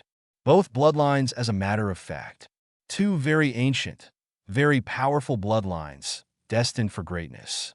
The blood of the Dragon King and Merlin, and the blood of our ancient, impossibly powerful parents. Alisa looked away. She will be targeted, Delaney continued. Alisa wished for nothing more than for her sister to stop, but she knew she had to hear the rest out. But give us the child, and we can promise the child will be safe. Alisa looked up from her hands, folded on her lap. I thought, she said slowly, that the changeling practice has long been abolished. We can make an exception, Delaney said as gently as she could, as long as the mother is agreeable and the Fae themselves. Alisa looked away. And the father? No one said anything. Long ago, the Fae, suffering from an amount of inbreeding due to isolation and lack of new generations, started the solution of stealing infant humans and replacing them with sickly Fae offspring. The human children would then begin to take attributes of Fae folk, including unearthly, ethereal beauty and grace, immortality, strength, swiftness, and magic. Then once they grew up, they would breed and produce new generations. Although it was much debated, it was assured that both children were raised in safe and loving homes. And what other solution did they have? Still a few decades ago, the practice had been banned, and now Alarisa's family, or even her whole people, were begging her to give them, their child, hers and Rieger's, to give her immortality and ensure a happy, safe future for all, including the child. Alisa would not have hesitated if not for one thing. What about Rieger? She asked. It was Aslan who spoke, almost startling her because he had remained silent for so long. Surely he will not object. He asked quietly. If his child is given immortality, Alisa protested. You may not consider much of mortals, but he is my husband and he is my child's father. Does the meaning of parenthood mean nothing to you? He is the child's father. And you know that there are those that will not allow him to see our child once she becomes immortal. The Fae treasured and guarded their children more than anything in the world. They certainly would never trust mortals to be around them, even if they were related by blood. And due to the child's grandparents' position, they would kill before allowing a mortal to see her. You love him too much, sister, Aslan said quietly. And although he loves you the same, this will not end in happiness for either of you. This much we knew from the very beginning. Alisa swallowed and looked down. But now a great and terrible danger is coming. One much more powerful than you can ever face. What then? When they come for your child, what then? Alisa could never answer that. She wanted nothing more than for them to be a normal, happy family, living in peace and safety, not knowing want. But she knew there was nothing she could do. I'm not sure yet, she said after a long while. Give us some time. I'm not even showing yet, and the child hasn't even been born. She pressed her hand to her belly and wished with all her heart to be a family, even for a little while, with the one she loved more than anything in the world. Dragons. That was all Rieger was dreaming about recently, unless the dreams were nightmares. He would much rather have dreamed about Alisa, like he usually did, especially when they were children, or something about their child. But lately, if it wasn't nightmares or bad memories, he dreamed about dragons. And Merlin. He saw a king with a sword made of moonlight, a red dragon emblazoned on his metal cuirass. He saw knights sitting on a large, round table. He saw flames rising higher and higher, and a sorcerer stretching out his arms to release a powerful burst of magic. And then he woke up. In all honesty, it was better than nightmares. If it weren't so confusing, he might have tolerated them. He knew the story. They all did. It was the reason why his family, or his father's family, if what Grindelwald said was true, never left Britain. They were currently the only Atlanteans left. Everyone else had gone. But why? Rieger looked over at his peacefully sleeping wife and touched her arm gently. She stirred slightly in her sleep, but didn't wake. He sighed. If the amount of love he had for his wife and unborn child were of any indication, he just knew, he had to get to the bottom of this before they were endangered. We don't live in a community, he thought. At least not in Britain. They spent half the year there. If we are attacked, we are on our own. And the defenses for those cities and towns were just as strong, if not stronger. We are in danger. They would be in danger. And if this was how wizards reacted to other human beings, how would they react to a Fae and her half-human child? Rieger got up out of bed. He had to do something fast. He was having these dreams for a reason.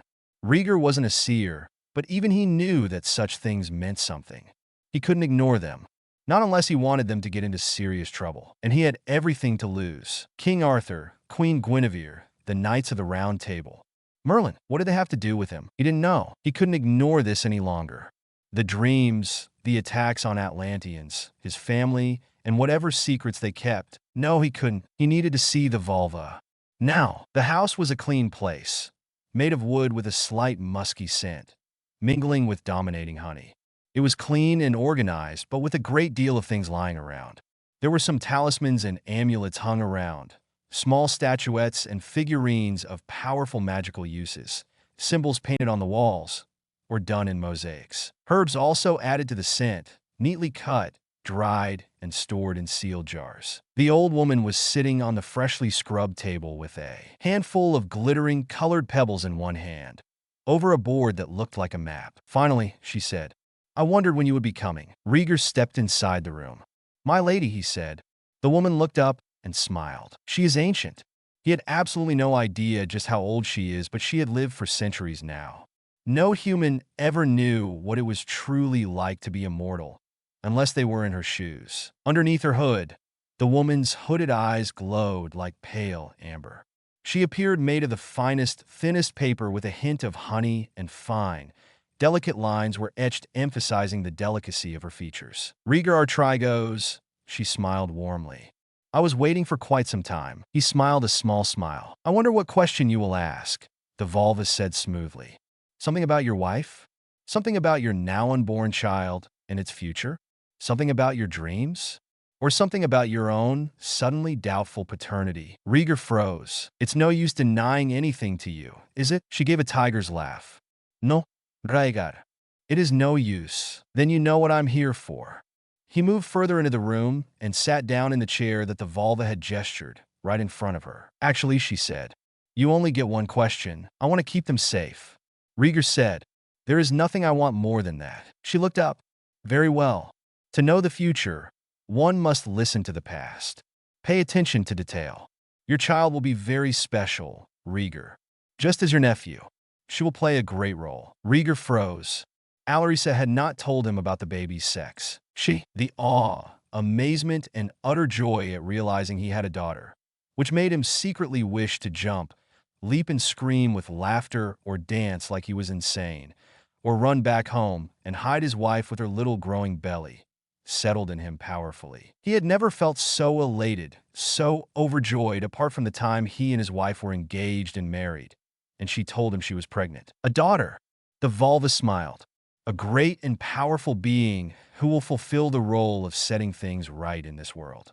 A creature who will set the balance between dark and light and restore justice in this world. The smile vanished from his face, and although the joy didn't dissipate, he felt shock and fear, and an increasing, icy amount of horror. "What?" The vulva looked up. Suddenly, she seemed more ancient than before. "Rieger," she said gently, "we cannot change what is fate. I have choices, as do you. But you and your child both have a destiny that is impossible to deny. You survived and escaped from the children of the endless night, Rieger, along with your wife. But other trials are yet to come." "No," he said. He was amazed that his voice didn't shake, and he startled himself at the sheer intensity and strength in his voice. "Not my child.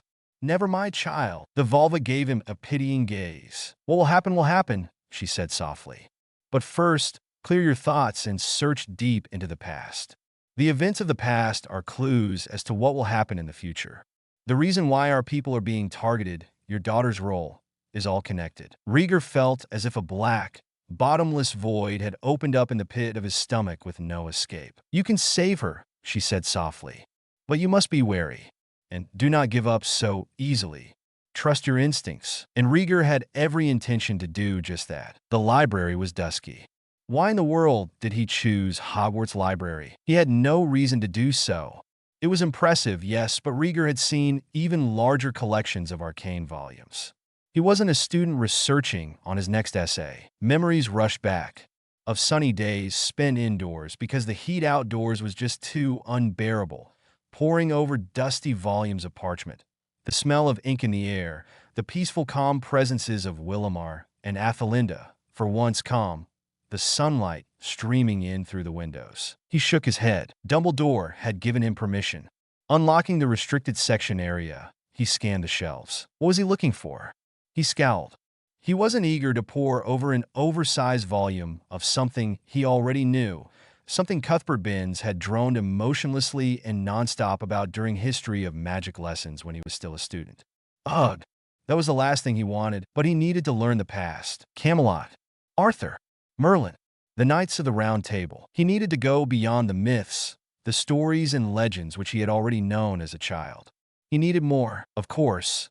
He could have easily consulted a chocolate frog card, he thought irritably. Really, everyone knew about King Arthur and Merlin, but he pulled out a volume anyway. What exactly was he searching for? He didn't even know where to begin. The Prophecies of Merlin, the book was titled. Well, look at that, Rieger thought.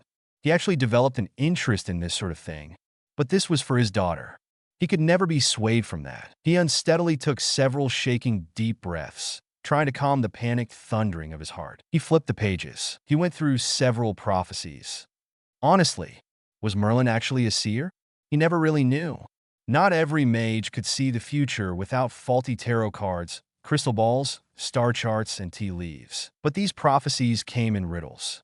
And more frustrating riddles there could never have been. There was something about a tree, or two trees, something about spinning, something about an eagle and its nest, and something about dragons. He froze when he read the dragon's bit. And the hatchlings of the nests of broken eggs and slain dragons will awake. They will roar long and loud in their rage, and leaving their sanctuaries which they have safely hidden for so many a year. They will rise upwards and forwards and seek vengeance for their kin and the house of their fathers. What in the world? Dragons. Roaring. Vengeance? This prophecy sounded similar to the one Merlin spoke about the lion cubs. Only this time it was dragon hatchlings. Rieger wasn't an inexperienced teenager. He knew prophecies from someone such as Merlin came in riddles. The dragons symbolized something, and he had a feeling he knew. The dragons were the symbol of Clan Volsung, the Atlantean clan he belonged to. They were descendants of a seeress, not unlike the Volva, who foretold the doom of Atlantis, as well as some of her most ardent followers. The difference between the clans was that some headed for the continent of Europe, some went to Africa, others to Asia, and yet the Volsung, which was what they called their ship, went to Western Europe.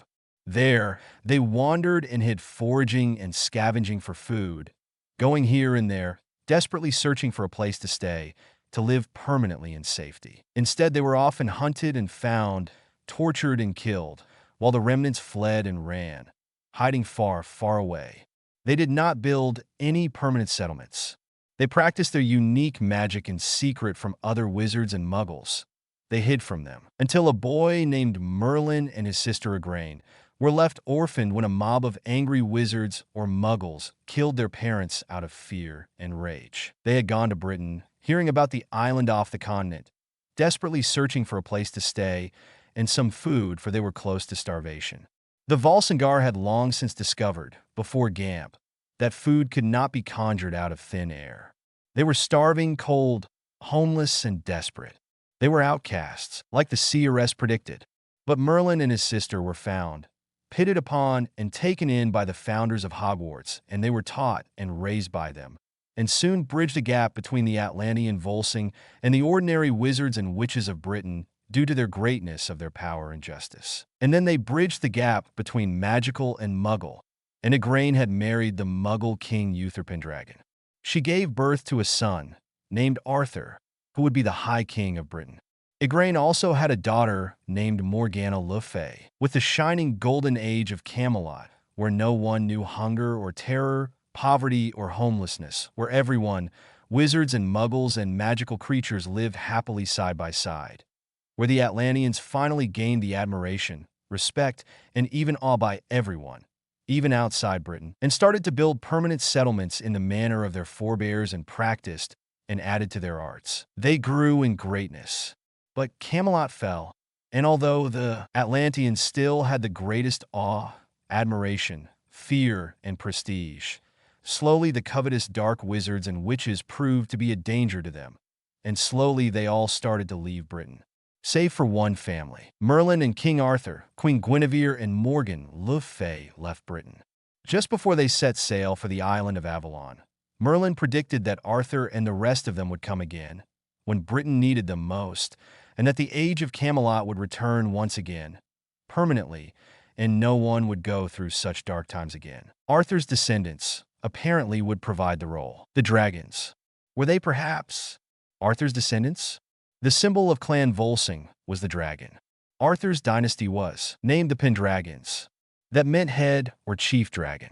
From the Welsh pen meaning head and drag meaning dragon. Did Arthur's descendants leave Britain or? Rhaegar's heart pounded. But there was only one family left. Why did one family stay? The Artrygos. They were presently the only Atlantean family remaining in Britain.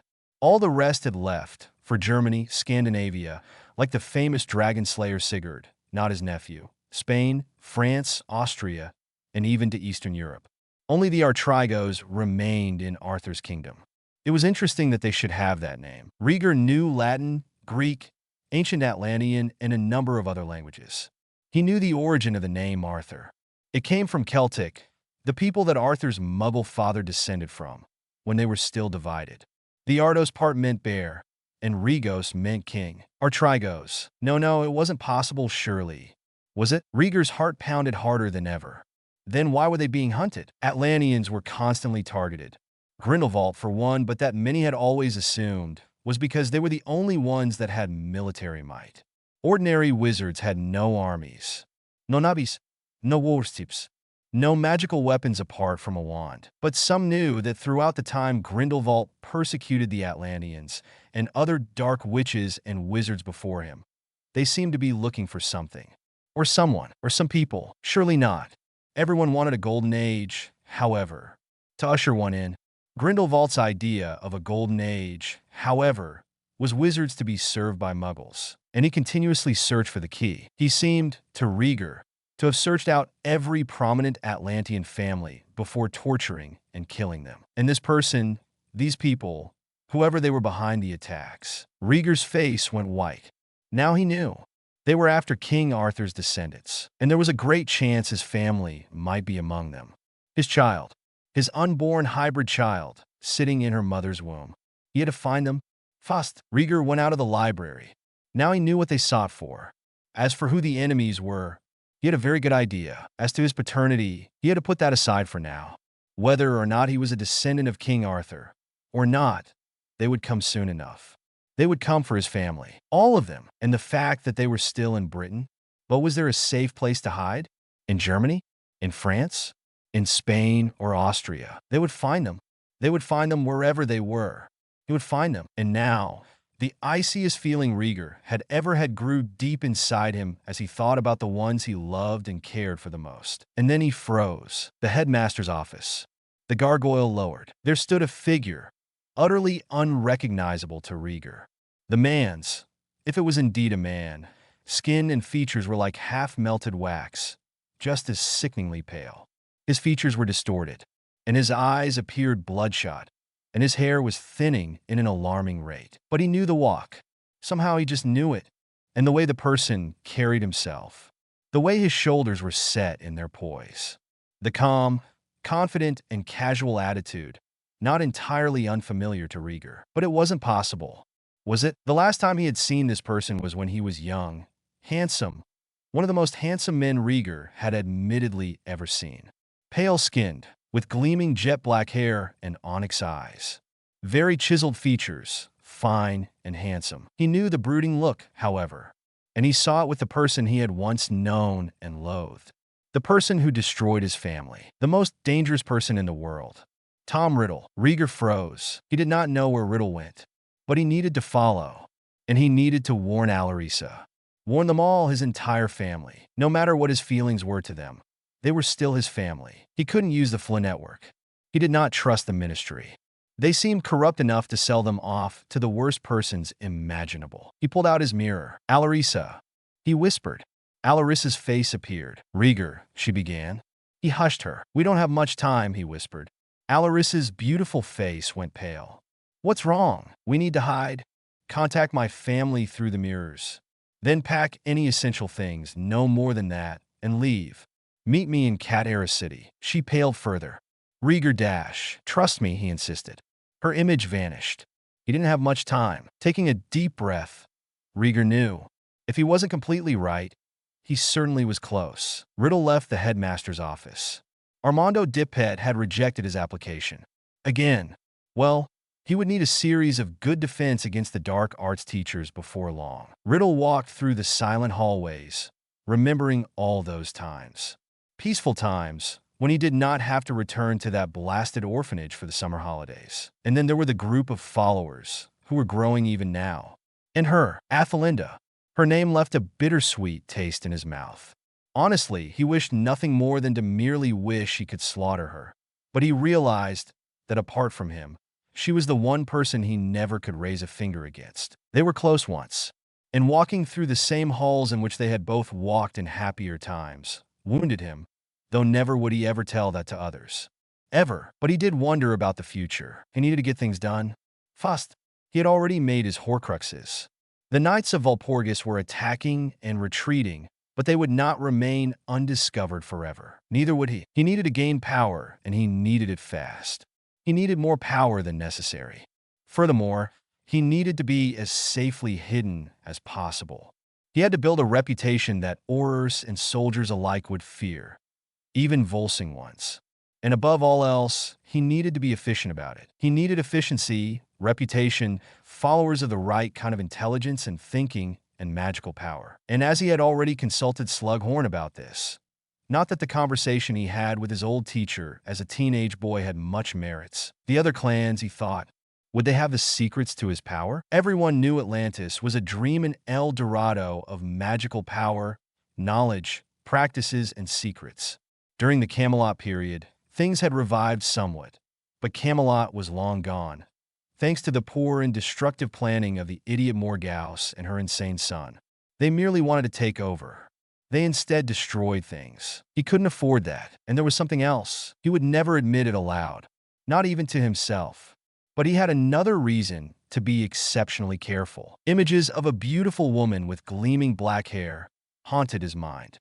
A woman with very pale, flawless, milk-shaded skin, full, sensual cherry-red lips, finely chiseled features as delicate, perfect and beautiful like a snowflake, with shining onyx eyes delicately fine, black eyebrows and lashes. She had promised him something. Athelinda had promised him something. When he had arrived after a long meeting with the Knights of Walpurgis in secret, she had stood up to him and demanded to know what he had been doing. Normally, he would have never tolerated the slightest disrespect, but he humored Athelinda, and she had become enraged and fumed, promising him something. 1949, Athelinda scowled as Tom emerged in their bedroom. "Where in Merlin's name have you been?" she asked so frostily he paused. "I was at work," he answered, his handsome eyebrows raising. Athelinda regarded him with black eyes, the same color as his own, but so cold it was a miracle he stood his ground. It reminded him, in a way, of her brother, the day he brought Hagrid to the headmaster's office. "Do you really expect me to believe that?" she asked, so dangerously quiet. He was impressed, amused and impressed. A strange combination, but not unwelcome. "I did tell you I was eating before I get home," Tom said, sounding amused. He took off his wristwatch and placed it on his nightstand. Athelinda boiled silently. "I don't believe that. Or at least, I bet you must have had a lovely meal with Avery." Tom froze. He turned. His wife was glaring at him. "What were you doing with him?" she asked. "Are you jealous?" he asked, arching an eyebrow. She sneered mockingly. "When Merlin returns to teach chimeras to dance ballet." He smiled. "Love," he said, standing and holding his arms open. "Don't love me," she hissed. Her blood was boiling. She went over to lie down on the bed. On the way, she passed a massive earthenware urn filled with hot water and sealed tightly, but magically allowed oxygen inside. Inside it was an egg, Saras's egg, which she had given Tom as a wedding gift. It was still incubating. She glared at him as she lay down. Her black eyes refused to look at him, as he took off his jacket and laid down next to her, drawing an arm to pull them closer and kissing her. "My love," he whispered in her ear. He continued to kiss her at the cheek, close to her mouth and down the line of her throat. Athelinda might have felt a stirring, but happily, she ignored it. Nearby, Sarasa observed, pretending to be asleep. She was used to it, or rather to him doing this thing he so typically did, but not her current actions. His hand drifted to the hem of her nightgown and between her legs, but she turned and gave him such a glare it startled him and disappointed him. "Love," he groaned. "Athelinda, don't," she hissed, eyes wide and bright with rage. "Treat me like a fool." She sent him a scorching glare this time, severely disappointed. Any hopes he had deflated. Tom Riddle lay back down on the bed. "You take me for a fool, don't you?" Athelinda hissed in parcel tongue. Tom's eyes snapped open. "I never said that. You lied to me." Athelinda turned and glared at him. "And worst, you treat me as an incompetent, clueless idiot who shouldn't be wasting her time with anything deep. Need I remind you what I am capable of? Or do you need to go back to school to find out?" She sent a withering gaze. "I was given gifts and powers of knowledge that you can scarcely believe when I was born," she hissed. "The Naga that nursed me with her venom instead of milk ensured that. I was given gifts and powers that you can never hold or understand." He raised his eyebrows, curbing the urge to laugh. "Gifts?" he asked, trying to hide his amusement. "Powers? Like?" But he didn't get to finish, as his wife sent him yet another glare. She snarled and lay back down on her pillows. "Are you a seer?" he asked. She narrowed her eyes when she looked at him. "Seers are slaves to the future. They can only see and tell of what is to come. They cannot decide it." She sneered. "And you can?" Tom looked and sounded incredulous. "The Naga venom gave you that." Her eyes narrowed further. "You doubt me. Very well then. I shall issue what is to come. I am carrying your child." It was as if time stopped, and Tom stared at her. She smiled, chillingly, and leaned forwards. "It is a boy child. But because you have treated me like a fool, then I shall make this happen. Our newborn son shall be born with the image of the serpent in his eye." Tom stared at Athelinda. She smiled cunningly, a blade-like smile. "And he shall be known as one of the greatest wizards in the history of the world." Athelinda smiled wider, a smile that didn't reach her eyes, any more than his did for the Knights of Walpurgis. "This much will be." Tom opened his eyes. Asson. That was what she promised him. Another heir of Slytherin. One of the most powerful wizards in the world. A boy born with the image of a serpent in his eye. He had to find the mother in this boy. Fast, but he suddenly froze. He turned slowly. Tom was at this point, just leaving the castle grounds, his hood now drawn over his balding head, where gleaming black hair once grew. But there was someone very familiar at the other end of the grounds. Yards away from him, a very handsome young man, handsome even by Atlantean standards, with very vivid blue eyes, sapphire-like, so deep and clear a blue, they seemed to glow even at a distance, and the light was captured within them, flashing this way and that. His hair was windswept and tousled, but it suited him perfectly, black as jet, and its strands brushing over his forehead, almost sweeping over his eyes with the wind. His skin was flawless, somewhere between perfectly tanned and fair. Even wrapped in a cloak and a less than flamboyant robe to cut the cold, he could easily tell the young man was lean, muscular, and in much better shape than any athlete. His features were incredibly striking and very, very familiar. He had no doubt who it was.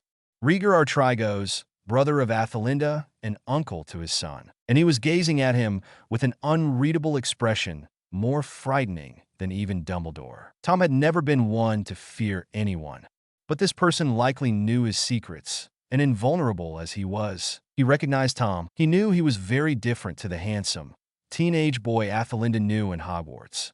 But he recognized him. Rhaegar slowly walked towards him. "Hello, Riddle," he said softly. Tom forced an icy, blade-like smile. "I'm called something different now." Rhaegar regarded him slowly. "Yes, I'm sure you would be," he said quietly and slowly, as if confirming something he already knew. Tom slowly felt ice creep up upon him. His smile, however, went wider. "I didn't think you'd recognize me." "Some people wouldn't," Rhaegar said quietly. "But others might see something that is hidden deep inside for so long, finally become all too obvious. There are things about you that would never change, Riddle. And some things never did." The two stared at each other for a very long time. "Commander of the Armed Forces, I heard," Tom said softly. "Congratulations. We always knew you would make it to the heights of success." The heights of personal success are one thing, Rieger replied. Continuing to make our peoples flourish and thrive is another, as well as weeding out any threat or any sign of rot among the growing fruit. He smiled a slight smile that looked very dangerous, and his blue eyes looked very dark. A threat I know for sure will be stamped out. I have reason to believe it's so. Tom regarded him for a while. Do you? He asked quietly. Rieger smiled. He did not radiate any sign of fear of any kind. Do you know of Merlin's prophecies? His eyebrow rose a bit. I am familiar with a few of them, yes.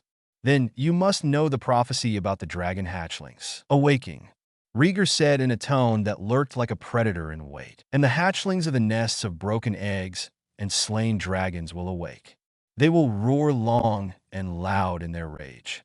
And leaving their sanctuaries which they have safely hidden for so many a year, they will rise upwards and forwards and seek vengeance for their kin and the house of their fathers. Rieger stepped forwards. The interesting thing about prophecies, you try to avoid them, to stop them from happening.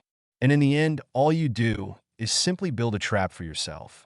I am not a superstitious person, Riddle, but I think only a fool would doubt the words of a mage as great as Merlin. If people didn't want the dragons to get upset, surely they shouldn't have started killing them? He gave a very predatory smile. The dragon hatchlings will awake, Rieger said quietly, and I have been given assurances that they will, sooner rather than later. His blue eyes never left Tom's. Tom nodded, trying to seem expressionless. In that case, I really wish that time would come, he said.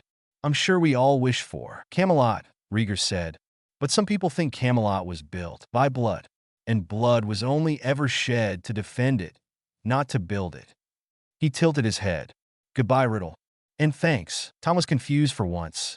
For what? Rieger now looked undoubtedly menacing. For teaching me the importance of family and betrayal. And he waved his hand. Tom saw the world around them spin into darkness. But before he had time to realize and curse that Rieger, an accomplished diplomans, had not only dared to do something to him, but had caught him unawares, he fell to the ground as his vision cleared. Was this where you had it? Haika snarled. Now he looked at Tom with such absolute loathing. He was worse than a beast like a chimera, a nundu, or even the dragons his clan, the Volsungar, adored. Was this where you sired her son, my nephew? Was this where you practiced your filthy arts and concocted abominations? Was this where you grouped your dastardly followers into scheming and plotting to slaughter any innocent that you could find so you could weed out King Arthur's descendants and use them to create a Camelot of your own sick and perverted ideals? Rieger roared as he waved his hand. Tom felt himself being launched off the ground before landing several meters away on the grass. Tell me, Riddle, look there and see. Rieger suddenly apparat next to him. He grabbed Tom by the scruff of his neck, or robes, and yanked his head roughly in the direction of a cottage. His cottage. The one he shared with Athelinda years ago. They were near the sea, which would explain the strong wind he realized was belatedly tugging his robes in all directions. You filthy bastard, Rieger snarled. It was you, wasn't it? It was you all along. You were behind the attacks. You ordered the families that bore the slightest connection to King Arthur killed. Riddle growled at him. I do not know what you mean. Don't, Rieger roared. Lie. He waved his hand into the air, and Tom once again found himself flying and landing on the ground. Anything but softly. Rieger apparat again by his side. I know it was you, he snarled. You might have been able to change your face. You might have been able to hide your sorry arse.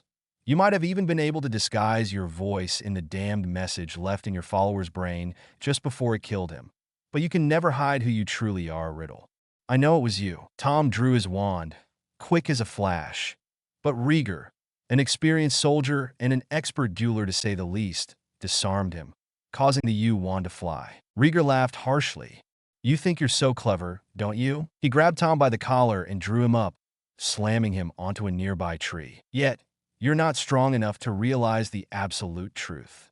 He whipped out his own wand, and Tom Riddle howled when he felt a searing, burning pain on the side of his face.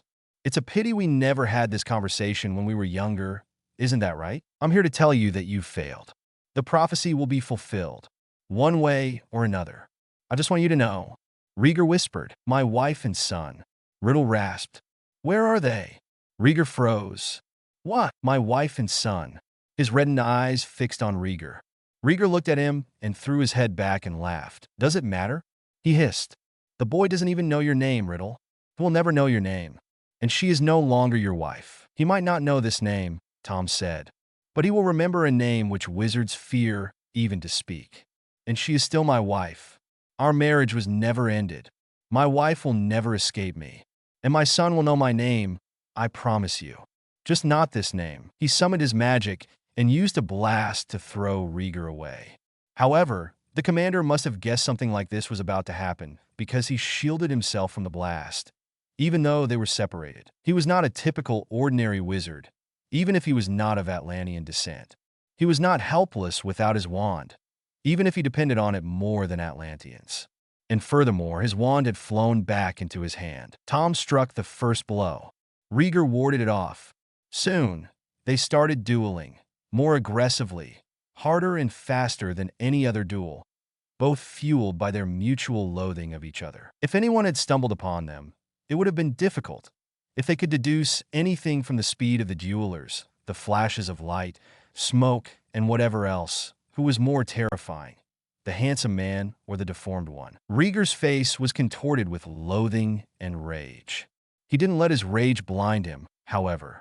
He could have confronted Tom Riddle with many things, but instead he chose to keep to himself many things, including little Sigurd's name and that he and Rieger's yet unborn daughter were the ones of the prophecy, and that they were all of King Arthur's blood. Well, maybe not Rieger or his daughter if what Grindelwald said was true. Rieger caused a flash of golden light to appear before him, while something similar to lightning was sent flying to his very direction.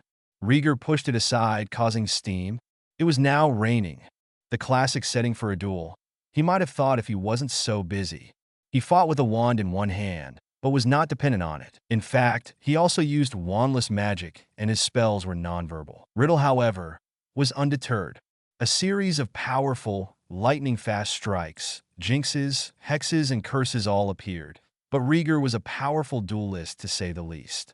Loathing fueled both wizards, and lent them enough strength and energy. Smoke appeared in front of Rieger just as Riddle sent several jets of blue, yellow, and red light towards him, but Rieger dodged it, and he was shielded from Riddle's view by the smokescreen spell.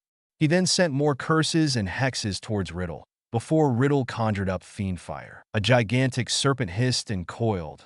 Its evil eyes glared, full of hate at Rieger, but he merely gritted his teeth and caused a force of energy to sweep it aside. More lightning came from Riddle, and Rieger counterattacked whilst being able to deal with the fiendfire by causing a stream of water, the size of a river, to rise from the sea and coil around it. Something like fragments of light flew towards Rieger from Riddle, while the serpent wrestled with the water which seemed to choke it, depriving it of oxygen, both literally and figuratively, as fire always needed oxygen, and snakes can be strangled. Then Rieger pulled apart the force of the water and took control of Riddle's fire serpent, causing the water to fall on Riddle while the serpent, now controlled by Rieger, flew towards the master that conjured it. Riddle rose his hands up into the air. Smoke and light flew around him, and the raindrops formed one collective water shield that held firm while the fire stormed and raged towards him. Rieger pulled back and sent a series of hexes, jinxes, and curses towards Riddle, while also sending harmless sparks around him, making Riddle unable to distinguish which was actually harmful and which were merely distractions. A duel was no time for legitimacy or acclimacy, if one didn't already cast the spells before. Furthermore, Rieger threw streams of light at him, and the raindrops solidified into giant waves crashing into him, extinguishing the few spells he had managed to cast, before casting a spell which had Riddle sprawling on the ground, his wand a few feet away from him, bound with ropes. Panting for breath, Rieger glared at Riddle. "Yield! You can never beat me, Riddle." He uttered the name like a curse. Lightning flashed, and thunder rumbled over them, like something out of a story. "You have lost," he hissed. Riddle did the unexpected. He laughed. "Oh, I don't think so," he hissed. "I've only just begun, and Riddle is no longer my name.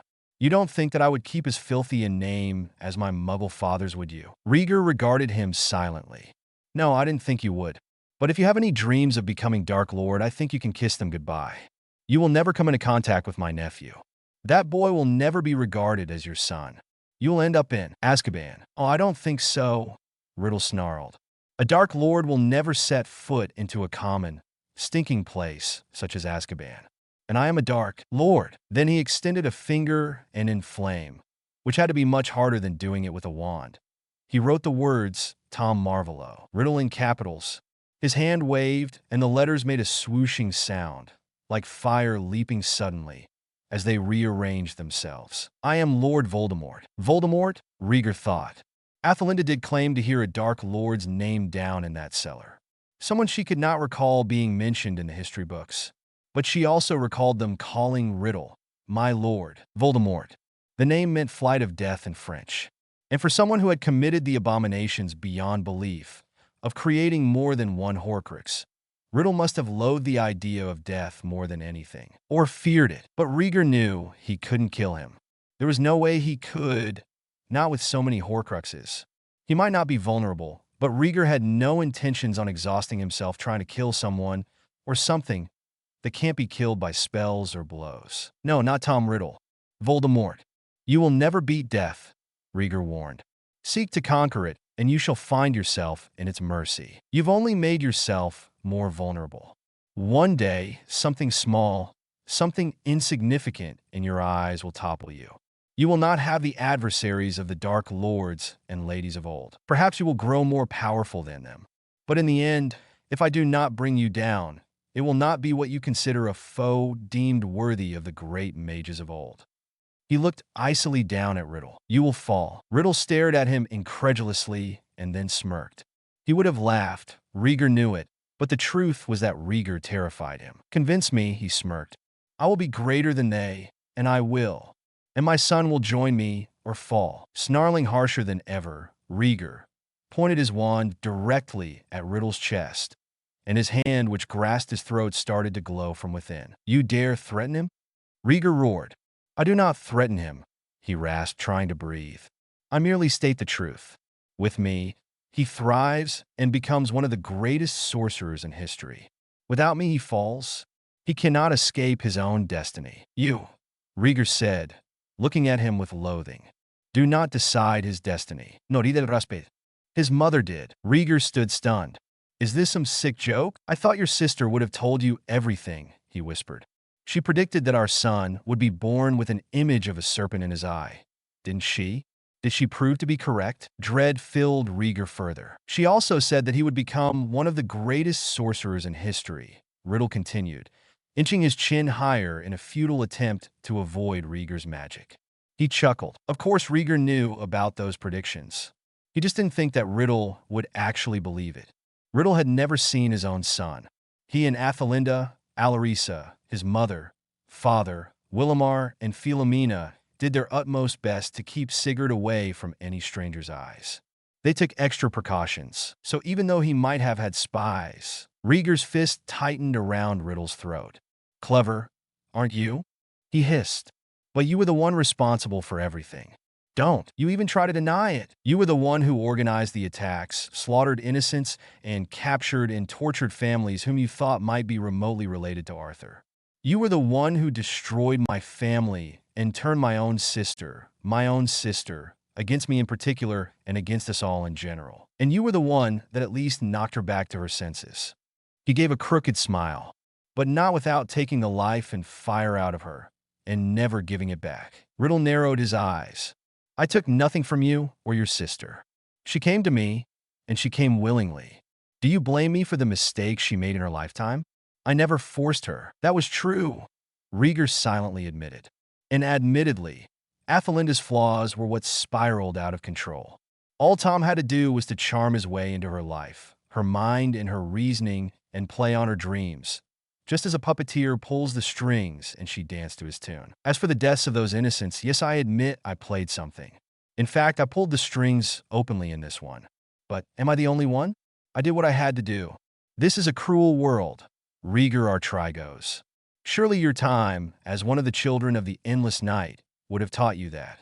He smiled thinly as Rieger looked coldly at him. Tell me, Rieger Artrigos, you of all people have always championed the rights of others, always claiming that it is not birth that defines us, and that we are all equals. In truth, are we? The ministries wouldn't say so. Your clans wouldn't think so. The Muggles would not agree. Not if they knew about our existence. Even without knowing that witches and wizards are more than folktales, they too will never see each other as equals. A man with dark skin is lower than one with white skin. A woman is lower than a man. And it is not merely some that believe so, but many of them, even the so-called Allied forces during their Second World War. Everyone has prejudices, Commander Artrigos. Some prejudices are just more refined, that's all. We do not discriminate based on something as stupid as skin color, when our organs remain the same, nor do we believe that a woman is stupider and weaker than a man. After all, for founders, 2 male, 2 female, for instance. No, what we do is essential for our survival. Do you think that wizarding society can survive this long? We are already going into decline, Artrigos. Just ask your sister. The steam engine that takes students to Hogwarts is a Muggle machine, merely modified through magical means. Muggles have learned how to fly. When was our last groundbreaking innovation?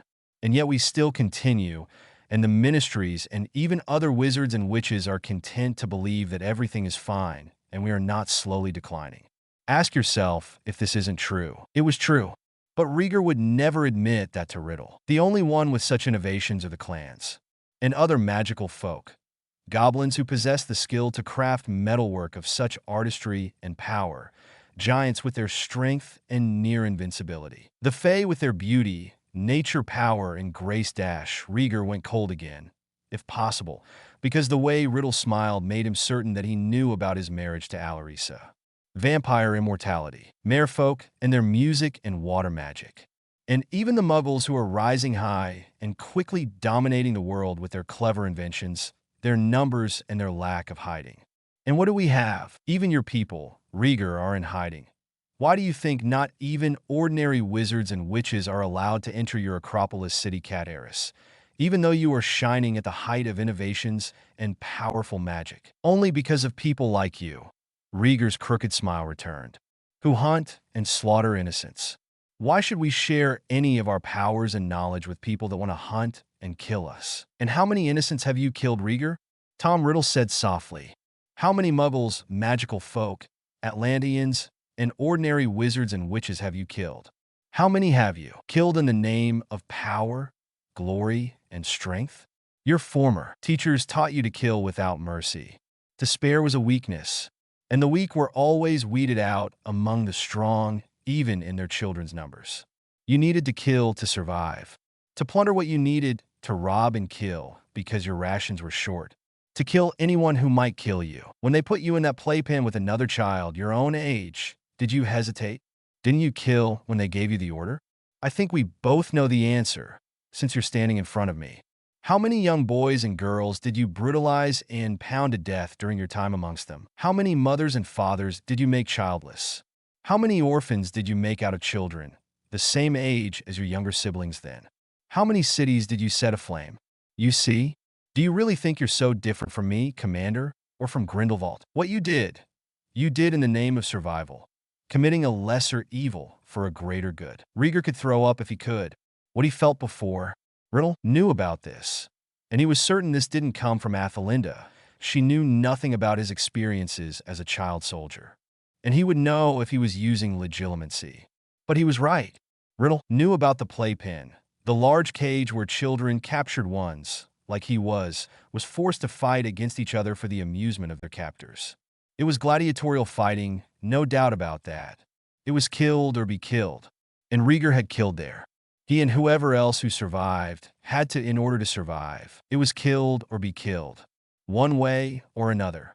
If it wasn't your opponent and you refused to kill the other youth, the organizers would have you ripped apart, burned alive like the witches of old, or impaled, whatever. And all you thought about in there was surviving. To get home to mother, father, sisters, and brothers. About killing to survive on the meager, poor rations they gave you. On minimalizing the amount of tortures. By being as brutal as they wanted to turn you into. By taking orders without question. By killing your victims quickly, otherwise, they would torture the victims and force you either to watch or take part in it. But how did he know? That was the rational part of Rieger's thinking, which usually dominated his thoughts. Except now he was frozen. Of course, afterwards, one would realize that was exactly how Tom Riddle drew Athelinda into his hands. But today he was trying too hard. Still, Rieger wasn't unaffected. He remembered it all. January 1929. The cage. Or the playpen, as some of their captors sneeringly told them, mocking them with jeers and roars of laughter. Where Rieger saw young boys and girls pitted against feral beasts, chimeras and manticores, and the occasional nundu or lethifold, if their captors were being particularly sadistic. Or even a dragon. Anything with appetite and an overwhelming odds. Not too overwhelming.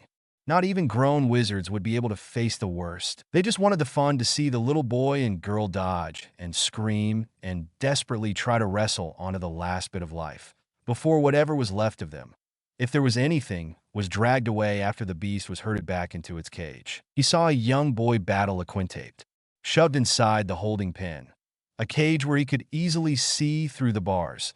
Rieger could only watch and pray desperately for the young boy to survive, somehow. The young boy had dark hair.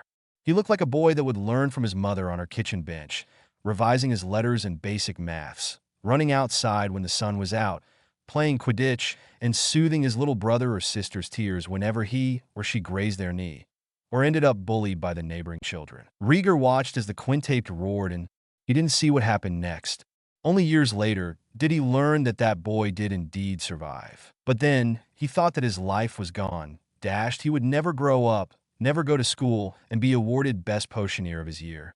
Never win the Quidditch Cup, never meet a girl, never fall in love, get married, and introduce his firstborn to his parents. Rieger swallowed. The next few children certainly didn't survive. He could still hear the dying screams. "All right, folks." A thin, weedy man with rotting teeth stepped up. The ringmaster, as he called himself. "Here's the next prize. We'll not be pitting them against beasts just yet, though." They collectively groaned. "Instead, we'll be pitting them against each Otha." The crowd gave an approving roar. Rieger saw the door of his cage slide up. There were no monsters. Just another boy, scrawny and scared, but angry and determined. No, there was room for only one monster. The one that kills the victim. Rieger snapped back into the present without seeming to leave it. He narrowed his eyes. "You know nothing of the greater good, bastard," he whispered. "You don't fool me. You don't justify your actions. I don't deny I did those things as a child, when I was captured and tortured, brutalized among other things. But given the chance, if I had nothing to return to, nothing to cling on to, I would have never allowed myself to do any of those things. If I could go back, I never would. Save for one reason," he thought, remembering Alisa and their baby. "I spent the rest of my life, and I forever will, trying to amend for whatever I've done. Even though I was in captivity and people often said I had no choice, I still do. Without many of my loved ones, I would have become insane. I became a soldier, not so I could feel the rage of war again, but to make sure nothing like this ever happens again. Even if I have to die to stop the slaughters, I won't allow any more people to be sacrificed, simply to boost a filthy, deluded ideology or someone's own ego, like yours or mine." His blue eyes glared, boring into Tom's. "Then you're a fool," Tom whispered. "And you are weak." Rieger gave a harsh laugh. "A weak fool who defeated you," he reminded. "I defeated you, and I am more than ready to do it again. Maybe if the problem is not your little sister." Riddle whispered. Rieger froze. "Athelinda? No. No. It can't be. Little Philomena. Isn't that what she's called?" Tom whispered. "The Selwyns have been particularly helpful, like so many others you will never know. Philomena. Perhaps you must contact her." And Rieger felt his whole world come crashing down, just as it did when his other sister left, and he separated from Alisa, without knowing that he would see her again. Family. As much as Rieger tried to cut them out, as much as he tried to convince himself that whatever emotional connection they have to him was destroyed by their treacherous betrayals, he simply could not ignore the fact that the first signs of danger, he would instantly bolt. Rieger could never allow any of them to suffer. Riddle smirked. "Your very own weakness. That, and your creature of a wife." Rieger gave out a roar and slammed Riddle's head into a nearby tree. "Where is she?" he hissed. "Does it matter?" Riddle rasped. "You will never see her again. Not unless you submit to what I say. Rieger stared at him. You're blackmailing me? Riddle's smirk grew wider. Do not look so surprised, Rieger Artrigos. I didn't think I would see you so soon. I didn't think that you would beat me, which was a foolish mistake on my part, especially as I've seen you in school. But I had wanted to see you for a long time. I also have followers, and I learned from my mistakes. Rieger froze. The Selwyns, he whispered. They are on your side. My side has not yet made itself known. He whispered. But soon, and yes, thousands more will come. Rieger swallowed. Not if I can help it. And they are working for you, aren't they? At least some of them. Riddle's eyes glinted. It wasn't just the whites Rieger saw that reminded him of blood, but the irises. They were turning the color of blood. You bastard, Rieger whispered. You think you could defeat me? One way or another. It will be you who will fall, I swear it. Riddle sneered. That sort of talk won't save your sister, Artrigos. Rieger's hand around Riddle's throat glowed brighter from within. His eyes flashed. Maybe, but you will still fall. I doubt it, Riddle sneered. Now are you going to keep talking to me? Or are you going to do what your instincts tell you to do and save your sister?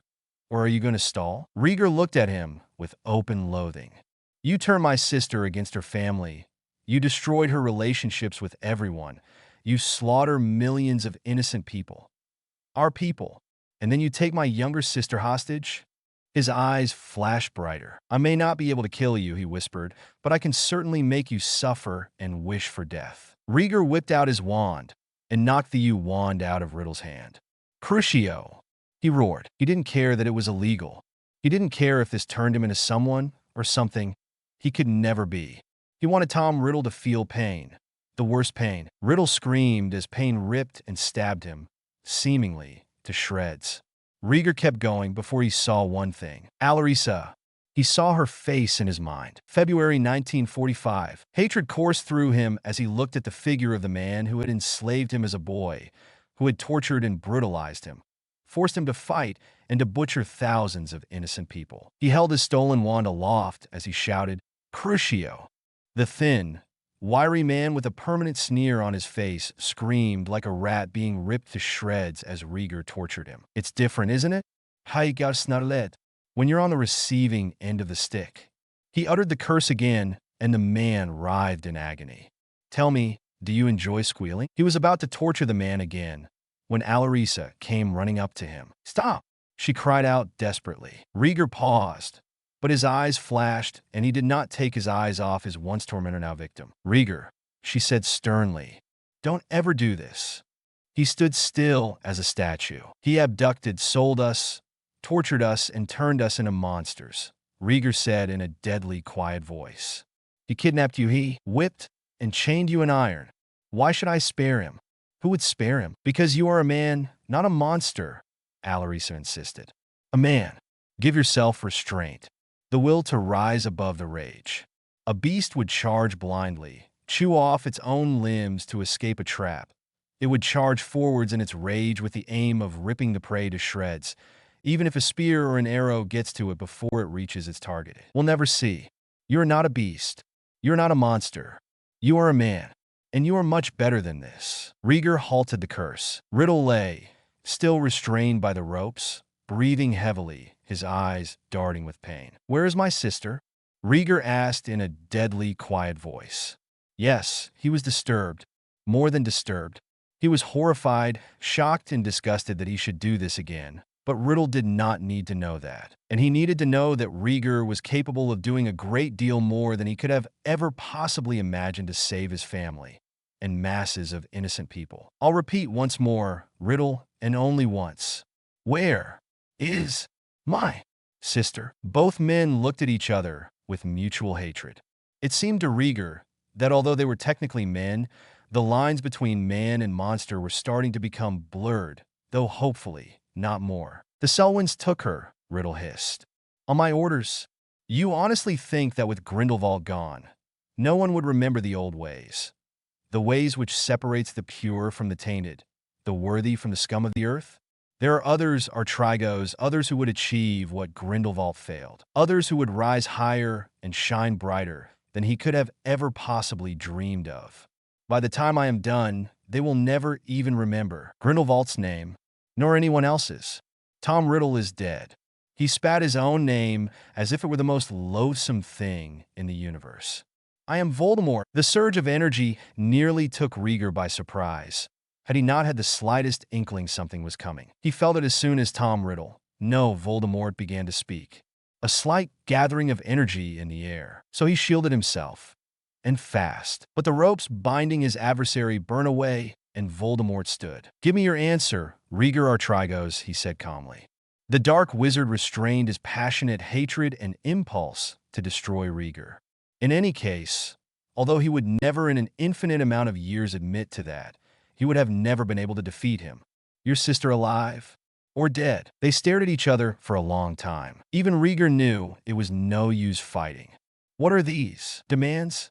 He asked softly. The next generation of Pendragon descendants. Voldemort answered. Have them delivered to me tomorrow night. And your sister, and my son, Rieger Artrigos. Rieger gave a harsh laugh, ignoring the icy fear and panic rapidly building up within him. That will take centuries to find, if ever. And there is believed to be more than one family descended from Arthur Pendragon. If you haven't killed any of them, that is. Don't play coy with me, Artrigos. Voldemort replied. You know who the descendants are, even if you don't do as much as whisper them. To yourself or in another's ear. Your friend Harold can attest to that. He's not as discreet as you. Rieger felt his horror mounting. What are you talking about? Harold's wife Elizabeth and consequently, his son Alexander are two of the Pendragon descendants. They should be enough. I want them brought to this exact location, 9 o'clock tomorrow. Them and Athelinda and my son. Rieger could not speak. Not for a moment. But somehow he miraculously found his voice. He is not your son. He managed to say, I beg to differ. He is an heir of Salazar Slytherin. As am I. Rieger went very still. So you did open the Chamber of Secrets. Riddle no, Voldemort. He had to remember that laughed. So you did suspect that. I always knew somehow. But yes, you get my meaning. I want my son and his mother delivered to me at the exact same time, as well. Rieger narrowed his eyes. If not, Voldemort continued, then I am afraid you will still regret it for the rest of your life. And I'm certain others will as well, if they survive. Those who threaten us often do not survive, and neither are the ones who attack. Rieger said, more dangerous than ever. Neither are the ones who oppose me, his enemy said quietly. He gave a thin, blade-like smile, and then he disapparated. Ice and dread flooded Rieger, and soon they would be replaced with heat and panic. He needed to find Philomena, and he needed to contact Harold. Fast. Jason Selwyn left the ministry. All right, so things didn't go so well. In truth, his fiancée's family despised him, at the very least. He knew he should have asked her parents for her hand in marriage and introduced himself to the rest of the family. But he was too frightened, admittedly. But keeping it at arm's length had probably been worse. When asked about her famous, legendary brother's opinion, Philomena had replied, he would rather get dragonpox. Duh. He had made a total mess of things, as the American diplomat in the ministry would say. He entered his home, his parents currently probably out at another social event. He did not begrudge them that. He frowned, realizing that the house elf was currently not present, and was about to call her to take his coat when he felt something grab his collar and slam him against a wall. It was still dark, somewhat. His home did not have the proper Atlantean lighting and energy that Philomena had grown up accustomed to. Even for the wealthy, that was absurdly hard to gain, and costly, though easier to maintain, better and safer than candles. But he could make out the outline of a powerful, lean and muscular young man, rather tall, very handsome and strong. Very, very strong if his grip and strength was anything to go by. And by the way he was being gripped, Jason thought that he was only using a minuscule amount of his strength. Who dash he managed to croak out. Who are you? What are you doing here? I have nothing you can possibly want. A lie, but he wasn't as rich as, say, the Malfoys and the Blacks, though his parents were. Save your sniveling, Jason Selwyn. The voice was not something he had ever heard before. Where is she? Who? He croaked. My sister, the voice said again, before the man's face came into the light. It was Rieger Artrigos. Jason's eyes widened, and his face became very, very white. Bloodless, in fact. What is this? He managed to squeak. Enough games, Selwyn. Rieger ordered. His blue eyes shone deadly beams into Jason's soul. He was tall, elegant, and intimidating, without ever having to extensively groom himself. Where is my sister? Jason had never been so afraid. He had never heard anyone sound so dangerous before. He swallowed, which was a struggle. Surely Rieger would never harm him? Especially not now that he was about to be married to. Answer me. Jason jolted a little at the sound of Rieger's voice. I don't know, he squeaked. She went out with my mother, long before I arrived. They said they were buying her wedding dress dash, but they would not have needed to go to an ordinary shop. Dresses were designed, custom-made by known names in fashion for the wealthy. And if Jason was to arrive this late, and he probably usually did, why go out? His grip tightened. You're either lying or a fool, he said, before brandishing his wand and silently summoning Veritaserum seemingly. Out of thin air, he grabbed Jason's nose, none too gently, and Jason felt like it was being ripped off his face. He opened his mouth to gasp, and the bottle tipped itself in. Rieger struck him in the chest, causing him to gasp, inhale some of the liquid and splutter. Where is my sister? He repeated. She went out with my mother, Jason said in a dull, monotone voice. I don't know what for. She left sometime about midday and contacted me using the fire. Rieger nearly cursed out loud. Jason was telling the truth. The dress shopping was just a guess. That meant that Philomena could be just about anywhere, in any condition. She could be safe, or she could be in as much danger as Riddle said. No, Voldemort. The boy he had vaguely known in school was dead, destroyed by a monster. No, an abomination. There was no denying it. No monster would ever go to the same lengths as he did. Did your mother like your sister? He asked quietly. She was very pleased. In fact, overjoyed beyond her dreams when she learned I was to marry an Atlantean. Jason continued in the same monotone. The bloodline would remain pure with her. Even if our descendants were to marry muggles, squibs, and non-humans, like you did. Rieger felt boiling rage nearly spill forth and onto this unfortunate young man when he heard that. Alisa was worth an infinite amount more than Lady Selwyn, but he restrained his rage. When he next met Lord and Lady Selwyn, he was going to drill that lessons in their heads, even if he had to beat it into them. She wasn't too pleased that your sister acted all defensive towards your wife, Jason continued. But she kept her mouth shut. She didn't do or say anything, although she wasn't pleased judging by the way she looked when Philomena would say something every time. Someone said something on the matter, or your wife, personally, though few dared. They feared you as I did. Huh. Rieger mentally shook. He turned even colder. His sister. His sweet sister. If he never saw her again. The last thing he said to her. And your father? Rieger pressed. My father stayed quiet the whole time, Jason said. He barely said a word to Philomena. He seemed occupied somehow, secretive. He didn't say anything, though, to either of us, whether or not he was pleased. Rieger went on mercilessly. And the rest of your family? He asked. My sister seems jealous and spiteful of Philomena. She seems to be scheming. My brother is even more secretive. I often catch them whispering to one another when they think no one's around, but I never cared to find out what they must be talking about. I didn't think they mean harm. I don't think they dare. You'll be surprised, Rieger almost said. My brother seems to be angry all the time nowadays. Sullen and resentful. Bitter, especially every time we go to cities like London and he sees everything. He seems angry, especially when he sees muggles. But all my family disdain them, so I don't think there's anything different about that. Has he been going somewhere? Rieger asked. Yes, Jason replied. Many times. He never said where. When I asked, he told me he liked to meet with some new friends now. I never asked anymore. He seemed satisfied after he met them. And determined, though for what I never knew. He still seems angry, though. And bitter. He said once he wanted the world to change. And that's how he reels them in, Rieger thought. Him and Grindelwald. Not a promise of the past, where purebloods were treated like royalty and muggles were slaves. No, that only worked for a limited amount of people. They needed a cause, something worth fighting for, a future, not the past. Muggles were fast multiplying, and birth rates for witches and wizards, as well as magical creatures that he had learned from Alisa, were dropping. Muggle innovations and discoveries were long exceeding that of wizards, the majority still using candles for lighting and only adapting Muggle technology, such as radios, vehicles, and other things, to their own usage, whereas Muggles finally learned how to fly. Like Athelinda, he thought.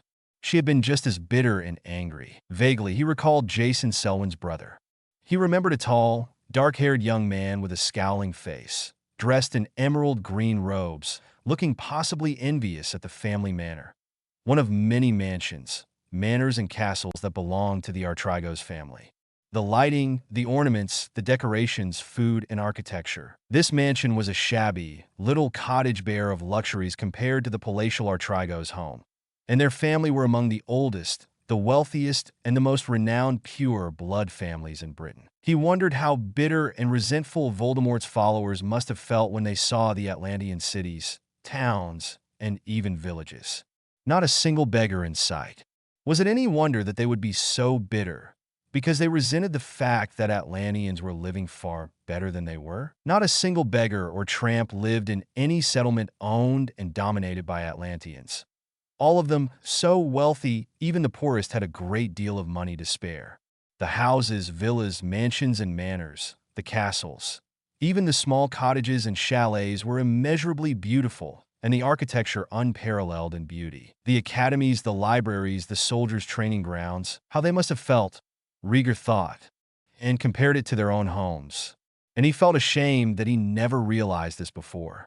Then again, if others had gained so much as a whiff out of this knowledge, they would turn aggressive, demanding more, never leaving them alone, and eventually hunting Atlanteans down en masse and slaughtering them, like the days before Arthur, Guinevere, Merlin, Igraine, and Morgana. No wonder few outsiders, non-Atlanteans, were welcome in their settlements, and not without vows of secrecy. But there were those who suffered. But the Selwyns were hardly suffering. Jason was innocent, though. Foolish and cowardly he might seem. He muttered a spell that took out the effects of the Veritaserum and uttered another spell. Rieger whispered a spell. He needed to contact Harold, and he needed to contact Alisa, and he needed Jason Selwyn to do something for him. He didn't trust Voldemort to keep his word. He would be a fool if he did. Rieger knew he was in big trouble, even if his beloved, precious little sister, whom he would do anything to save, was not in Voldemort's clutches. Elizabeth, her and Harold's son, Alexander. Apparently, Voldemort knew the identity of some of Arthur Pendragon's descendants, if he was correct, before even Rieger did. How long before he figured out the Artrigos family were among them? If Rieger's suspicions were correct, that is. No, he did not have much time at all, and he would never consider handing anyone else, certainly not his own family, on a plate to a psychopathically evil monster. No, an abomination, such as Voldemort. Rieger cast an illusion within Jason Selwyn's mind, conjuring images, thoughts, supposed realities, and events that never actually happened. Alisa may want him to apologize later, but for now, Jason went to the fireplace. Marcus, he contacted his brother. His brother's scowling face appeared. Rieger stood next to the mantelpiece, making sure that Marcus Selwyn could not see him. "Where are you, and where are you coming back?" "There are people we have to meet at the Antipodean Opoli," he said, naming a fashionable, highly expensive, gourmet restaurant, popular among the wealthy elite. His brother's face scowled. "Important guests?" "Yes, from ministries overseas and the International Confederation of Wizards." Jason replied. "Where's Mother?"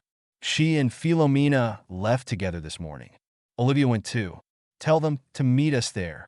These are not guests we can afford to snub. Ministry members will be there as well, including the minister's right-hand man. We need to be there. No exceptions. No arguments. And some important members of the Volsing Atlantean clan will be there as well. The Artrigos family and Avanador." Marcus perked up. "Artrigos? Avanador? Avanador will be there." His dark eyes brightened and flashed hungrily. Avanador was Harold's surname. "Yes, along with his wife and child." Jason said, "For some reason. Nightfall around 6, I'd say. Be there. Contact Philomena, Mother, and Olivia. Oh, and Father. Make sure you're there as well. Rieger Artrigos is coming, and my soon-to-be-in-laws, their second son and eldest daughter, along with her son. They're not known to like me. Yes, Rieger thought. The exchange will take place, but under my terms and on my grounds, or so Voldemort thinks. Or rather, the Selwyns would think that. And they were not as cunning. They would eagerly jump at the opportunity. If the hunger on Marcus' face was anything to go by, Rieger had to play the game. Voldemort can't be allowed to have any options. He doubted the Selwyns knew about Athelinda and Sigurd being married to and sired by him, respectively. He would have wanted to play his cards right and impress his crowd. Tom Riddle never spoke about his background in Hogwarts. Voldemort would not speak about his private weaknesses either. In fact, he would kill to keep it secret, but he wanted them. And Voldemort will play along, or get nothing. Or rather, the Selwyns would play along and Voldemort would not yet know the meeting would take place. He had to play his cards right, or rather the pieces on his chessboard. Marcus' face was gone, but Jason Selwyn was currently stunned. Rieger had thrown a stunning spell at him once he finished his spell. He needed to book a large, luxurious place at the Antipodean Opoli. Invite members of the Ministry, the International Confederation of Wizards and Herald. And although he would want nothing more than for Sigurd and Athelinda to be kept hidden, now he had no choice. Voldemort's followers might sense a trap, so he needed them to see the prize, not as a cheap bait bought in a muggle shop. He contacted Athelinda, his parents, and Willamar. They were hysterical when they heard what had happened, but he insisted on the plan. His parents and Willamar reluctantly agreed to let Athelinda go along, but not Sigurd. Rieger insisted. They had no other choice. They can keep him safe. He contacted Alisa. "Where are you?" she asked worriedly. "Safe," he said. "And so should you be. Rest." He swallowed. He didn't know what he would find, and although he knew he had taken the worst and won, he can never be too certain that the next battle was something he would survive. "I love you," he said. "I'll see you soon." Alarissa's mirror blinked. She was in bed, dressed in a white silk dressing gown with seed pearls over a pink negligee. She had been reading, praying desperately for Rieger to come home.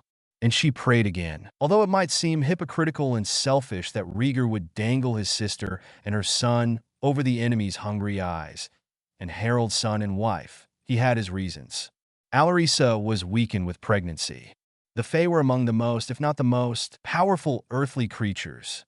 But Alarissa's strength and magical power would go to nourishing and conserving this child, nurturing its growth and magical abilities, defending it if need be. Even if Alarissa died, the child in her womb would be able to continue growing until it was ready to come out. It would be fed and safely defended. The problem was it took 12 months for a pregnancy to complete as opposed to a human's 9 months. And a year was a long time to be in danger in. They could easily kidnap a child, but a pregnant woman? Not as mobile. She could not use portkeys. Apparently that was determined by new healers to have harmful effects on the unborn, even the ones whose mothers use portkeys frequently. She certainly could not disapparate. The luxury restaurant prevented that with wards. Rieger thought all of this as he silently readied himself. Jason Selwyn was still under his spell. He did not use the Imperious Curse. He didn't need to. He simply used Atlantean magic. Besides, he had enough of the unforgivable curses. He went back home and took Jason with him. He did his pre-battle rituals practiced by not only Atlanteans, but Spartan soldiers, Japanese samurai, and many others, exercises to strengthen and prepare his body. Ate, and then went to the bathroom, bathed, shaved, and trimmed his hair using magic, anointed himself with oil, and groomed, combed his hair. He put on trousers and a white shirt, and over that, robes with a razor-edge collar, crisp cuffs, and tasteful black overrobe, cut through like a tabard. But underneath that he wore the lightweight body armor of the Volsung warriors. A crimson dragon badge pinned to his front, but no medals. He couldn't summon any other warriors. He already contacted Harold to let him know what was going on, with the assurances that his own son and wife would not be harmed. Rieger knew they were running out of time. Soon Voldemort would suspect, if he hadn't already. If he wanted to use Sigurd to be the usher and builder to a new Camelot age the way he envisioned it, Alexander, Harold's son, and not to mention Alarissa's and his child, needed to be exterminated. First, he would think that Alexander and Elizabeth, possibly, if she weren't killed, would be the ones he could use to bring in the new Camelot. raise Harold's son alongside Sigurd, who would know him as a father and worship him, until he realized that his son was already Arthur's heir, as well as Slytherin's. Then he would kill Harold's boy, Alexander, to prevent him from having a rival. Would Voldemort kill his own son when he had fulfilled his uses, to prevent him from becoming a threat to himself or rival? Sigurd was destined to become one of the most powerful wizards in the world when he grew older. Would Voldemort consider him a threat? Rhaegar and Alaris's unborn child certainly would be. If Voldemort considered Muggles and Muggleborns a threat, a hybrid child would be far too powerful and far too dangerous to contain, especially if the child was a grandchild of the Fey rulers and a Dark Lord, Grindelwald, or else the descendant of Arthur. She would not be allowed to exist. And yet, Rhaegar knew there was more to this than Voldemort showed him. He might be able to beat him in combat, but he did not know where Voldemort put his Horcruxes. He had more weaknesses, especially now that he had a wife, non-human and thus in danger by witches and wizards, and an unborn child. Not only a hybrid, but a descendant of Arthur or of Grindelwald. Too dangerous for a potential Dark Lord, such as Voldemort, to take. And Voldemort already knew that his loved ones, friends, and any innocent were his weaknesses. Everything is at risk. Athelinda was paler than normal. He knew that this was the first time she would see her estranged husband's followers, and they would see their son. How much Atlantean magic does he know? Rhaegar had asked her quietly while they were still preparing. She shook her head. Not much. But I taught him to, detect magic, how to disguise himself, others, his own magical signature, and how to expose hidden things. She swallowed. Rhaegar closed his eyes. He really hoped he would be able to cast some sort of illusion, so that Sigurd and Harold's son, Alexander. But no, Voldemort would know. It was no use railing at Athelinda. She had already paid the price, or was about to. Whether or not we survive this, he said, in the heat of the battle, when the enemies are distracted, you will need documents for yourself and your son. No magical community would be safe for you. He handed her a manila envelope. She opened it with shaking hands. Inside were 2 Muggle passports, a driver's license, some papers, which on closer inspection appeared to be tickets of some kind, and a Muggle bank notice saying that a sizable amount of Muggle money had been placed in a Muggle bank account. But the name of the bank and the country in which it was from were blurred in her eyes. All of them had unfamiliar names, but the Muggle photographs, still and lifeless, was of her and Sigurd. There was also a blank piece of paper. When you were a safe distance, in London inside Heathrow Airport, that's the place Muggles go to when they want to board airplanes, they're flying vehicles to go to another country. The paper will tell you which country you are going to. Then it will quietly burn itself without attracting any attention or causing the sparks to spread and burn anything. And before you ask, don't worry. Planes are utterly safe. Muggles are ingenious when it comes to engineering. He gave a strained smile. We truly have fallen way behind. We will give you as much time as you possibly need. Athelinda's words, and her heart, seemed to choke up within her throat. I can't just leave you. I can never leave you. Not now. Not ever. Not ever again. He shook his head. Sister, he said calmly, you must. For the sake of your son, who deserves to live free. For the sake of the Camelot that will be, it must never be in control of monsters like Grindelwald and Voldemort. Voldemort? She whispered. Fear filled her. He gave a bitter smile. That's the name he has given himself. The boy you once knew is gone. Athelinda. He has chosen his path, and he is not turning back. You must save your son. He is all you have left. Athelinda swallowed. I'm to blame for everything, aren't I? She said bitterly. I went with him. I fell for charm, lies, and dreams. I tore this family apart, and it was never the same again. I conceived my innocent son with him and swore him a future he never chose, something which he knows and wants, and one that will endanger him for the whole of his life. Tears might have welled in her eyes, but Rhaegar admirably noted that they did not fall. Until he fulfills that destiny, Rhaegar said quietly. Then maybe the future might not be so bad after all. He looked down. What future, he wondered, would his own child have? A safe one? Yes, she may accomplish things. But most of all, there was nothing more he wanted than for her and her mother to be safe and happy. He looked down, then he looked up again. He will live. That is the most important thing. that he grows up safe, happy, intelligent, strong, resourceful, and good. He paused. He wanted to tell her a million things. He wanted to tell his wife and unborn child an infinite number of things in case he died. But not only were they not here, and he didn't know where to start, they just didn't have the time. His parents and brother too. He swallowed hard when he thought of Philomena, that aching pain inside, shredding his heart and soul. His sweet little sister. If either of them died that night, the last thing he spoke to her about would have been, now he knew. He should have known before. Actually, he swore, now, that if they survived this, he would never again leave on a bitter note. He wanted to convince Athelinda not to blame herself. But now, he glanced at the clock. We need to leave. He handed her a purse made of silk. It matched her gown, simple ivory silk. Inside are all your belongings. He said, the people at the airport won't ask any problems. When you check in, that is, when you go to the counter and present them with these papers and the passports, they usually get your luggage that's too big for you to carry by hand. They take them and place them in the plane's baggage section. 2 suitcases, which are more practical than wizard trunks, really, will be waiting for you there. They will appear when you take out the piece of paper, but they are filled with muggle clothes and things, and instructions on how to use them, and your actual belongings. Even Sigurd's toys and your books will be in this purse. Voldemort will be expecting Atlantean magic and concealment charms, such as lockers and pockets folded within air and empty space. So we can't risk that. Put the documents in here. She did as she was told. He took a deep breath. If we don't make it, he paused.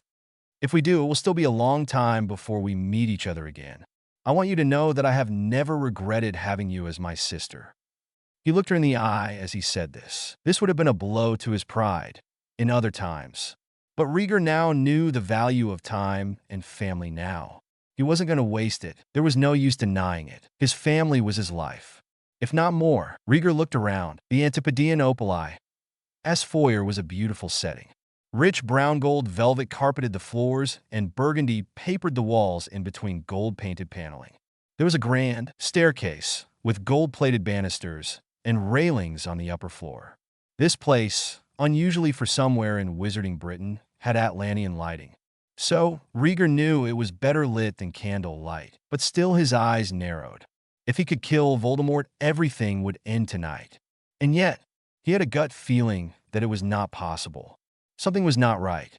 This was not the time for him to be defeated. The ministry officials, who had hastily arrived, eagerly on the invitation of his parents, greeted them enthusiastically. They were sycophants, toadies, but it would save them. Members of the International Confederation of Wizards were also there as well. Many people were looking wide-eyed and excited at this. He could see Daily Prophet and other news agencies and magazines reporters eagerly looking at them, and photographers readying their cameras. A public setting. He then tensed. He spotted the Selwyns. Rieger had erased Jason's memory of their recent confrontation, and the false memories he planted. Voldemort's knowledge of Atlantean magic didn't go too deep, and he wouldn't have had the time, even if he appeared here, to do a thorough search of Jason's dim brain. Marcus Selwyn was there, scowling as usual. Olivia Selwyn was a tall woman. She was easily spotted in her golden brown hair. Athelinda was currently preoccupied with Sigurd. The boy was kept out of sight of the photographers and reporters. The restaurant security guards finally pushed them out of the building. Voldemort would have warned them about Sigurd's eye, so they would have wanted to see it to be sure. But when Athelinda left, they knew they needed to hide it. As for Harold, his wife and son, Rieger also had to give them their best chance. He didn't have much time to prepare for them. He supposed that always suspected that he would come for Sigurd and Athelinda. He magically created duplicates of Athelinda's and Sigurd's passports, driver's license, and tickets, using some photos that Harold had sent him a long time ago, altered, and new aliases. They would not wear disguises. Polyjuice potion took too long to make, was complicated, and it and other enchantments wore off. They would be hiding in plain sight, yet not plain at all. Rieger looked at the approaching Selwyns. Philomena was with them, and by the minuscule, unnatural gleam and the barely noticeable glazed look in her eyes, he deduced that she had been imperious. Rage welled up inside him and grief. His little sister, his sweet little sister who had run up to him, clutching a baby book with her chubby little fingers, pleading him to read, or begging him to pick her up and swing her around. He gritted his teeth hard and felt the threat of tears in his eyes. At this point, Athelinda decided to show herself. Sigurd was by her side, pressed firmly against her, her hand on his shoulder. But his eye, the one that marked him as the son she spoke of once, was visible. Athelinda stopped herself from shaking. It would not do to show any weaknesses. They would prey upon it immediately. The Artrigos family and the Avanadors who knew what was happening silently thanked God that the Selwyns were not legilimens. The ministry officials greeted the Selwyns. Rhaegar dared not look into his parents' faces when they saw Philomena. The Selwyns approached. Rhaegar did not bother to hide the threat and the loathing they saw on his face. The smug smile of Lady Selwyn vanished, and she turned white. "Shall we proceed?" The minister's right-hand man, an official in the Department of Magical Law Enforcement, named Bartemius Barty Crouch, suggested. He was entirely oblivious to what was going on. Rhaegar tilted his head. They proceeded into the main hall of the restaurant where diners assembled. This place was lavish still, but the lighting was somewhat dimmed, though clear enough to see. What was the point in having Atlantean lighting if one wanted dim and candles could have easily done the trick? No idea. Atlantean lighting was expensive, but everything screamed high class and luxury. Persian and Turkish rugs, antique tapestries framing the entrance, along with potted palms. Priceless paintings, curtains, and wall sconces with lanterns. Tables with white linen, from Egypt, not Ireland. Just to emphasize how expensive and luxurious this place was, crystal from Austria. Chinese porcelain and silverware or goldware in the private rooms. Rhaegar froze. He made eye contact with the Selwyn siblings. Thank goodness they weren't as stupid as to look smug or happy in any way. But then again, the look on his face must have been utterly dangerous. "Mr. Crouch," he said calmly, "how goes the search for Grindelwald's remnants?" Crouch took a while to respond. It was as if Rhaegar was goading him, or he had some unspoken message there. He then began, "The remaining splinter groups are the most feeble of remnants we have encountered," he began, a hint of arrogance rising after his initial hesitation. "But they're still a threat. Soon they will be stamped out. Nothing escapes justice." Rhaegar admitted to himself that he didn't like the sound of this fellow, but he sent a look loaded with meaning and threats to the direction of the Selwyns. "Let's get to business then," he said pleasantly. "Grindelwald's remnants are going or gone. Most of them are either dead, captured, or hiding. Some of them, his face darkened when he thought about this, has even been subjected to the Dementor's kiss." Everyone winced. Of course, we all know that such tidings don't bode well for any remnants being hunted down, he said. Sooner or later their ideals, their ways of life and magic will be stamped out. That is, unless they find someone new to flock to, like bees or ants without a queen. They need someone to defend them and teach them new methods of brutality. Someone to keep their ideals alive and flourishing. Someone to make new plans and rally around as a central figurehead. Someone to give them the glory they feel like they deserve. His voice turned to acid. Crouch froze. So did everyone else. I interrogated. Rhaegar said slowly. All I got was a name. Crouch's eyes flared. Little did he know he stood no chance. But it would not stop him from trying as hard as he could to stamp this person's followers to the ground. Who? He demanded a little too loudly. Now everyone else was listening in. Rhaegar looked at him, eyes like twin blue fires. Voldemort. Lord Voldemort, as some call him. Isn't that right, Marcus and Olivia? The audience turned towards the two members Rhaegar was smiling at, a smile that cut like a knife. They froze. Marcus' eyes flared. Oliva's flashed. But it was Marcus who took out his wand and shot a jet of red light towards Rhaegar, who promptly blocked it. Everyone screamed and the diners drew back, some tripping over their own chairs in the haste to stand. Rhaegar threw a curse at Olivia before her family could even react, startling her and causing her to crumple to the ground. She was on Philomena's left side. Rhaegar then threw a powerful, wandless spell that knocked Marcus off his feet. But the boy ducked behind an overturned table and shot a stream of spells at spectators. It was such a good thing he was outnumbered. Barty Crouch, the last person he had expected, started to retaliate. His parents got there first. Andreas had been a soldier in the global wizarding war. Katarina was one of the most formidable fighters he had ever seen. Willamar joined in, covering his sister while Harold shot powerful spells with and without his wand, while his wife and son were pulled behind. Rieger was in the midst of it all.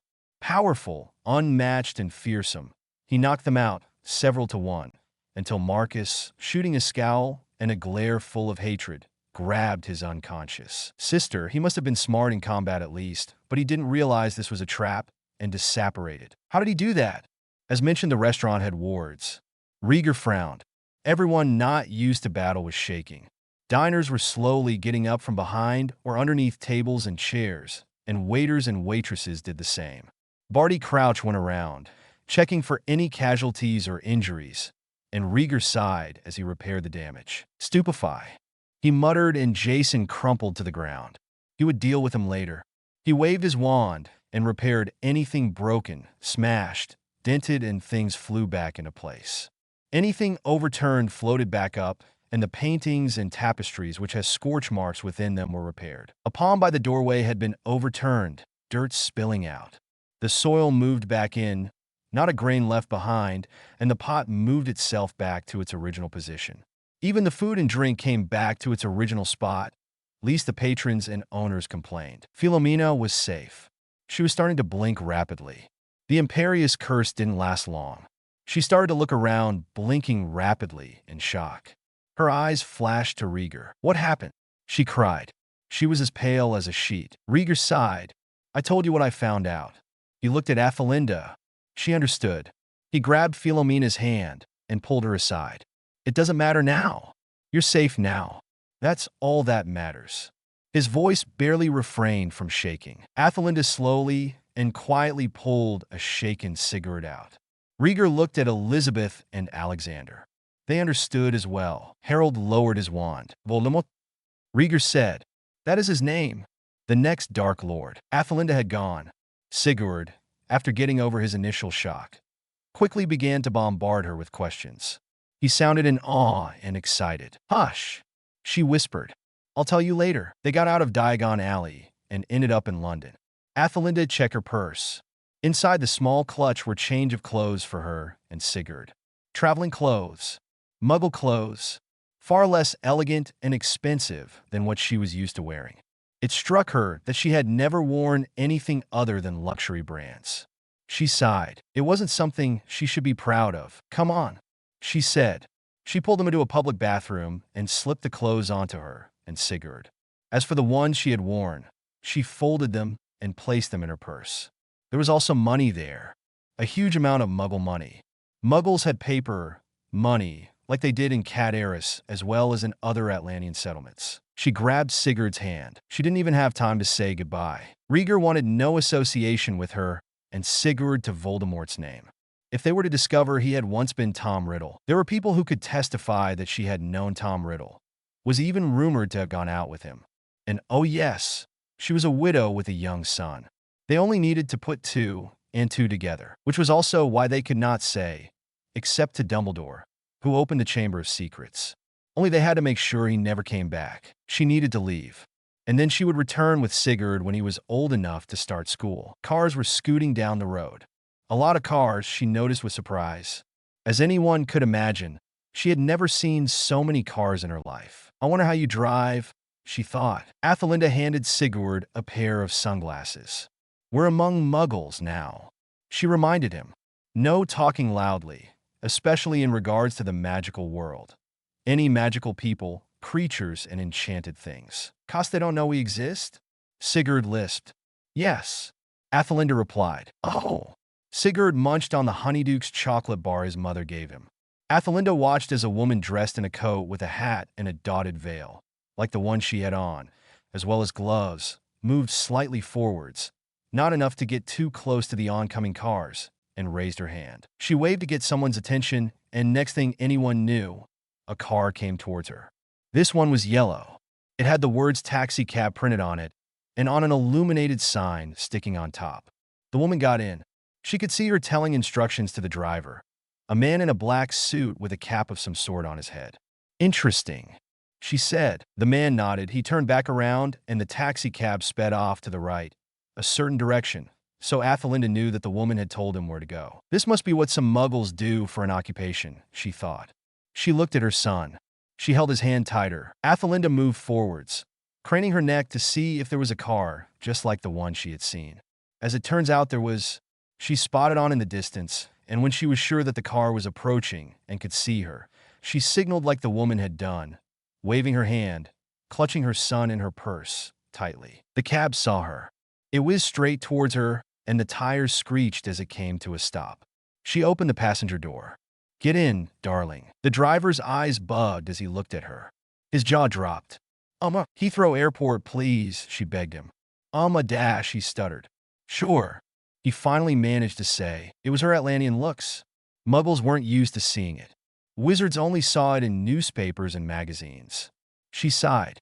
The airport. He speedily went off. It was a while before they even saw the airport, a huge building with vehicles like birds somewhat, but with small wheels in comparison to its hugeness. Is that thing supposed to fly? Athelinda thought incredulously. How does it even work? Looking out the window, palms smudging the glass, mouth agape, Sigurd then frowned. "Mummy," he asked, "what are those?" First time flying?" the cab driver asked cheerfully. She sighed. "Yes, they're airplanes, lad," the driver said. "They take you up to the clouds, they do. That is, if you've got enough money for it." His mother frowned. "What happens if you don't have enough money, though?" Sigurd asked, confused. "Well, you can't leave the country to go on holiday, can you?" the driver replied. "Or you take a ship, and that's only if you've got enough money for that. Sometimes you go on the really bad ships, the smelly places, dirty with lots of rats and too many people. Horrible places." He shuddered. "So you've been on a ship before?" she asked him. The driver sighed. "Oh yes, when I was a wee lad.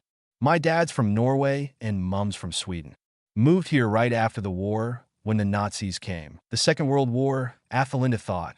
For a second, she almost thought the global wizarding war. Then she remembered the Muggles had their own war at the same time the wizards did. "I wonder what that was about," she thought. Out loud, she carefully said, "The Nazis?" "Yup." The man's friendly face darkened. "They came all right. Weren't satisfied with Germany, so they came east, then west, then north and south. Tried to force a lot of things.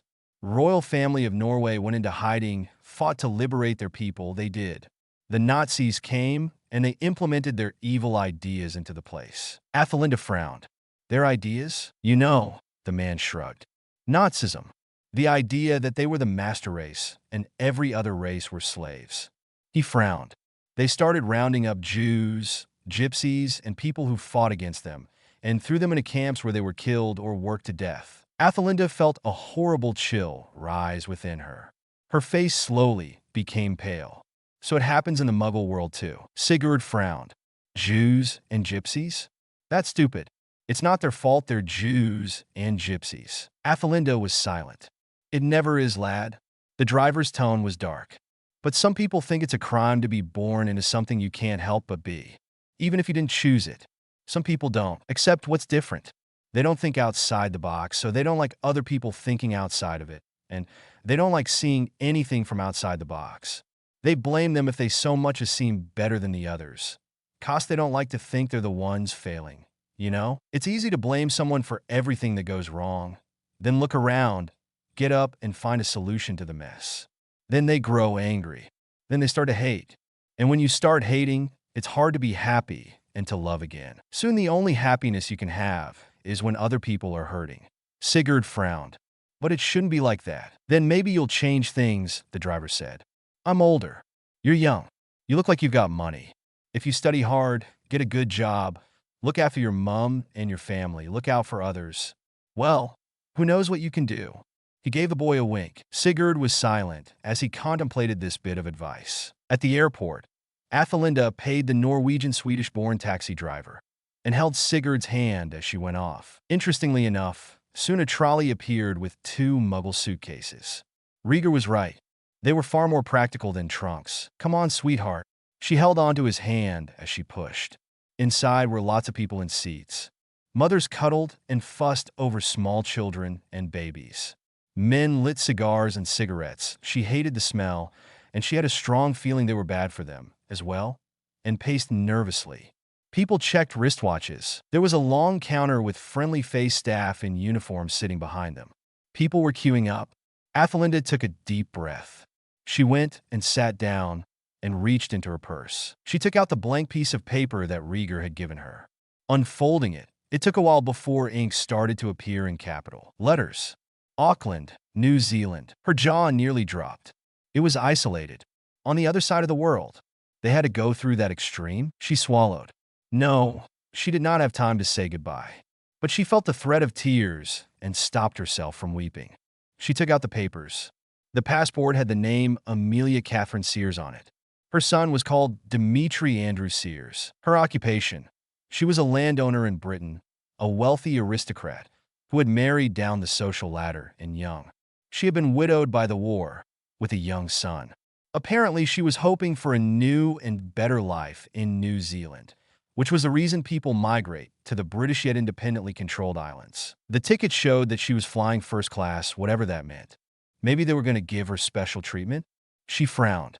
This could mean that they would not be inconspicuous. But on the other hand, she realized this was Rieger's way of saying goodbye, of trying to do her one last favor, as if he hadn't already done her enough. Athelinda choked up a sob, her eyes blurred with tears. She couldn't help it. She, who had been the worst sister in existence, the most appalling, and her brother still went out of his way to look out and provide for her, protecting her son. "Mummy?" Sigurd asked. His small hand settled on her knee. She sniffled. "Come on, darling." She stood up, taking his hand. "I'll explain when we get there." Athelinda walked up to the counter. Taking the passports and the tickets, she handed them to the man in the front. The man frowned as he read it thoroughly and then nodded. "Very well, ma'am. Please step aside."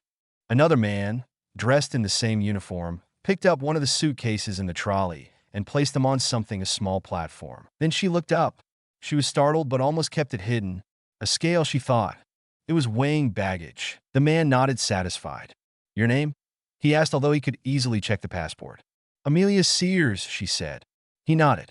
He wrote the name on a tag, looped, and tied it around the handle of the suitcase. "I take it these two go together?" he asked, gesturing to the other suitcase. Athelinda frowned. At least she didn't scowl. "Obviously." "Yes," she replied. The man took the handle and pulled the weight of the suitcase inside, out of sight. The other man took the second suitcase, and he did the same. Finally, they were done.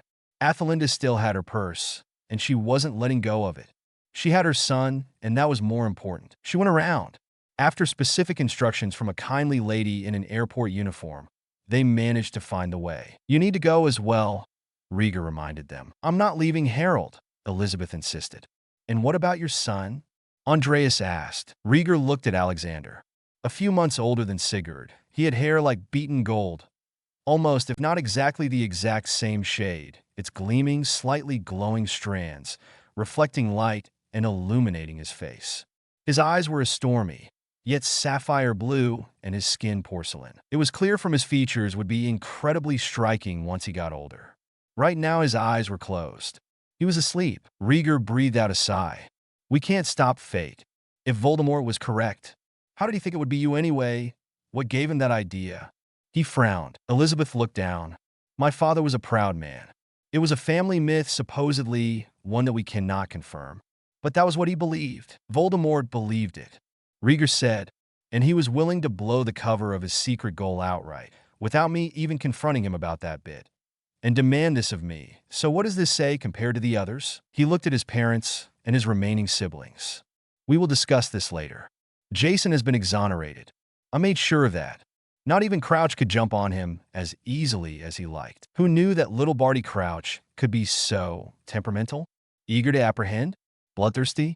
After spending 30 minutes with the fellow, Rieger was certain he didn't want to spend any more. "Merlin help us if that man ever becomes Minister for Magic," he thought.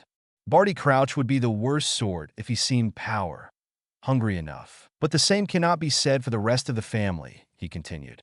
"Lord and Lady Selwyn have both been sent under house arrest, after questioning which bodes ill for the rest of their kin. Marcus and Olivia have prices on their heads. There is no sign of Voldemort, but he will be back, with a vengeance." He looked at Elizabeth, and he will strike harder and faster than ever when the time comes. He's already attacked cities. He will want to make his move now.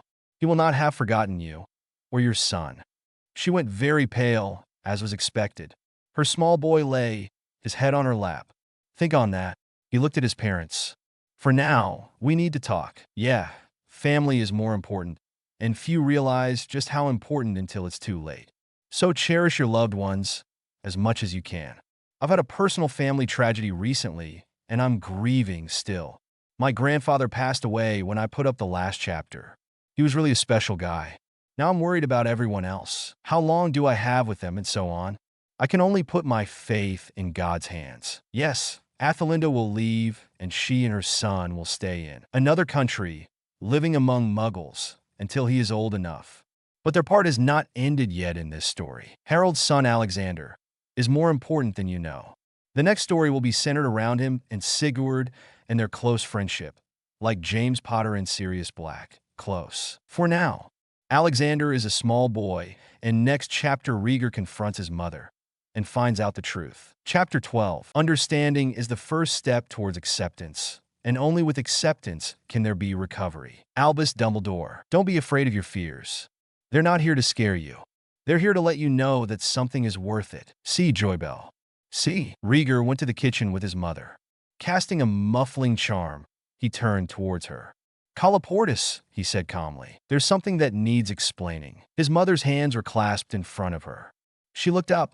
Rieger saw the blue in her eyes, the same as his. "Yes," she said. "I think we all know that the quote, 'What we don't know can't hurt us,' is a lie. It's what we don't know that gets us in the end. You don't see the knife when it stabs you in the back. So tell me, did you know Gellert Grindelwald?" She was silent. "Yes," his mother finally replied. Rieger nodded as if he had expected nothing less, which he had. Then he asked, "Were you close?" She nodded. "Did you love Grindelwald?" Her deep, icy blue eyes flashed up, alarmed. She hesitated. "I think I did." He stood very still for a long time. "Mother," he finally said, "is Grindelwald my father?" She looked up. The expression of shock, alarm, and disbelief was all too obvious. "What? No, that's not what he implied," Rieger said quietly. "He said he last saw you on November 19, 25. I put two and two together, and that was around the time I would have been conceived." Katarina was very still. "Tell me now, mother. I'm going to have a child, mother. Did you know that?" Her eyes widened. "What?" She froze. "You're going to have a baby?" She gasped. "Alisa is pregnant?" "Yes," he responded. He took a deep, shuddering breath before speaking again. "Alisa is expecting a child, and the prophecy says the descendants of Arthur, if I am in our Trigos. I assume you know the origins of the name Arthur?" Katarina, if possible, paled even further. "And yet if Gellert Grindelwald is my father dash." "What?" She sounded alarmed. "Where did this come from?" "Rieger, I married your father before I even saw him for the last time." He raised an eyebrow. "Grindelwald said dash." "Rieger," his mother said. She looked straight and deep into his eyes when she said this. Deep, icy clear blue into blue. "My father, when he heard I was supposedly friends with a boy who had been expelled from Durmstrang, was furious. No, as a matter of fact, he was enraged. He pressured me into going to a social event where your father's family would be hosting. The Artrigos family," he said, "were not only pure blood and Atlantean Volsungar, but also high, ranking and even wealthier than our family, which, as you know, were among the wealthiest in Europe. So naturally, when my father heard they had a son around my own age," she sighed. "I wasn't happy at first. Sure, your father was handsome, but he didn't have the lively cheerfulness and happy charm of Golden Gellert, as some referred to him. The same carefree attitude was missing, the same easy talent. Yes, your father was just as intelligent, but he was so serious. I was miserable." Rieger raised an eyebrow. His father, true, was neither the most charming nor cheerful person in the world, but at least he was genuine. But she was young then. At that age, charm was more important than being genuine to them. But his father was incredibly warm and endlessly patient. He had never raised his voice to Rieger, Willimar, Athelinda, or Philomena. He was abundantly reasonable, often to a point of frustration. He could be cheerful and happy, but with the ones he trusted and liked or loved. As for his parents' marriage, well, they were undisputedly happy together and remained loyal, faithful, loving, and supportive partners until Gellert Grindelwald implied otherwise. But as my father heard more rumors about Grindelwald, more rumors about dark and forbidden magic, more tortures, abductions, murders, and so forth, he grew desperate to secure our family, including me from Grindelwald, who, having known me, was likely to make us all high targets to be conscripted or coerced or targeted as suspects by the ministries who threw regular rules of protection, if they had any, out the window. She gave a harsh and bitter laugh. I endangered my entire family. How wonderful. It would have been good if I had been born a seer like the Volva. So they arranged for me to meet with Andreas. A number of times. We warmed up to each other. We soon became friends. Feelings may have slowly developed at that point, but I can never be too sure. She took a deep breath. Rieger Grindelwald was rising in power. Soon his attacks and followers started to get worse. Everywhere we saw his symbol, a triangle with a circle within and a line inside it. Rieger stifled the urge to roll his eyes. Of course he knew about that symbol. I know the symbol, Mother. It's like asking a muggle what a Nazi swastika is. His mother looked bewildered. And what? Nothing. No need to explain to her. It was bad enough it happened in this world. Please continue. And then he disappeared. My father convinced me to escape. Leave for Britain, he told me. I argued. I couldn't just leave him. He told me to go. Andreas and I grew closer. We were saddened. My family would be targeted, and I felt responsible. Gellert Grindelwald was likely to come for me. They wanted to see me safe. I told them that he was gone. He and my mother looked at each other and answered that this was just a transition. He would come back.